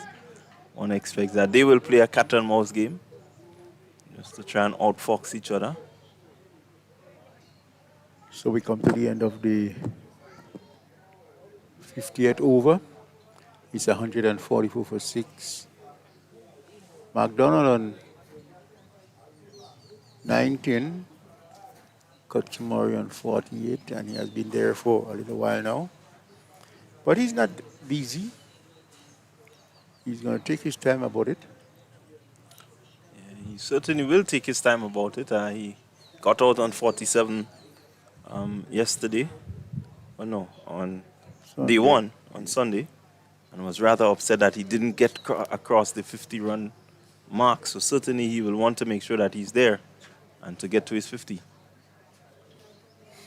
So let's see what as Henry continues and continue the same ploy outside of the off stump. Searching there for the edge, but Murray is there. Taking his bat away, and there is no run.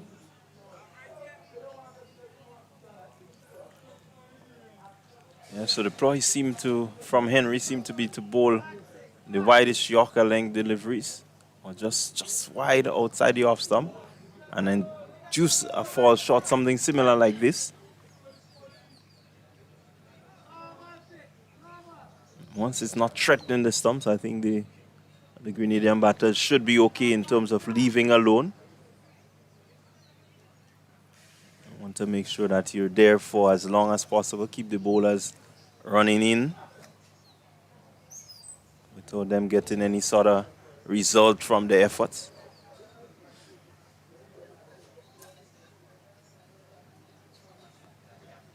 Henry bowls again. This time the batsman is driving, more or less opening the face of the bat, and collects his 49th run. And Grenada moved to 145 for 6.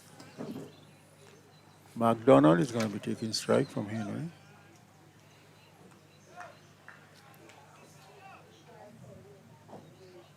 And the batters out there look a bit comfortable. Nothing really troubling them.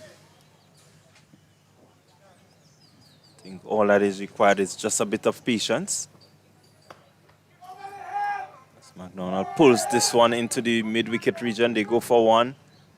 It will run close to the boundary, and so they will have time to cross for 2. So easy scoring there.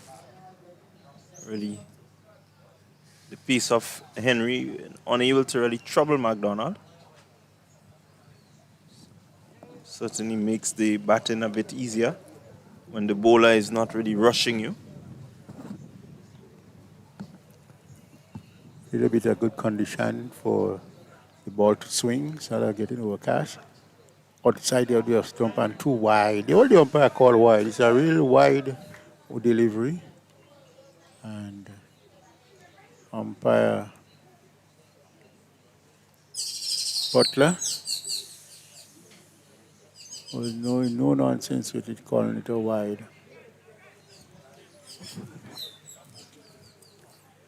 And this one was rather wide, almost off to the edge of the pitch.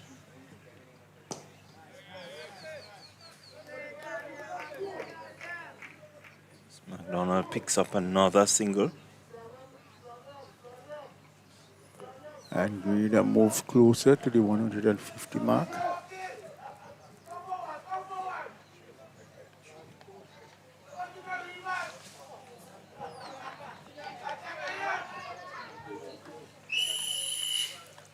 Henry makes his way in again to bowl to Maury. And Maury playing this one on the onside where the bowler fails. And there is no run. It's the end of the over, end of the 51st over. Grenada 149 for 6 with Custin Murray on 49. Daniel McDonald is on 22. Yeah, this pair has been together for a few minutes. And so far they've turned the scoring rate over nicely. They've been patient. They've not really done anything out of character as yet. But certainly they will want to make sure that they continue to bat and bat well and ensure that the game is out of reach of St. Vincent and the Grenadines. The lead being 123. Hooper, Ambrose, it's Sunil Ambrose with the ball.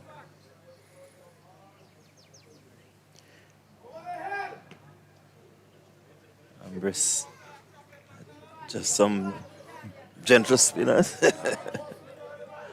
Now this is where you have to make sure as a batter that you don't allow Sunil Ambrose to come and give you any chat.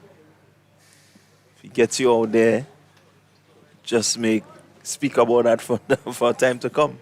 Definitely so. Very aggressive cricketer he is. And giving the ball generous loop, and McDonald playing back past him. Needs to be careful here. This is an opportunity where, as a batter, you may just loosen your guard. Because Ambrose is not a frontline spinner. As this one is cut and it's going to run close to the boundary. That should bring up 50 for Cutson Murray. Well played by Murray. He stuck it out. So you look at the replay here. He got across to it. Placed it expertly. Pick up 4 runs and bring up his 50. So 50 to Murray. He will be very happy for that. Well, I am happy for him because he really had batted well. Really stuck it out and forcing in, and now getting 47 in the first inning. He was leg before, and come in the second inning and he's on 53 not out. That is very good batting from the young man.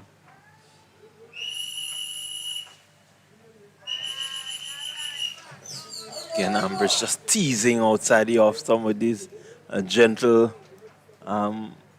spinners. Idea is just to keep it slow.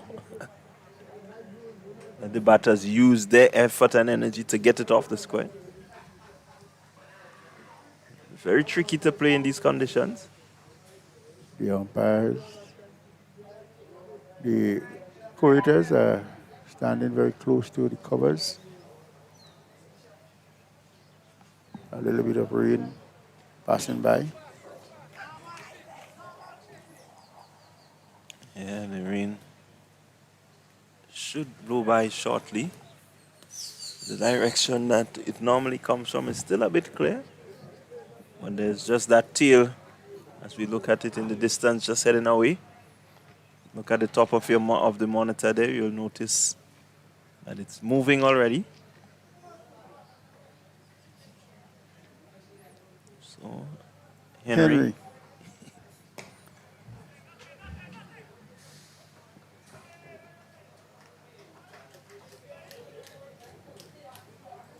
Good sharp single taken there. Fielder had a good shy at it.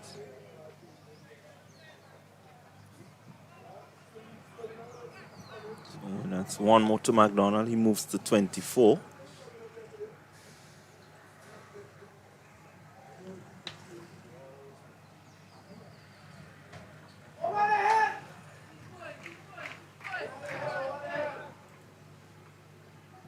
Henry just looking to bowl that negative line wide of the stump.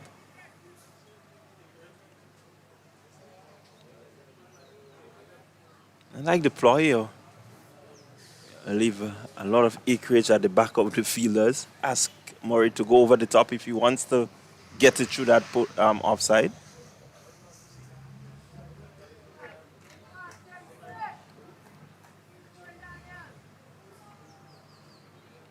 So he may get one, he may get two, but the hope is that he may not get three.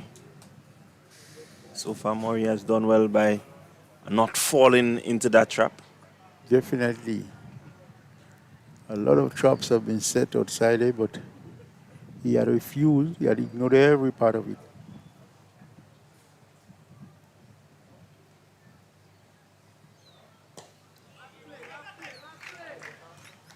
Picks up another single, Murray.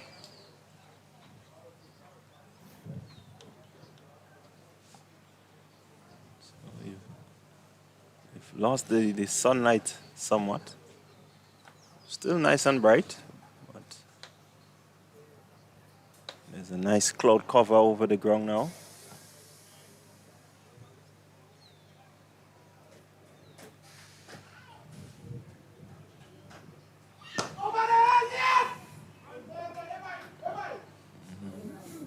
Henry doing well there, getting his hands to it. That one would sting a bit. Yes. Yeah, it certainly will sting.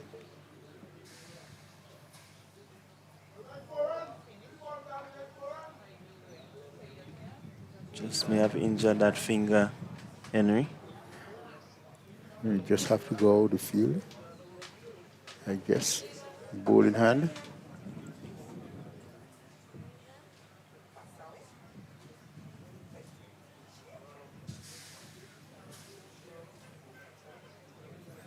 And that is the hard part of the game. When you don't get it in the right areas, it could bring about some damages. Yes, definitely. You got to put your hand always in the correct position when you got to be catching, doing return catches to the bowlers. Men in the outfield, the slip men, they have their special catches that they have to practice. And if you don't do it properly, well, injuries do occur, and they don't refuse to occur. Certainly they don't.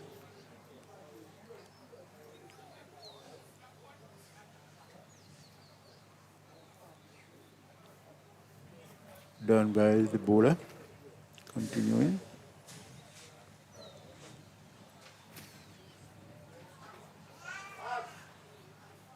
There are some things in cricket,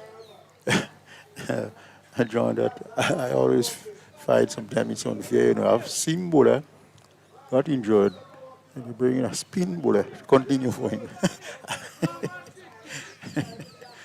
Oh boy. And that's the thing about the game, right? They say a bowler will continue for him, no? A bowler will continue for him. The dynamism of the game.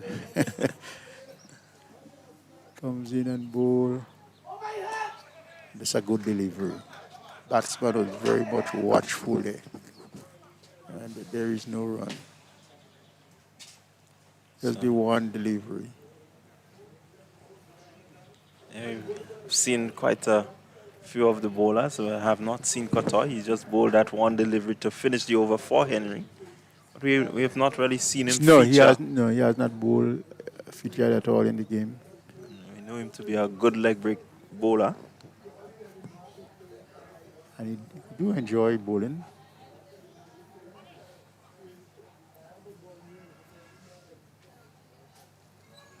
So, coming up close to the tea time in interval.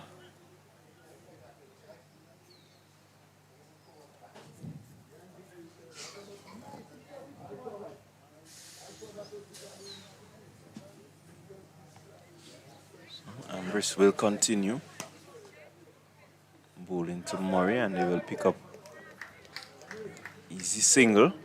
Ambrose, as usual in his tactical aspect of the game, trying to hustle Murray to settle down.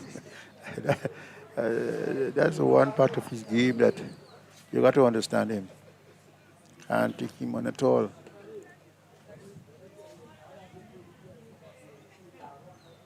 Every trick of the game he tries. Yeah, certainly. He's filled with tricks, Sunil. He's very experienced. He's been playing for quite a while. Plays with the batsman head quite a.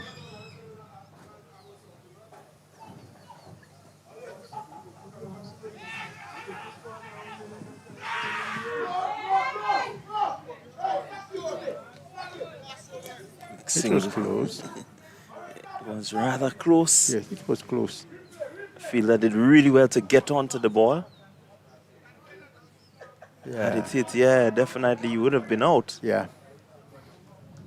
Good fielding. Good bit of fielding. So you would not want to have any dismissals here at this time. The pair out here will want to remain.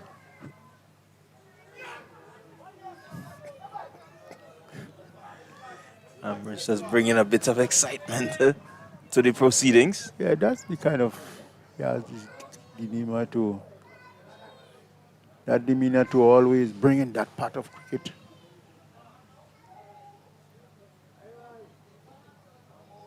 Just got to keep cool around him. Bowes in and Maurice well there, compact and playing it out in the extra cover. And there is no runs.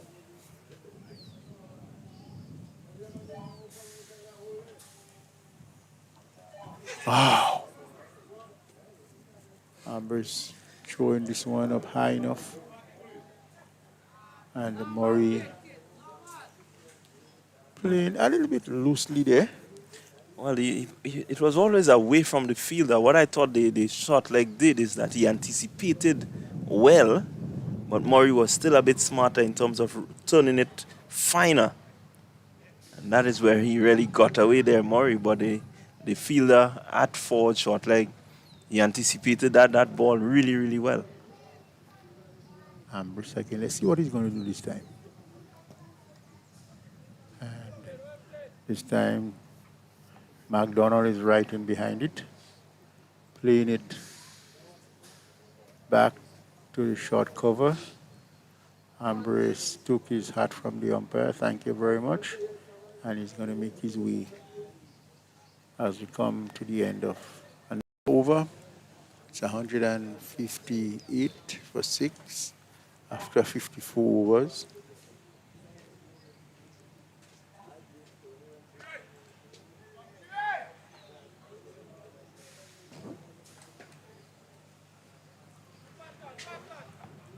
So Kotoy will continue. So it seems like he's going to finally have a spell.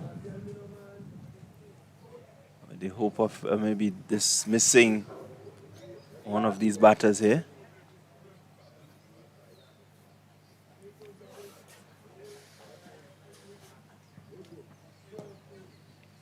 Okay, starts on a good line, good length there, Kotoy. So mid off, mid on, deep, mid wicket on the boundary.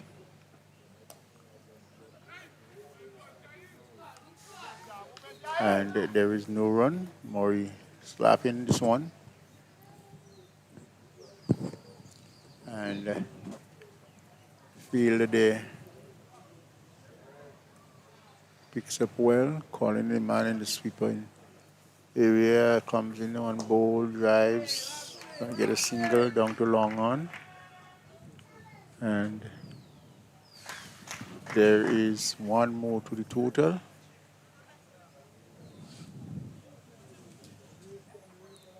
Yeah, smartly played there by Murray, just getting it past the bowler there, Kotoy.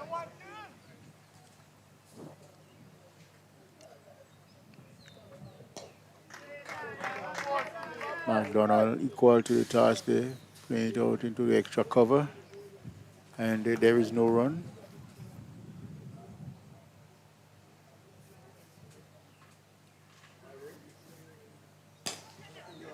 A bit short there, and McDonald quickly onto it. That was a good shot. He got into position rather quickly and really deposited it well. His account continues to grow. He now moves to 26. And so far, these two have been batting quite well, both in the first inning and the second inning now. McDonald looking quite comfortable out there. So too is Murray.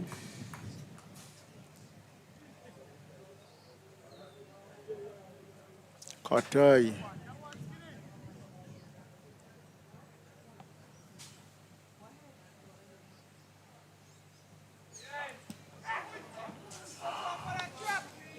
Well, it's another one that was slightly short, and McDonald seen it and really the ball really light up on him. Just playing too early and got nothing for it. It's T. Yeah, McDonald there. He's lit up for that short one. But well done to Grenada. They've rallied well, 158 for 6.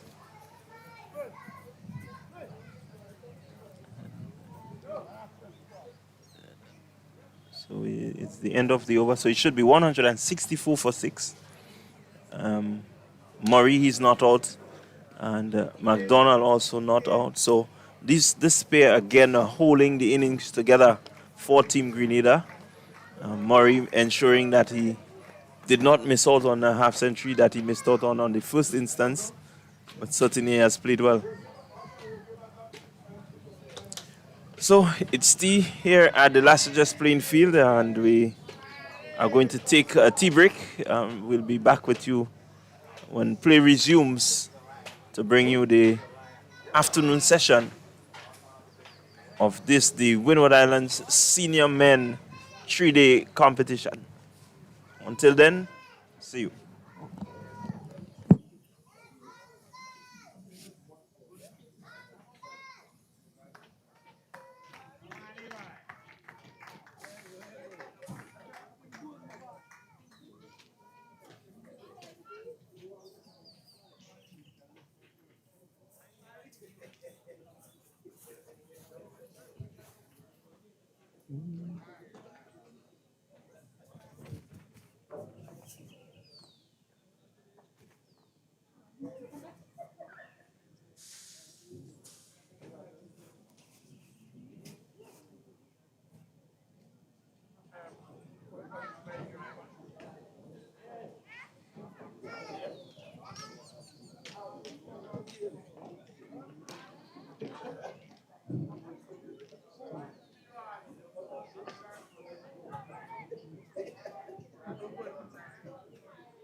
All right, so we have had the tea break, and we are back with you to bring you live action here at the Sagesse Playing Field.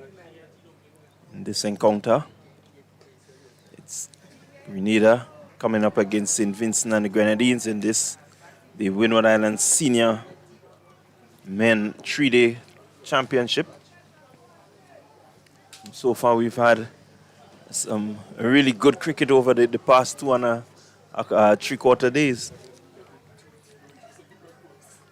With me is Ashley Cummins, and we're going to bring you the action as it unfolds from here as we get closer to the end of day number 3.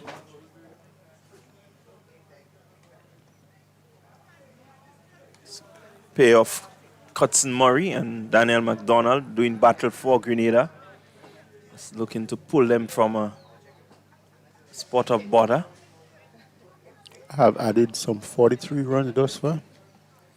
So that's very good going by this pair. It's shown that they are the ones who holds the innings together.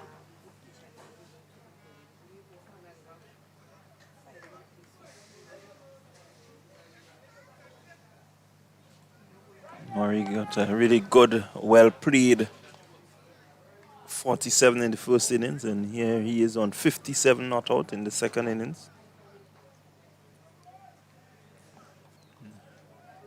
He enjoys batting, so he may just decide to stay and maybe bat out the rest of the day.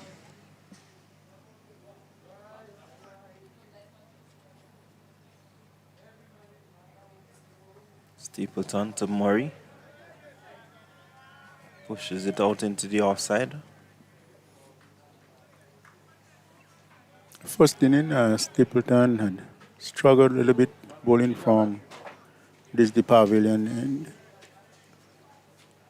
he went to the road end, sort of settled down. So I guess this is why he has started again from the road end, looking a little more composed, and just that he's not lining up a couple of them properly, 2 of them down the leg side thus far.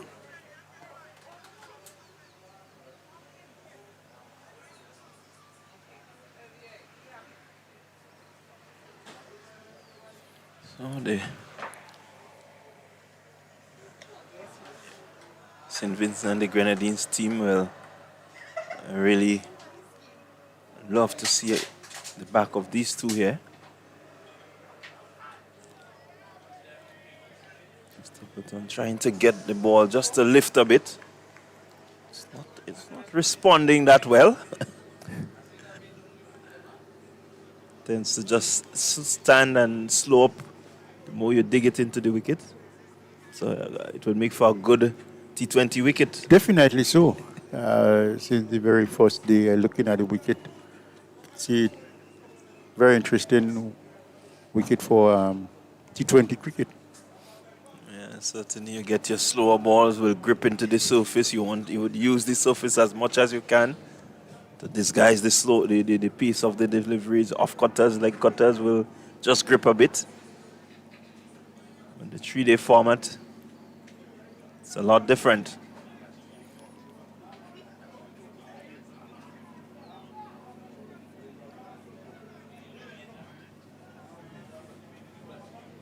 Dunbar. There's a man picking up the attack from the pavilion end. And he'll be bowling to McDonald. The ball that calls McDonald on the front foot, which he did, and playing it out there where Kotai seemed to be the fielder. Collecting comes in. This time, this one pushing. Little bit airborne, creating a little bit of excitement there. Fielder retrieved, and there is no run, no damage done. It comes in again and ball to McDonald. McDonald getting one outside the off stump again on the back foot, driving, and there is no run. St. Vincent feeling very energetic now and looking to use that energy to get on the wicket as McDonald pushing one down into the short cover region and was called, a good cricketer from Grenada, called for the quick single, that is Murray, and they got through quite easily with it, taking the score to 165. And McDonald moving on to 30, done by 2 for 41 in 17 overs thus far, and he'll be looking to get much more as he comes in to bowl to Murray, a ball that had some movement in it, slight movement away from Murray, but he was equally behind it and smuggled out whatever was left. There is no run. Here is Dunbar again. Murray's driving, well stopped by the man in the cover there. Seemed to be caught right there. And a little bit of sharpness there from him. It's the end of the over. It's 165 for 6. And Grenada 139 runs ahead in the post-T period. Yeah, good going there by McDonald and Murray as they seek to bring Grenada closer and closer to the end of the day. They've done well to stitch this partnership, which is worth just about 40, maybe 47 thereabout. And Stapleton continues a wide delivery. Stapleton just trying to lure McDonald into maybe a false shot, maybe have him reaching for one playing away from the body. Every now and then something happens that gives the umpire a little bit of exercise and Yeah, they haven't had much to do. It was a tricky period to start this morning. They were called upon very frequently. Yes. But as the evening progresses, they tend to have it a bit easier. The pitch slowing up a bit. Batting becomes easier. The ball not doing as much as it gets older. So Murray and McDonald, they have capitalized well. Stapleton. Wide down the leg side. Not wide enough that the umpire should exercise those shoulders. But well taken by the wicketkeeper. And there is no run. Yeah, Douglas really had to get across there.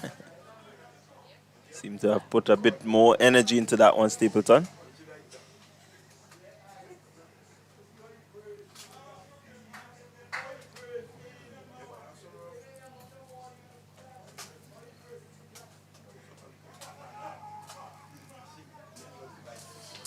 So I'm moving into the left-hander. Just trying to walk it off the pads. Maybe coming on to him a little quicker than anticipated. And there is no run.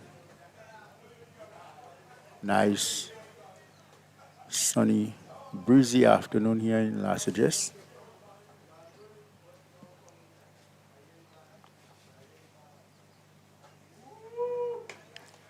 McDonald behind this one and playing it into covers. Extra cover region, and there is no run. Rehearsing maybe just what he should be doing. Batsmen always of this situation. And even number 11 batsmen normally do it too. Yeah, you always shadow bat. Stapleton missing his run there, and the umpire takes his time again to exercise dead ball. As a player, whether you bat number 11, you bat number 10, number 9, or you come in as the opener, you tend to always rehearse what you want to do. Even the runner rehearse what should be done. So McDonald swivels into this one. It will run close to the boundary. And they're going to pick up 2 runs. Slight misfield from the fielder down at fine leg. So 2 more to McDonald. 2 more to Grenadians total. McDonald picking up that. Stapleton is trying to get it back into him. So whenever he's out of length and out of the correct line, he is going to walk it backward of square. And he's going to always pick up there, especially if he can find that boundary. There is a big gap. This time he goes over out on the off stump, out wide outside the off stump, and there is no run. So he's working with a ploy. He has a field that is set there. I want to induce McDonald into either pulling something that he shouldn't or just trying to cut something that he shouldn't. But McDonald is playing with a good head on Saturday. And at the end of the 58 over, it's 168 for 6, Grenada. So again, Demba will take up the attack from the pavilion end. He's bowled well with the new ball. Really posed some problems for the Grenadian top order. As the ball gets older, one expects that he may just get a bit more grip. So Murray cuts well. It's gone for 1, and they will challenge for the second and get it quite easily. So 2 more to Murray. Certainly playing well. It's really good signs from him. I know many persons have spoken about the ability of the twins to, really play, especially within the middle, and they prove that they have the tendency, the tenacity, they have the ability to really, hold the innings together. We saw it last year within the Windwards tournament. They really worked well in the middle of the innings for Grenada, and they continue to do so now.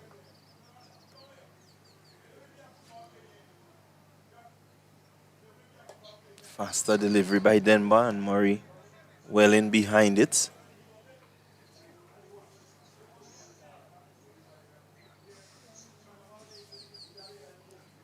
You have to applaud the powers of concentration from these batters that have been on display in this match. As an inside edge goes to fine leg, they go for one and they will come back for two. Coming off the inner part of the bat. So two more to Murray. 172 for 6, Grenada. A lead of 146.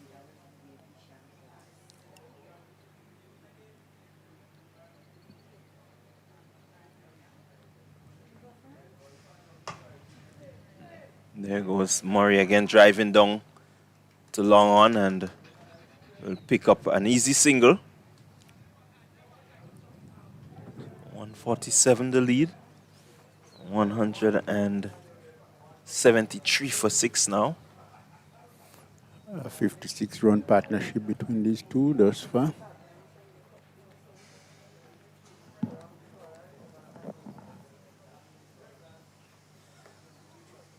Well played there by McDonald, just pushing it out.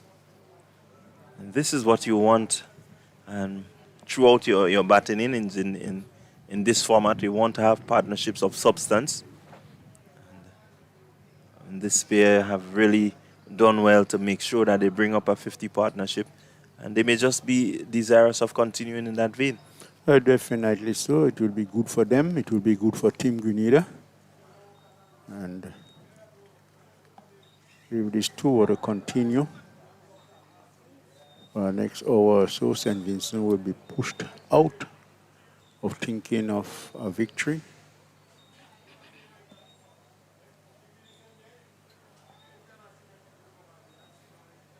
Stapleton from the road end passes the umpire now on balls outside the off stump and a wide signal by the umpire. So after in the post T period, the umpires are getting a little bit of work to do. A little bit of stretching of the arms and what have you. Stapleton with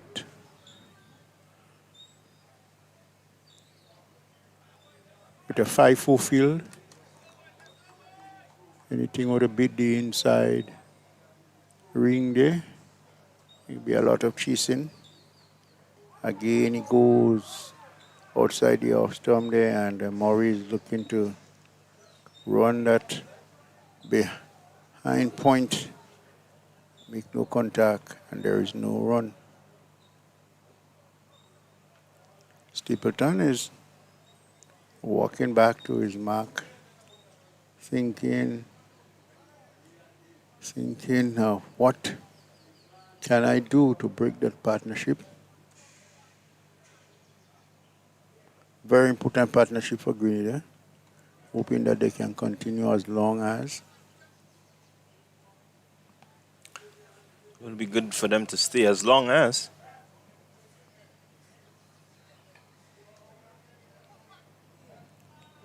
I want to show the selectors that you are ready to move to the next level. Next level, and that's important. Have to keep moving. Having a couple of the Windward players in the West Indies team, Martinez, Ogis, Hodge,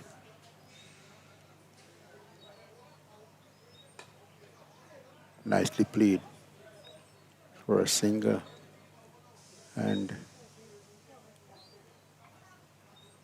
Murray just caressing it nicely out in the extra cover and picking up a single.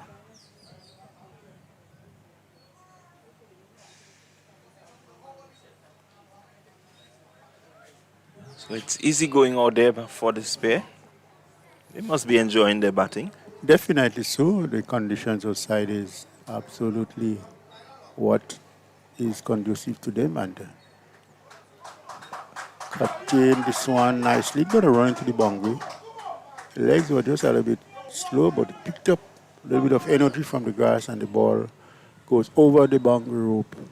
And it's 4 runs to McDonald, working it well. Yeah.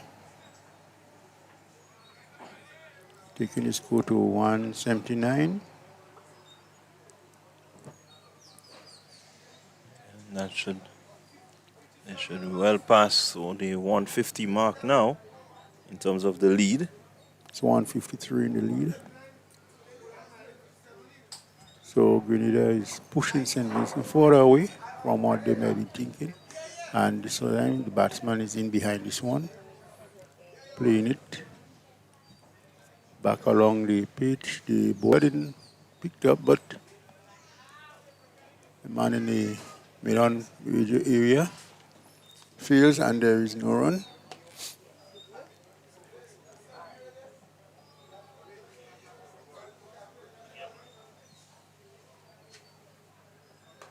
Well played, McDonald, right in behind it. Ball coming up the face of the bat. There's no run. It's the end of the over. Grenada 176. McDonald is 36. Morris 63. Some 60 overs gone. It's 153. Grenada lead by. Yeah, good. Good batting from the pair. Again, we commend their ability to stick and focus. They've played the conditions really well. Denver is going to continue. You know, Ron, something I always look at in cricket. I may be wrong, but I always observe that in cricket, a batsman plays short, he runs 2, and eventually the ball goes to the boundary for 4. Well, after running 2 and the ball goes for 4, that should be 6 runs for you. You reward the energy and the effort. Again, the inventions that keep coming, you never know. Never know. A player knowing that he can maximize his efforts, but again, it will take a bit more monitoring to make sure, how many. It's always interesting cricket, the dynamics of cricket. Denver comes in and bowl. Batsman is driving on the bounce, he feels, and there is no run. Yeah, but it's interesting. Maybe we can get a format that would reward you for your running efforts. Morris in the ball large, very comfortable. Oh, and he's out driving this one. That will go into the boundary. Lovely shot, caressing it. And it crosses the boundary line with fairness. And 4 runs to him. Oh, lovely. Yeah, getting right out there to the pitch of it. Textbook shot that you would play as a youngster learning the game, what we call the push drive. You want to get the feet right next to the line of the ball and just bring the hands through nicely. And that's exactly textbook cricket. It's amazing to look at this young man. As Dunbar comes in again and bowl to him, and this time he's walking it off the pad.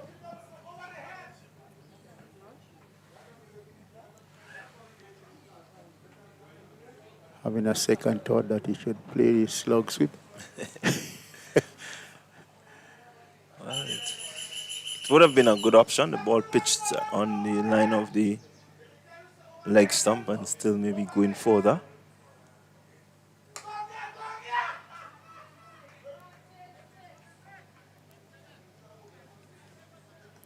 Goes between the umpire and the wicket now. Trying to create. Oh, and that's a good delivery, but it's well played by Murray. And Murray is seeing the ball as large as any birdfoot in Grenada now. Eyes really into it. Lovely sight to see. Comes in again. Oh, and look at him on the front foot. Composed, compact. but has his aggression in him, waiting for it. Anything pitched up there where he's confident enough, he will go after it. And so he has that mixture of aggression plus his defense. Well-tempered. And that's a good sign. Very much good sign. 67 he is, McDonald 36, 183 for 6, 157. Grenada ahead in this game. And they will really want to keep batting on and on. It's 23 minutes past the hour, 3 o'clock. And take it for the run. Well, thinking about the time and just to give an update as to what is happening down the road. Dominica versus St. Lucia. St. Lucia in response to Dominica's 375 for victory. St. Lucia, they're 151 without loss. Wow, what a reply. Can they get there? Stapleton bowls to cuts well. That will run close to the boundary. Can he stop it? Oh, yes, he stopped it just about a foot away from the boundary. It's a good fielding, covering some grounds there. And 2 more runs to Daniel McDonald.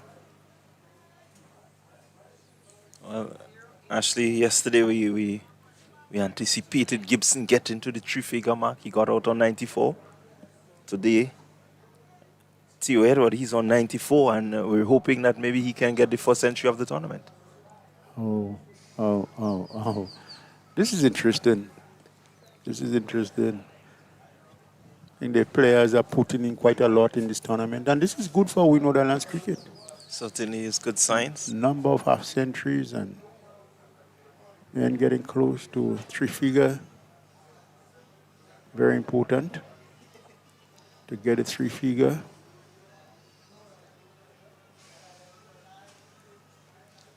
Stapleton bowls to McDonald, and he picks up the line well and allow it to go through, and there is no run. Little bit of byplay there from the keeper, collecting and sending the ball back on the wicket, and the first slip appealing to the umpire just to keep them thinking everything is happening outside of the Stapleton. What will he do next? Will we see a short one as he makes his way now, passes the umpire and bowls outside the line of the leg stump? This one coming back into the batter. Just pitching it. It's one of the things fast bowlers have to understand. Once you're going to be bringing the ball back into the batsman, you can't pitch it middle and leg. You need to get it onto the off stump and allow it to do its movement back in.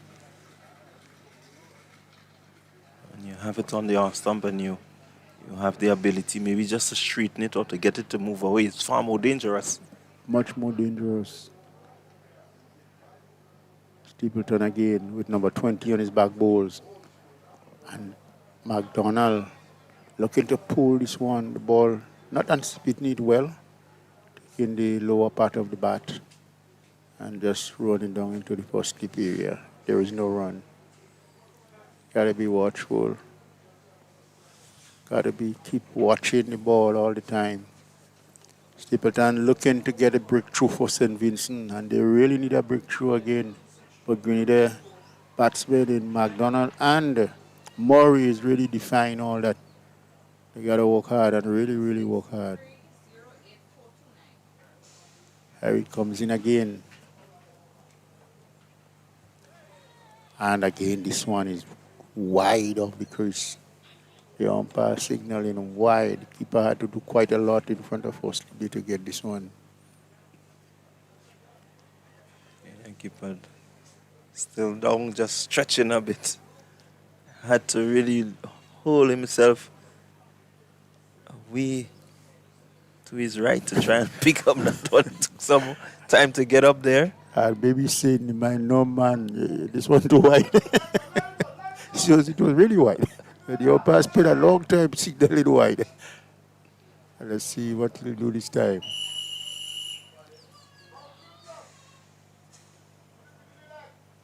Picks up well. McDonald pick up the line well and pulling his bat away. It's the end of the over. And at the end of the over, Grenada 183 for 6. Murray 67 of 120 deliveries to tell you his application there. And McDonald is 38 of 58 deliveries. Grenada 160 runs ahead. 62 overs have been bowled. And our time here is what, 3:31. Getting into the next hour to 4 o'clock. And Grenada continue to defy St. Vincent of what they were thinking, bowling them out. These two batsmen had really steadied the ship for Grenada, McDonald and Murray. At least the Murray brothers started it. McDonald came in and just continue along this vein, keeping the Grenadian batsmen, the St. Vincent bowlers out. And Dunbar is going to continue. Dunbar, so far, I'll give you his bowling stats in a while.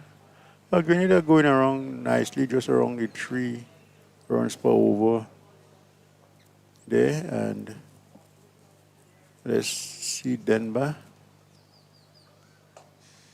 driving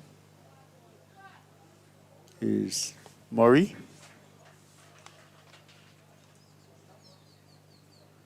And there is no run.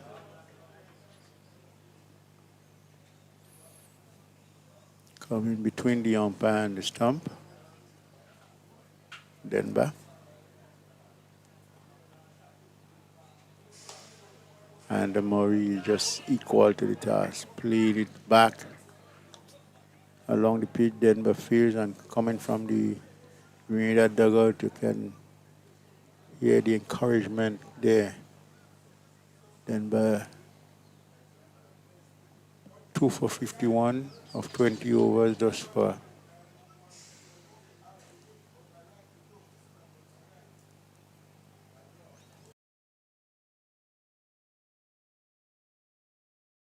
He has been batting even better.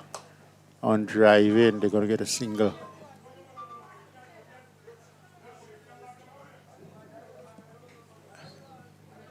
So one more to Murray. He will move up to 68. Total goes up to 187. Number 2 for 51.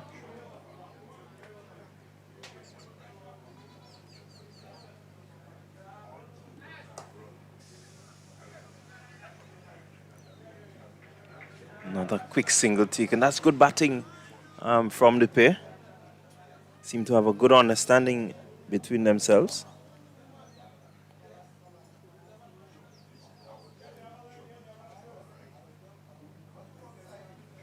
Actually, Theo Edward is on 98 now. Inching closer. Let's hope he can get there. It will be good for the young man.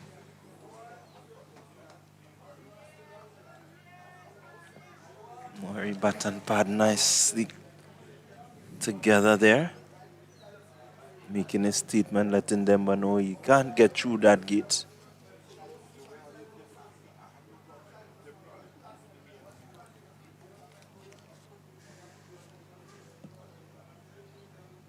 Ambrish giving him some advice on the angle. Let's see how he's going to do it.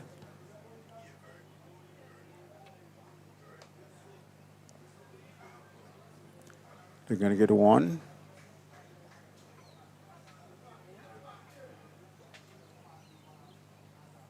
Ambrish always operating as though he's an architect. I like to find out his occupation apart from cricket.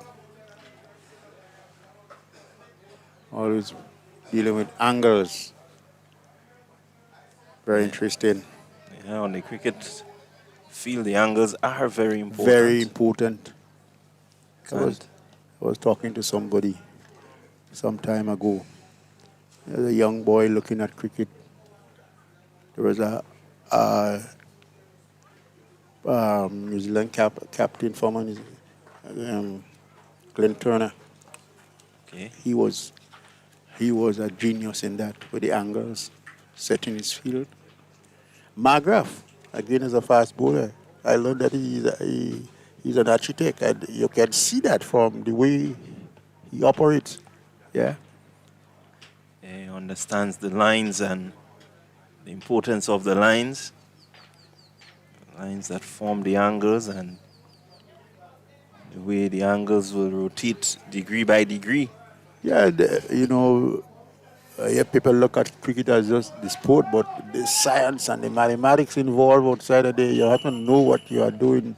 You wouldn't actually see the mathematics on paper, but in the brain, looking at everything outside of the field placement together with the bowler, it's a lot of thinking that have to be going on outside of there. As we see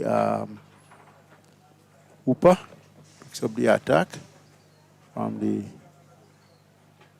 road end where he has been enjoying bowling all through this game. And let's see what he will do in this spell, looking for wicket. Someone outside the off stump. Murray casually picking up the line and just allowing it to pass by, playing the shot after as he comes in again.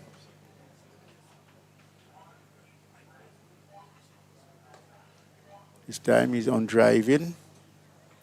Well fielded there. And there is no run.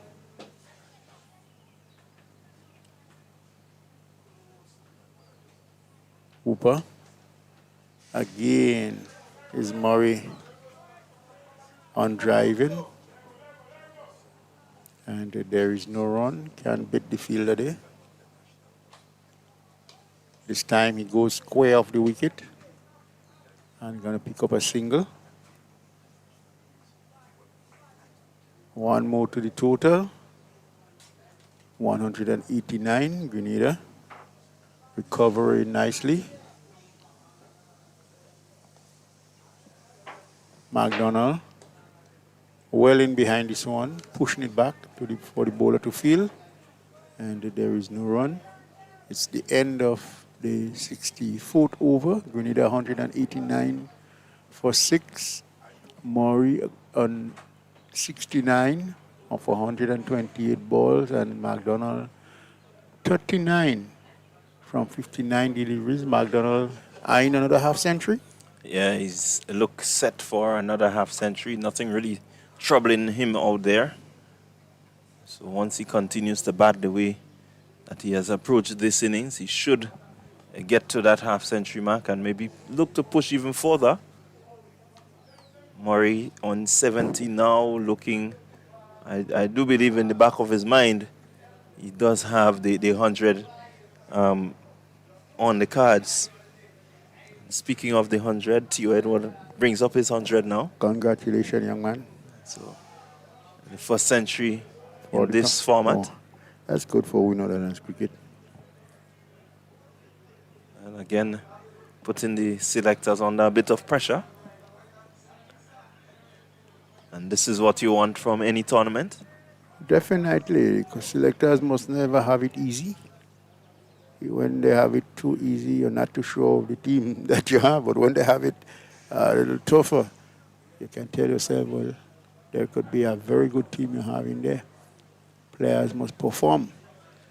And perform he has. Murray and McDonald, they've certainly performed also. So they will continue to fight and continue to give the selectors something to think about.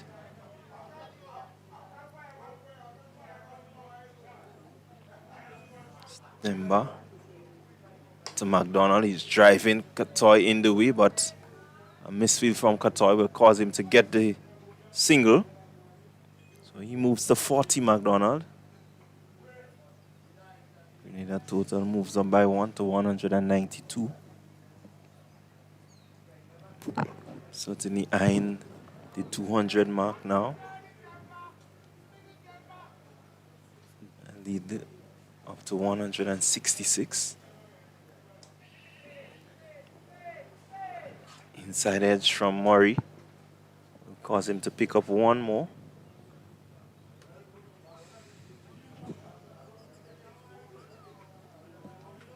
So it will be a good moment for him if he can continue to bat here and bring up three-figure score.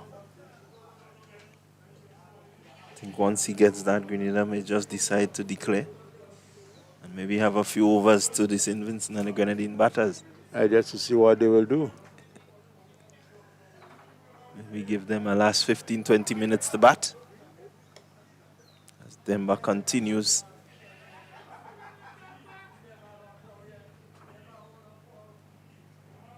McDonald continues in his dogged manner to ensure that he keeps Denver out.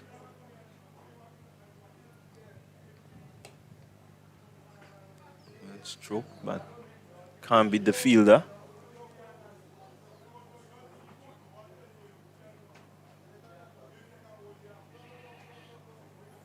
So it's the end of the 65th over. And we need 193 for 6. McDonald 40, Murray 72, and it's 167. Grenada ahead. Dunbar continues 2 for 57 of 22 overs from the road end. And really in search of a wicket, St. Vincent. Yeah, and they're really hoping that they can break this partnership here. It's been a solid partnership between McDonald and Murray. So Hooper would use all his experience here to prize out a wicket. It's nicely stroked down the ground and they will pick up the single quite comfortably.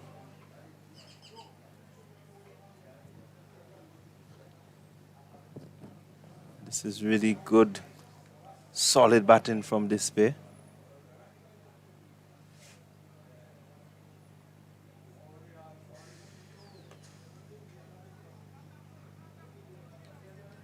Again,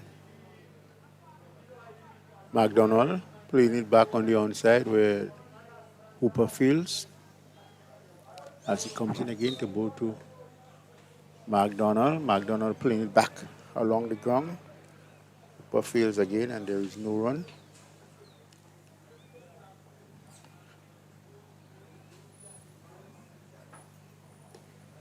This one is a faster one. The man in the wide made off position fields, and there is dead ball signal by the umpire. Batsman pulling away.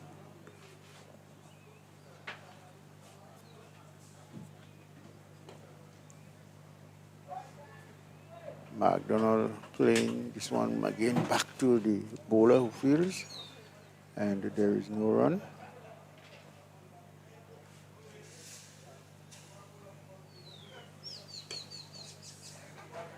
Yeah, quick single taken there.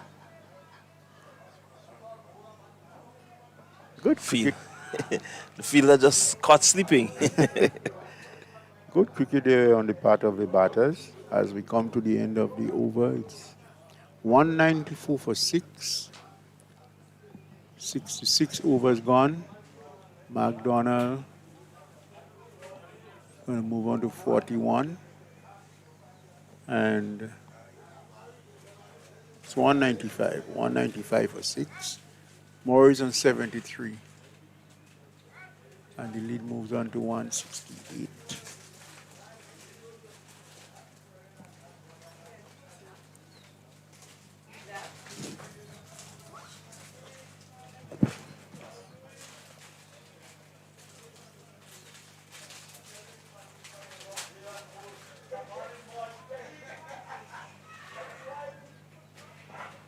Denver comes in and bowl. There's a loud appeal. And the umpire is not interested there. Yeah, but clearly I think it pitched just outside Oh, the yeah. leg stump. What was good there is that you see the hint of turn from Denver. Did get on to turn. McDonald is in behind this one and playing it back along the pitch where the bowler fields, and there is no run.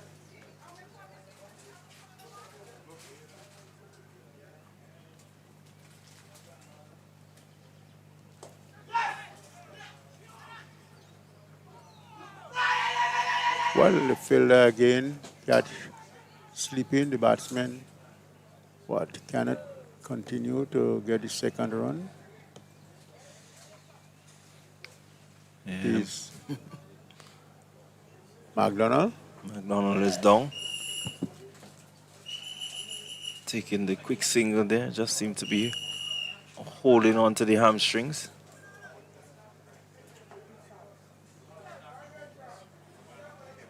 Trouble. It seems to be a bit serious, the fact that he stayed down so long. So it could be that the hamstring is given up. Could be a bit of cramp also. If it's the hamstring, let's hope it's not the hamstring because this can rule him out of the rest of the tournament. The rest of the tournament.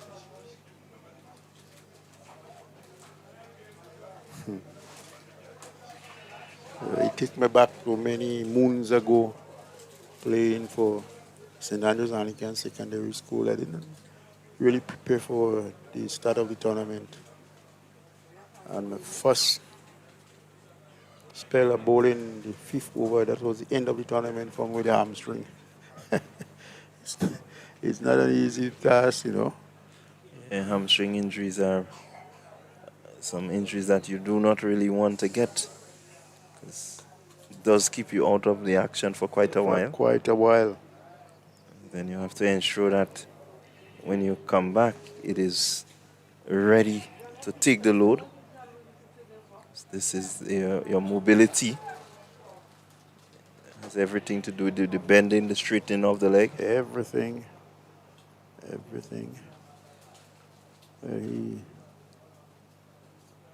While he was down, the players get a little while to refresh themselves. He's up.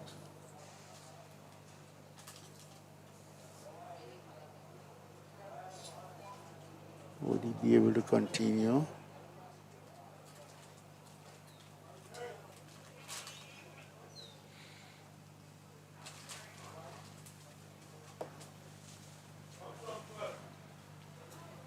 So it seems like he's going to continue. Yes, Daniel McDonald, and there is another brother. He's more a batsman, wicketkeeper batsman. Donald McDonald. These guys are very strong guys, you know. These guys come from the fishing village there, and oh boy, very, very strong guys. Full of energy. You know, the 19 cricket and school cricket, these guys will go on and on and on and on. Yeah, McDonald has always been a very good player at all levels, on the 15s, on the 19s, and now proving that he belongs up at the senior ranks. Yes, definitely.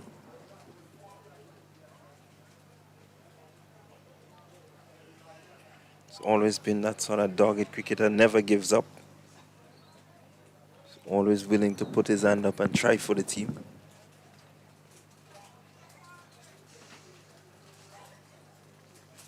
It's good to see him back up. No sign of any pain. I think that single was one that had called for quite a lot of going for him. And maybe just whatever the That happened. He's back up and ready to go again. Same kind of clouds have been showing. Hey, look, I'm going to pass by again. Comes in and bowl and Murray playing it back along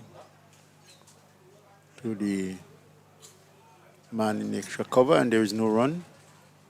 Murray 73 as Denver ball to him. He's driving.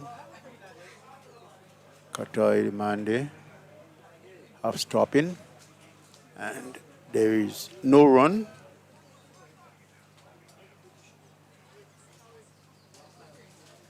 We are leading by 170 runs.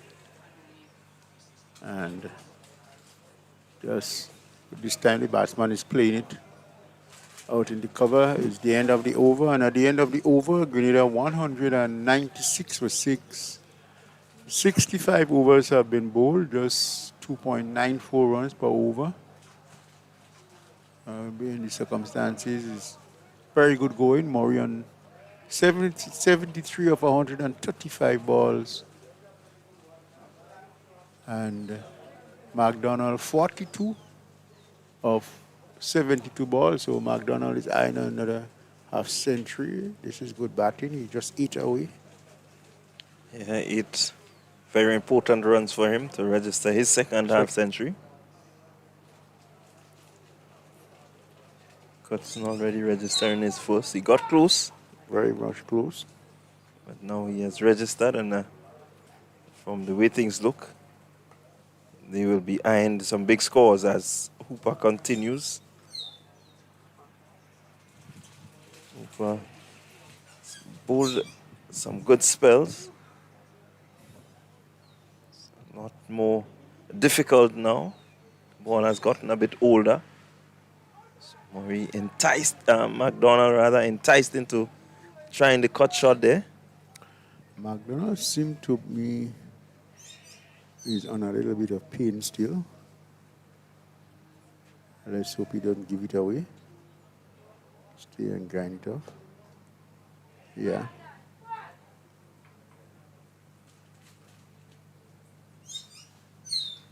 He's certainly looking to grind it out there, McDonald. He's not giving up.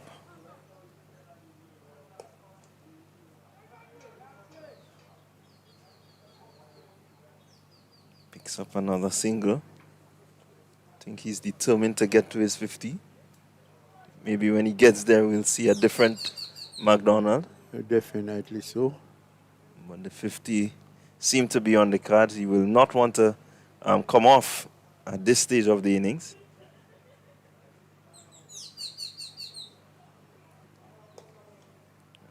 Just wants to encourage him to be careful, though, because it's better to be a bit safe in terms of injury and be able to treat it than to play on and get it worse and have to rule you out entirely. Yes. He's under some pain there from the non-striker end. You can see that. Upper balls to Murray drives. Felsman there in Maloney diving and stopping. There is no run.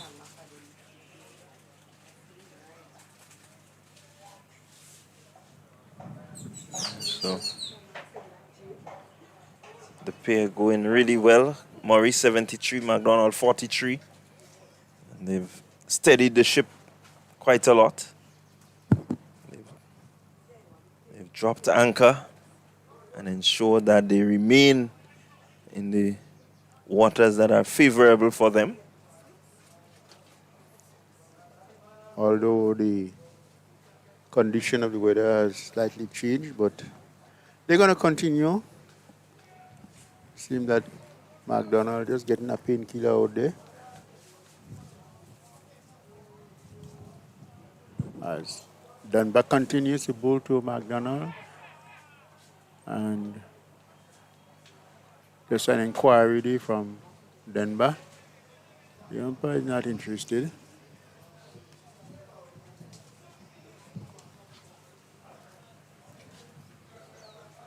Just the wind just picking up a bit. So we lose the sunshine here at the Sagesse Playing Field. Have some ominous clouds looming around. Let's hope that it will blow by quickly.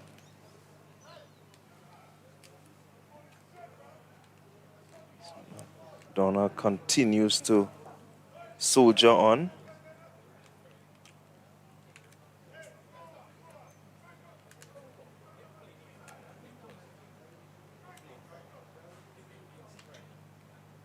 This one is lifting it over the top. It's one bounce. 4 runs to McDonald. Well.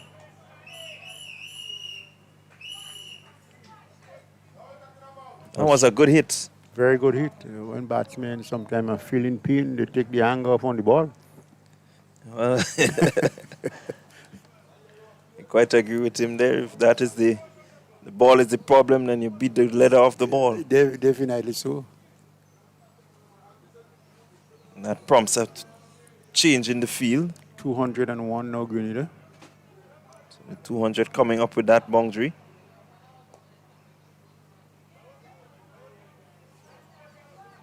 So it seems that anything just middle and leg there is gonna bring back on whatever pain he's feeling. When he's away from his body, seem to be all composed there. So let's see what Denver gonna do. They're looking for just a wrong there. McDonald 47 of 79 deliveries.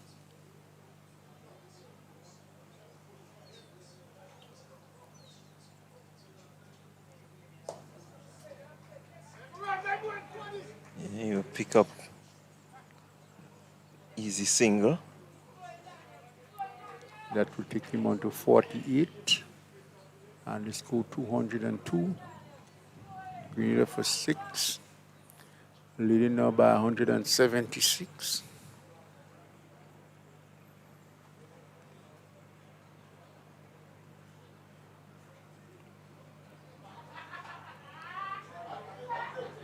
Yeah, so they're just continuing to mount the pressure on to the Vincentian bowlers. They will be looking to see if they can get the breakthrough. Even if they may not have a result in it, but they will want to make sure that they get wickets. It goes a long way for your stats. So Hooper bowls. McDonald, that is McDonald. Yes, he moves now to one more closer. Let's move to 49. Up and down. Call this kind of cricket up and down. Yes, they continue running the singles, taking the singles quite easily. And Donald McDonald is on 49, looking for his second 50. And there he got getting it. Well played. Absolutely brilliant. 2 half centuries in the game, and he had gotten among the wickets. So he's making a statement to the Windward selectors as we get closer to the hour. As it comes in this time, it's out. Murray goes for a well-played 73 of 139 deliveries. The ball taking the edge. And the wicket-keeper, Douglas, no doubt, a well-played young man, a well-played 74 of 139 deliveries, 39 deliveries, and Grenada losing their 7th wicket with the total 205. Yeah, well played to young Murray. I know he was hoping to maybe go big, but he has really done a good job for his team. Ensure that he got some runs also in his favor. So he's had a good match. Continues to make his parents and the country proud the way that they have progressed through this stage. They came from the under 15s, under 19s up into the senior ranks, and they have really done well to be focused and steady, the Murray brothers. Definitely, they have really done well. So it will be Sherman Lewis to join Daniel McDonald as the fielders take a much needed water break. It's cool conditions. Sun has disappeared for a moment. We anticipate that it will be back shortly once this cloud drifts away. 205 for 7. 179 runs lead. It's gone past 4 o'clock. What can St. Vincent be thinking? What can Grenada be thinking?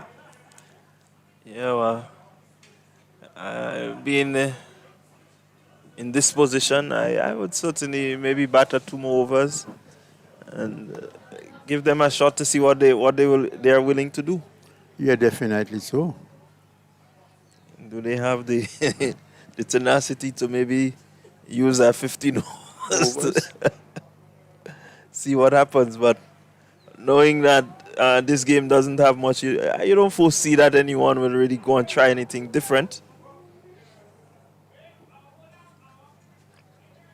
So they may just settle for the draw and call that a day. But we have seen some good cricket here at Sagesse for the last 3 days. Batters really putting down their head and batting. And this is really good for Windward cricket. I quite agree with you there. The game has really gone through its phases. The Vincentians, they had a really good, strong start. They fell away in their first innings. Grenada again had a bad start in their first inning, but they were able to recover. You see it again here. They had a bad start, but the recovery took place. And so, you really had that to and fro, that going and coming, the on and off, and everything in between in this match. Yes, definitely. And the pitch had really played well. We are complimenting the performance of the cricketers. They had really bent themselves into it. Hooper bowling to the new batsman in. And Sherman, who is no rabbit to the bat, he is out there stroking it back to the bowler, and there is no run.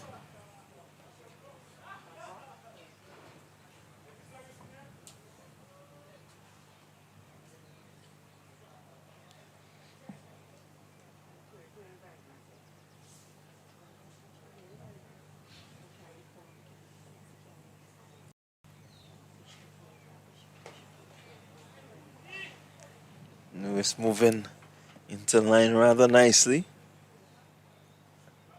He's there just to accompany McDonald. Spend as much time out there as possible, maybe, and see how he can register a score to say, well, I was present at this tournament and I did get a decent knock, though I'm a bowler. It's always good to get runs on the board as a bowler. The umpire signaling to the scores, something to do with the time and the overs. I make it. Yep.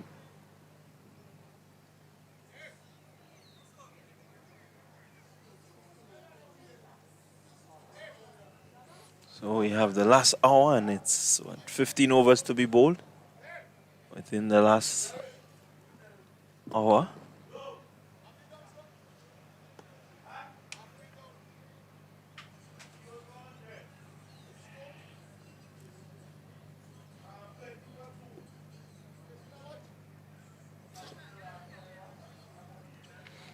So after 70 overs completed, now you have the last 15 to bring us to 85 overs. for the day's play. So McDonald continues.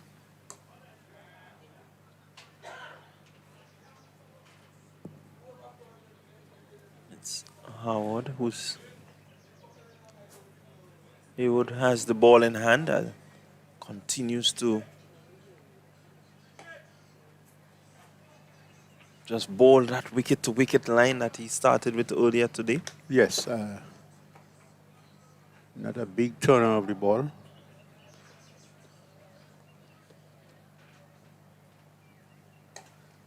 Looking to use the variation of the faster one, though, the one that would just continue along.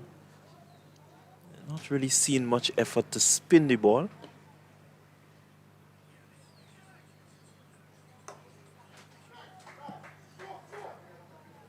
So McDonald strokes this one down to Ambrose at long on and will pick up an easy single. That's good batting from McDonald. He's not busy within the crease.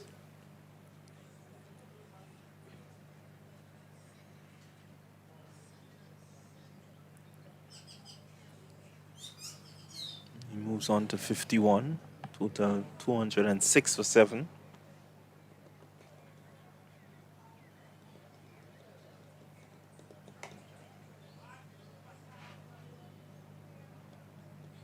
Let's talk about the single.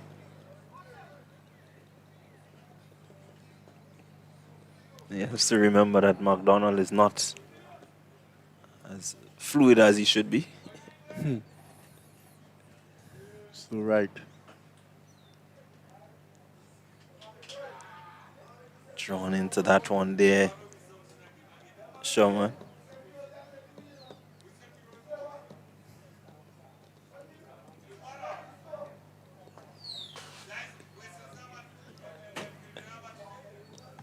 So the end of the over, 206 for 7, and the players are shaking hands. So that tells us that they have conceded drawn.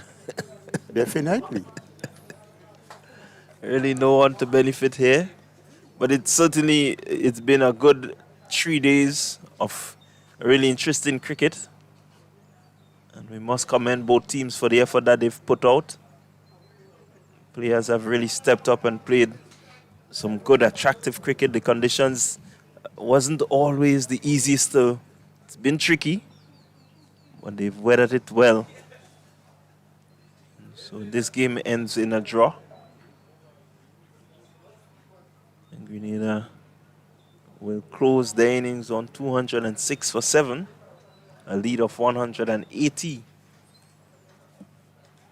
McDonald, second inning, 51, not out of 88 deliveries, getting 57 in the first inning, and he must be a happy man. Definitely, he has to be a happy man. He's come in at times and really dug deep with his team in areas, spot of border, let's put it that way. And he has really weathered the storms to make sure that Grenada remains, in this contest.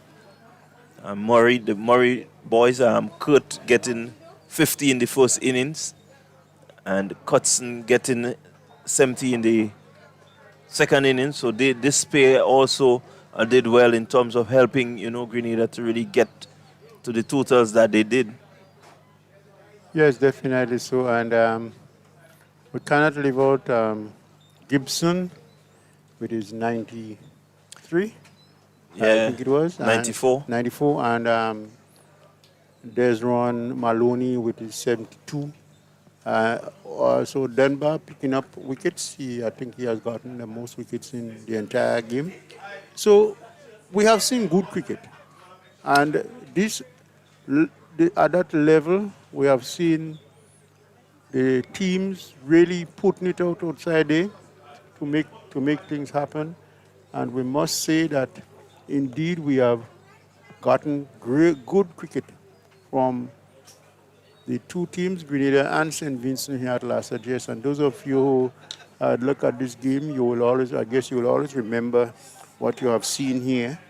And it would always be in my memory looking at McDonald and the twin of Murray, the opening batsman for St. Vincent, the way they had started the inning in pursuit of the 288, and the way Grenada fought back. And eventually St. Vincent went on to get the first inning. Grenada struggled in the second inning, but had really came back with partnerships with the Murray brothers and McDonald. And eventually we have seen the players saying, look, we can't get the better of each other right now, so let's leave it right where it is. And all went well for both teams. Yeah, certainly this is what you want to see from the Windward Islands. Now what they need to do is just to translate this into the Windward Islands 4-day team and allow the players, if the players can continue in that vein to show that sort of dogged determination, and really this could turn the tides and the fortunes for the Windwards. They've been having some good seasons here and there in and between. They've yet to put a really true season together and maybe win the championship, but these are good signs. Very good signs that they can take away with them and keep going on in this game. So that brings the curtains down on this 3-day match here at the Sagesse Playing Field. Match drawn, Grenada 288 in the first innings and 206 for 7. St. Vincent and the Grenadines, they amassed 314 in their innings. And time has been called. And so we say, stay tuned. The 50-over format comes up on Wednesday. We continue the broadcast right here at the Sagesse Playing Field. So until then, goodbye from us here. Ashley Cummins, Clyde John, TNR Communications, bringing you the live broadcast from the Sagesse Playing Field, and all the involved in this match. We say thank you. Before we leave, we must say again a special thank you to the National Lotteries Authority, the IMA, Grenada, Answer Coating Limited. They really came forward to assist Team Grenada and the GC in preparation for this tournament. So we must say thank you to them before we leave this broadcast. So until Wednesday, we say see you again right here at the Sagesse Playing Field for more cricket action in this, the Windward Islands Senior Men Championship.